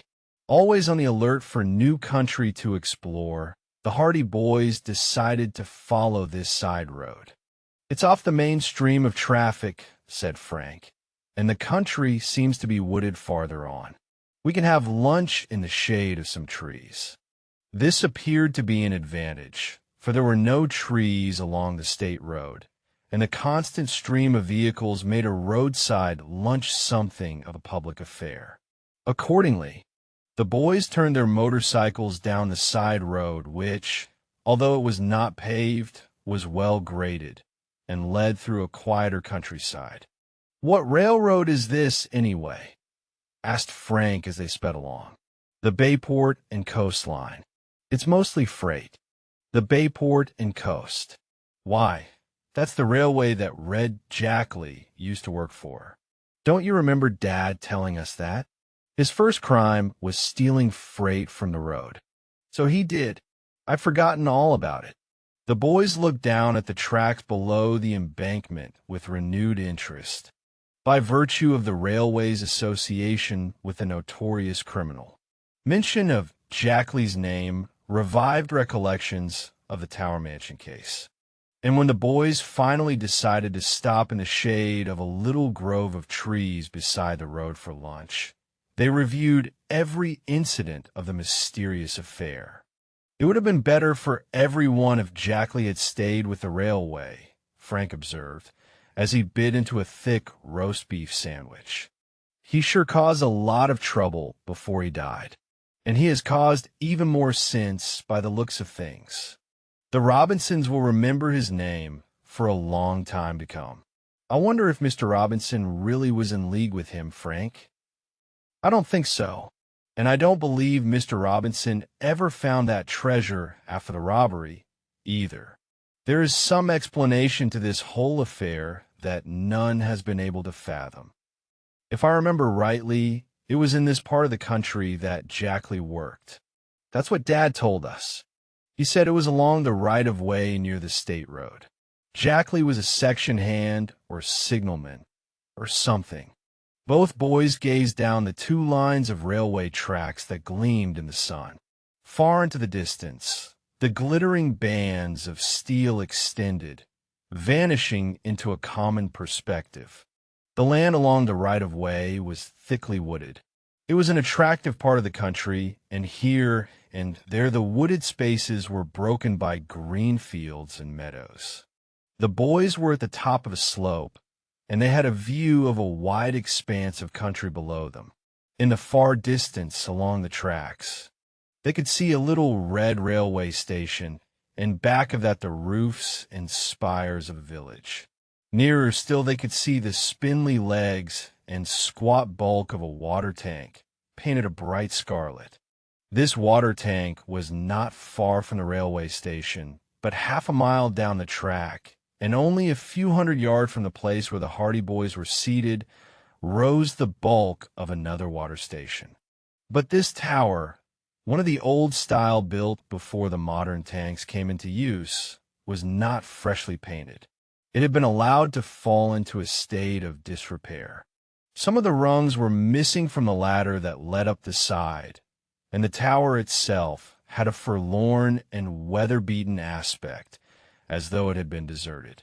This, indeed, was the case. The new tower tank closer to the station had been erected to replace it, and although the old structure had not been torn down, it was not now used. Frank took a huge bite out of his sandwich and began to munch it thoughtfully. The sight of the 2 water stations had given him an idea, but at first it seemed to him to be too absurd for consideration. He was wondering whether he should mention it to his brother. Then he noticed that Joe, too, was gazing thoughtfully down the railway tracks. Joe raised a sandwich to his lips absently, essayed a bite, and missed the sandwich altogether. Still he continued gazing at the 2 water towers. Finally Joe turned and looked at his brother. In the eyes of both was the light of a great discovery. They knew that they were both thinking of the same thing. 2 water towers, said Frank slowly. An old one and a new one. And Jackley said he had the stuff in the old tower. He was a railway man. Why not? Shouted Joe, springing to his feet. Why couldn't it have been the old water tower? He used to work around here. He didn't say the old tower of Tower Mansion, after all. He just said the old tower. Frank, I believe we've stumbled on the clue. It would be the natural thing for him to come to his old haunts after the robbery. And if he found he couldn't get away with the stuff, he would hide it somewhere he knew. The old water tower. Why didn't we think of it before, Joe? Why, that must be the place. Chapter 22. The Search. Lunch, motorcycles. Everything else was forgotten. With a wild yell of delight, Frank began to scurry down the embankment that flanked the right-of-way. At his heels ran Joe. They raced down the grassy slope until they came to the wire fence. They scrambled over it, heedless of tearing their clothes. They dashed up onto the cinder path beside the rails. What if we're wrong, Frank? Panted Joe. We can't be wrong. I just know that's what Jackley meant. The old tower. It was the old water tower he meant all along. He didn't have time to explain. The Hardy boys were tingling with excitement. It seemed that they could never reach the water tower. They dashed along the cinder path with all the speed at their command, but the tower still seemed a long distance away. If only we have stumbled on the secret after all, Joe. It'll clear Mr. Robinson. We'll get the reward. Dad'll be proud of us. These thoughts gave them new strength, and their hopes were high as they neared the tower. The structure reared gloomily from beside the tracks. At close quarters, it was even more decrepit, even more in a state of disrepair than they had imagined. The old tower had been abandoned for some time in favor of a new tank nearer the station. It sagged perilously. The ladder that led to the top lacked so many rungs that at first the boys feared they would be unable to ascend. "If Jackley got up this ladder, we can do the same," said Frank, as he stopped, panting at the bottom. "Let's go." He began to scramble up the flimsy ladder. Hardly had he ascended 4 rungs than there came an alarming crack. "Look out!" Frank clung to the rung above, just as a rung snapped beneath his weight. He hung in midair for a moment, then drew up his feet and placed them on the next rung. This proved firmer, and he was able to go on. "Don't break 'em all," called Joe. "I want to be in on this." Frank continued up the ladder. Occasionally, when he came to a place where a rung had broken off, he was obliged to haul himself upward by main force, but finally he neared the top. The ladder ran up along the side of the tank to the very top of the great, vat-like receptacle, and there it led to a trapdoor. The hardy boys did not look down. They were high above the ground now, and the old water tower was swaying alarmingly. They began to realize their peril, for the tower was old and liable to topple over with them. But the thought did not serve to restrain them, and at last Frank scrambled over the last rung and found himself on the upper surface of the tower. He turned around and helped Joe over. Far below them lay the countryside. The green fields laid out in neat patterns, the roads in the distance like white ribbons, and the railway tracks glistening in the sunlight. The wind seemed much stronger on top of the tower, and it whistled about their ears. The flimsy structure swayed to and fro with every movement they made. The trapdoor was closed. Frank went over to it and tugged at it, but the timber was heavy and Joe was obliged to help him. Between the two, however, they managed to raise it, revealing a dark gap that led into the recesses of the abandoned water tower. The upper part of the tank was a space about 4 feet in depth and separated from the lower, or main portion by a thick floor.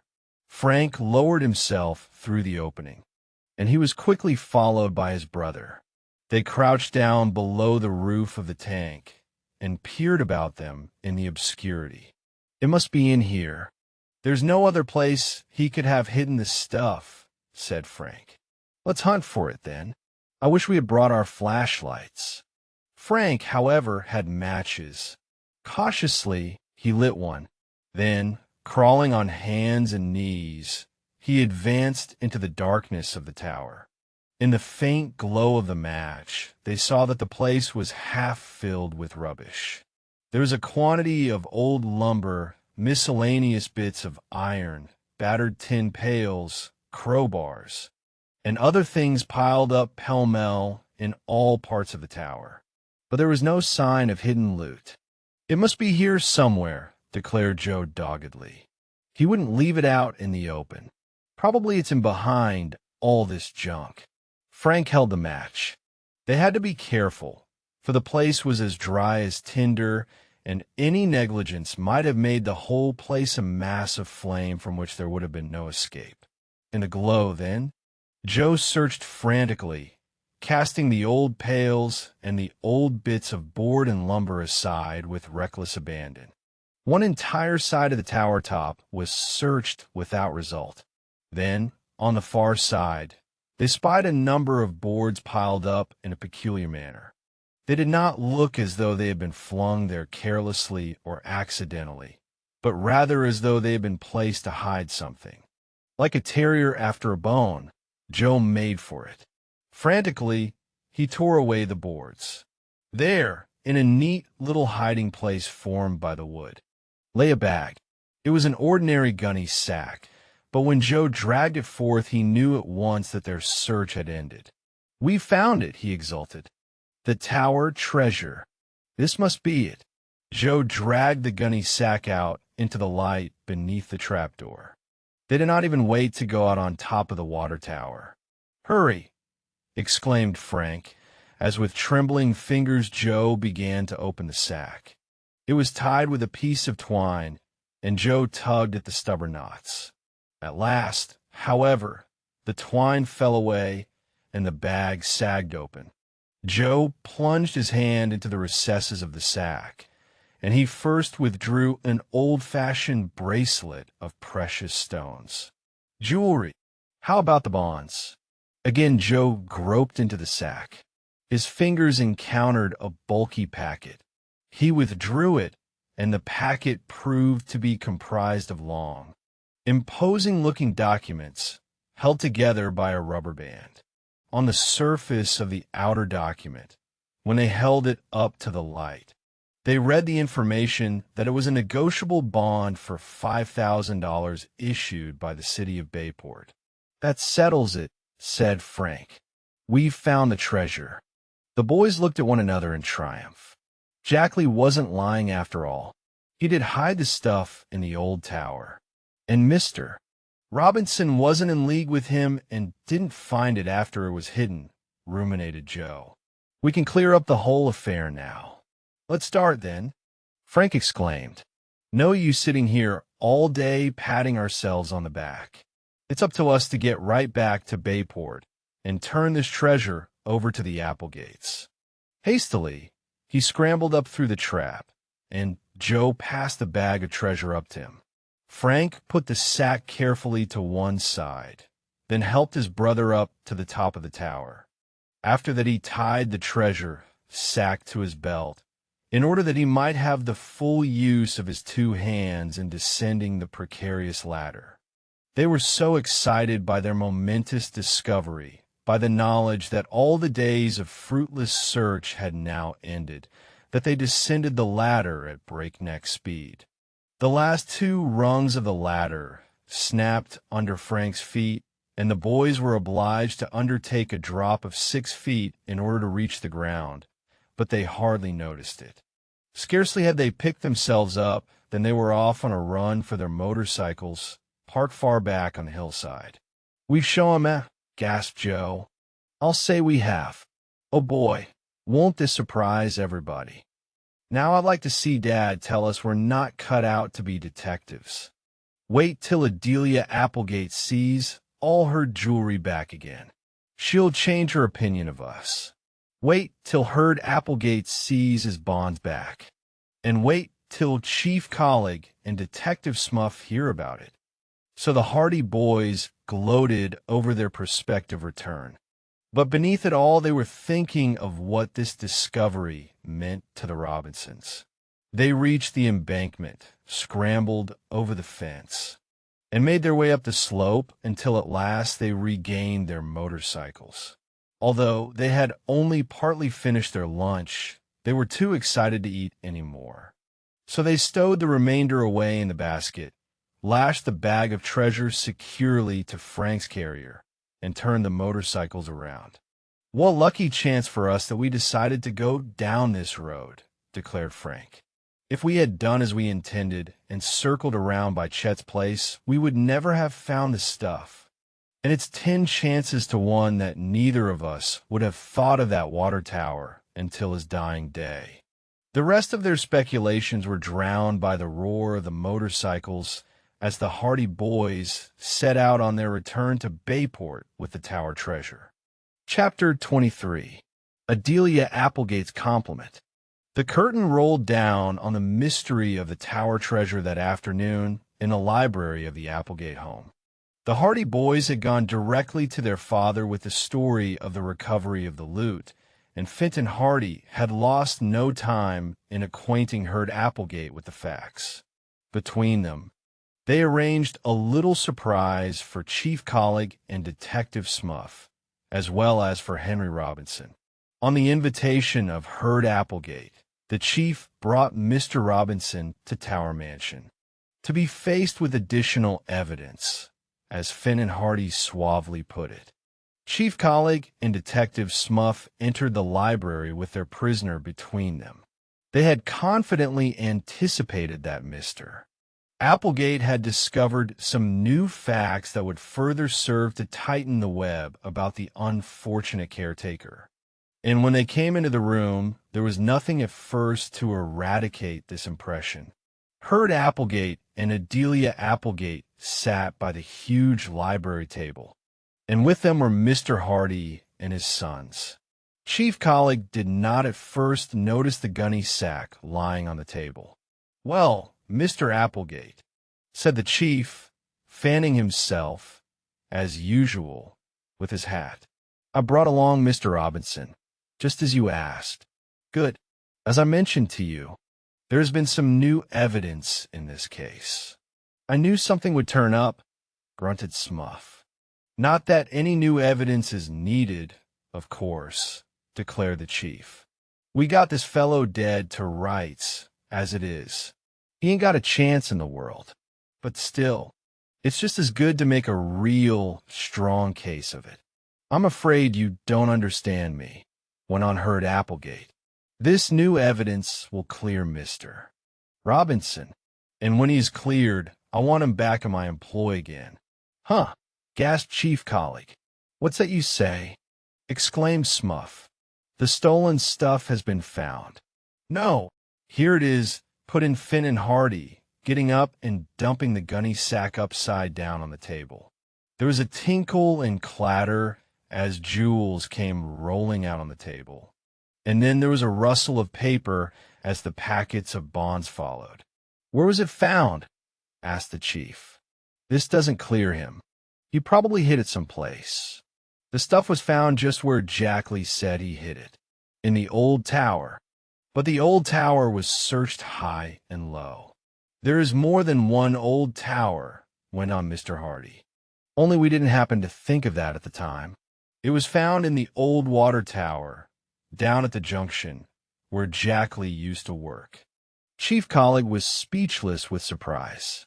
He gazed at Smuff, whose jaw had dropped in astonishment.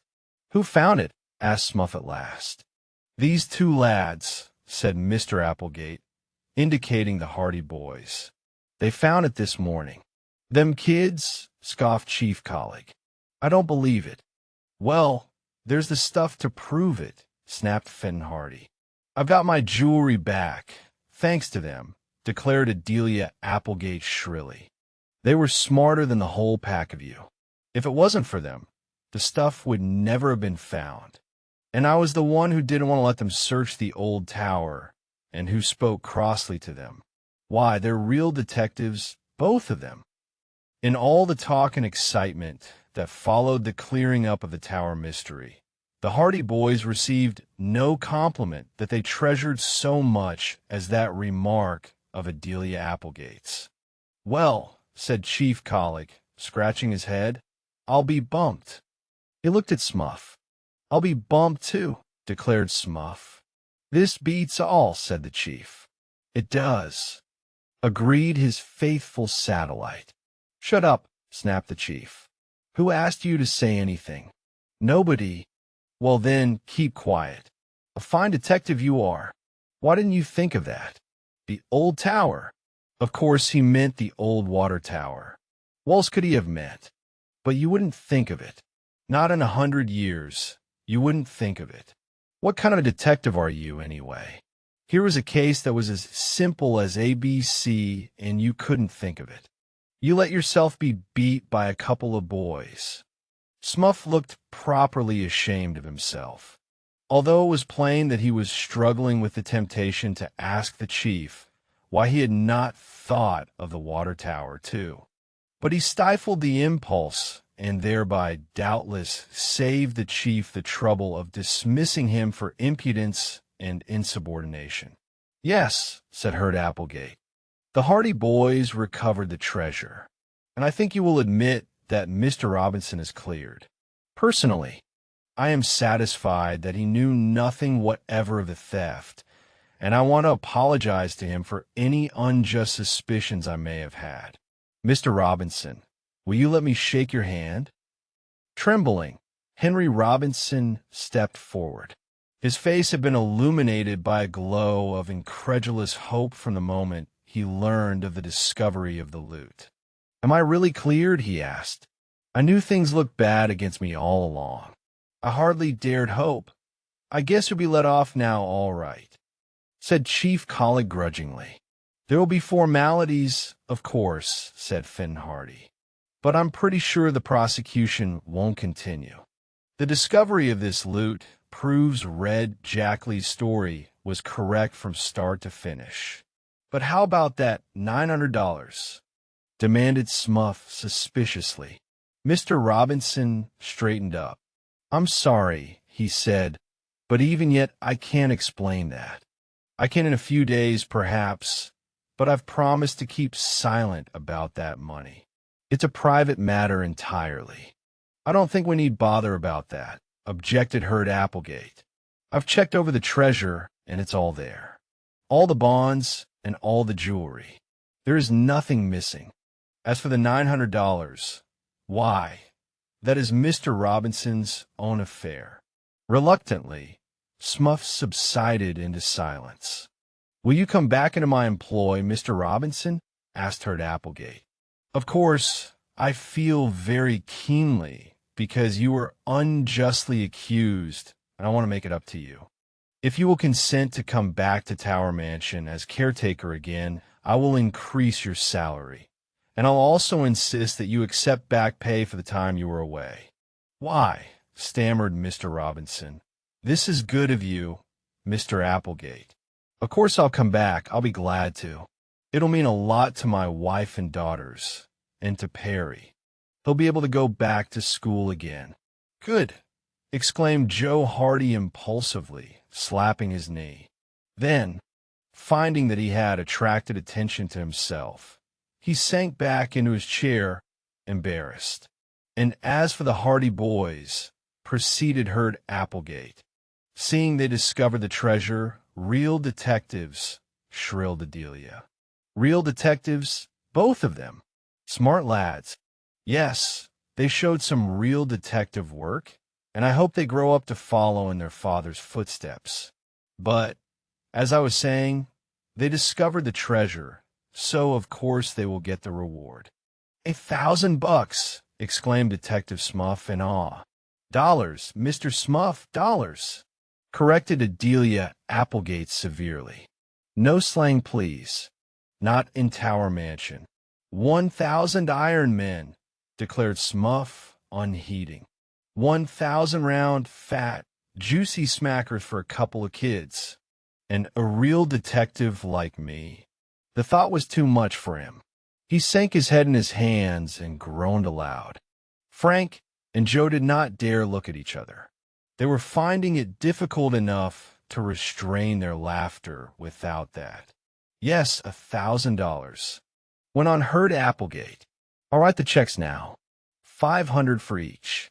With that, he took out his fountain pen, reached in a drawer of the table for a checkbook, and soon the silence was broken by the scratching of pen on paper. Herd Applegate wrote out 2 checks, each for $500, and these he handed to the boys. Frank and Joe accepted them with thanks, folded them up, and put them in their pockets. And that, I think, concluded Mr. Applegate, finishes the mystery of the Tower robbery. Thanks to the Hardy boys, chimed in his sister. Real detectives. Both of them. I must ask them up for supper some night. Chapter 24. The last of the Tower case. The discovery of the Tower Mansion treasure was a Bayport sensation for almost a week, and a week is a long time for any sensation to last, even in Bayport. People said that they knew all along that Mr. Robinson was innocent of the theft, and went as far out of their way to be nice to him as they had gone out of their way to be unkind to him and ignore him when he was accused of crime. People, too, were loud in their praises of the Hardy boys, and everybody predicted a bright future for them and said they knew all along that the lads were bound to solve the mystery if they kept at it long enough. All of this the boys took with a grain of salt, as the saying is, for they knew that the public is fickle and as quick to condemn failure as it is to praise success. Frank and Joe did not let the adulation turn their heads. When we couldn't find the treasure, everybody said, We were just nuisances. Little boys trying to play detective, laughed Frank. Now that we have found it, all that is forgotten. The main thing is that we've proved to Dad that we know how to keep our eyes and ears open. And we've got $1,000 between us. A mighty nice start for a bank account. I'll say it is. I wish another mystery would come along.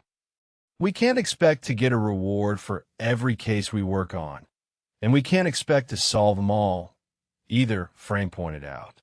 We can't expect to get many cases to try our hand at. We're not professionals just yet. No, but we will be someday. This conversation took place as the Hardy boys were on their way up to Tower Mansion about a week later. Adelia Applegate, who had taken a great fancy to the lads, in violent contrast to her dislike of them on the day they had gone to make a search of the old tower, had invited them up to the Tower Mansion for supper.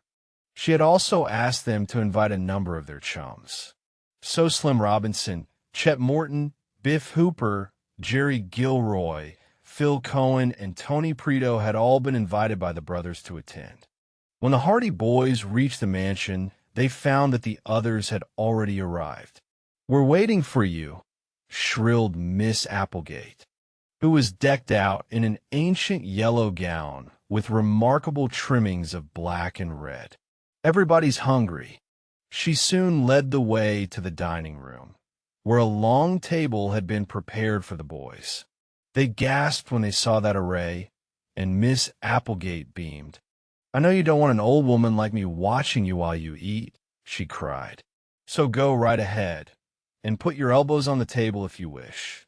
There was a scramble for places as a servant came in with the soup, but Frank Hardy sprang to his feet. 3 cheers for Miss Applegate. They were given with vociferous enthusiasm. Miss Applegate blushed with pleasure, and as she left the room, the Hardy boys and their chums were sitting down to a banquet the like of which they had never seen before. For more than half an hour they indulged in roast chicken, crisp and brown, huge helpings of fluffy mashed potatoes, pickles, vegetables and salads, pies and puddings to suit every taste. And when the last boy sank back in his chair with a happy sigh, there was still food to spare. "I never thought I'd see the day when I'd quit eating while there was still some chicken on the table," murmured Chet Morton. "But this is the day." "We have the Hardy boys to thank for this spread," said Jerry. "Let's give him 3 cheers."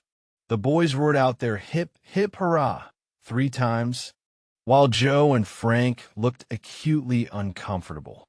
They looked still more uncomfortable when Slim Robinson got up, pushing back his chair. "I'd like to say something, fellows, if you don't mind." 3 cheers for Slim," yelled someone. So the boys gave Slim 3 cheers, and he gulped and blushed crimson. "Speech." The cry was taken up. "Speech. Speech." "I'm not going to make any speech," he said. "I only want to say something." "Go ahead. I'm not going to hand out any compliments to the Hardy boys." Joe and Frank looked greatly relieved. They had been afraid of being embarrassed by Slim's gratitude. "Everybody knows what they've done, and everybody knows what it means to me and to my family." "You bet." "Sure, but I just want to clear up one point on behalf of my father." 3 cheers for Henry Robinson. "He's all right." The 3 cheers for Mr. Robinson were perhaps a little weaker than the others. But that was only because some of the boys were beginning to show slight signs of hoarseness by that time. It's about the $900 that he got just about the time of the robbery. He couldn't explain it at the time, and it looked bad against him. "It doesn't matter where he got it," shouted Biff Hooper. "I'll bet he got it honestly anyway. And if anyone else says different, just let him come outside." No one else said differently. "Yes, he got it honestly, of course," said Slim. "The money was paid him by a man who owed it to him. But Dad couldn't say anything about it, because he promised not to. This man owed 2 other men besides my father, and those debts should have been paid first. He was afraid the others would sue him if they heard he had paid Dad, So he made my father promise to say nothing. And when my dad makes a promise, he keeps it. The boys looked at one another. To tell the truth, few of them had thought of the affair of the $900. But now that it was recalled to them, they realized that here was the final angle of the Tower Mansion mystery cleared up at last. They cheered Slim to the echo. They pounded on the table with their knives. And when Herd Applegate came in to see what the racket was about, they gave him 3 cheers and made him sit at the head of the table. And that ended the affair of Tower Mansion, but did not end the career of the Hardy Boys as amateur detectives. They were soon to be called on to help solve another mystery. And the story of their adventures in this case will be told in the next volume of this series, entitled The Hardy Boys, The House on the Cliff. Speech. Speech. The boys were shouting to Herd Applegate. The old stamp collector got up, smiling. It's been a long time since there's been a crowd of boys in Tower Mansion, he said. I've been in danger of forgetting that I was ever young once myself. So I want you to come back often. I want you to know that Tower Mansion is always open to the Hardy Boys and their chums. The Hardy Boys looked at one another as the crowd about the table broke into a yell of delight. He's a pretty good old scout after all, isn't he? Said Frank. You bet he is, replied his brother. The end.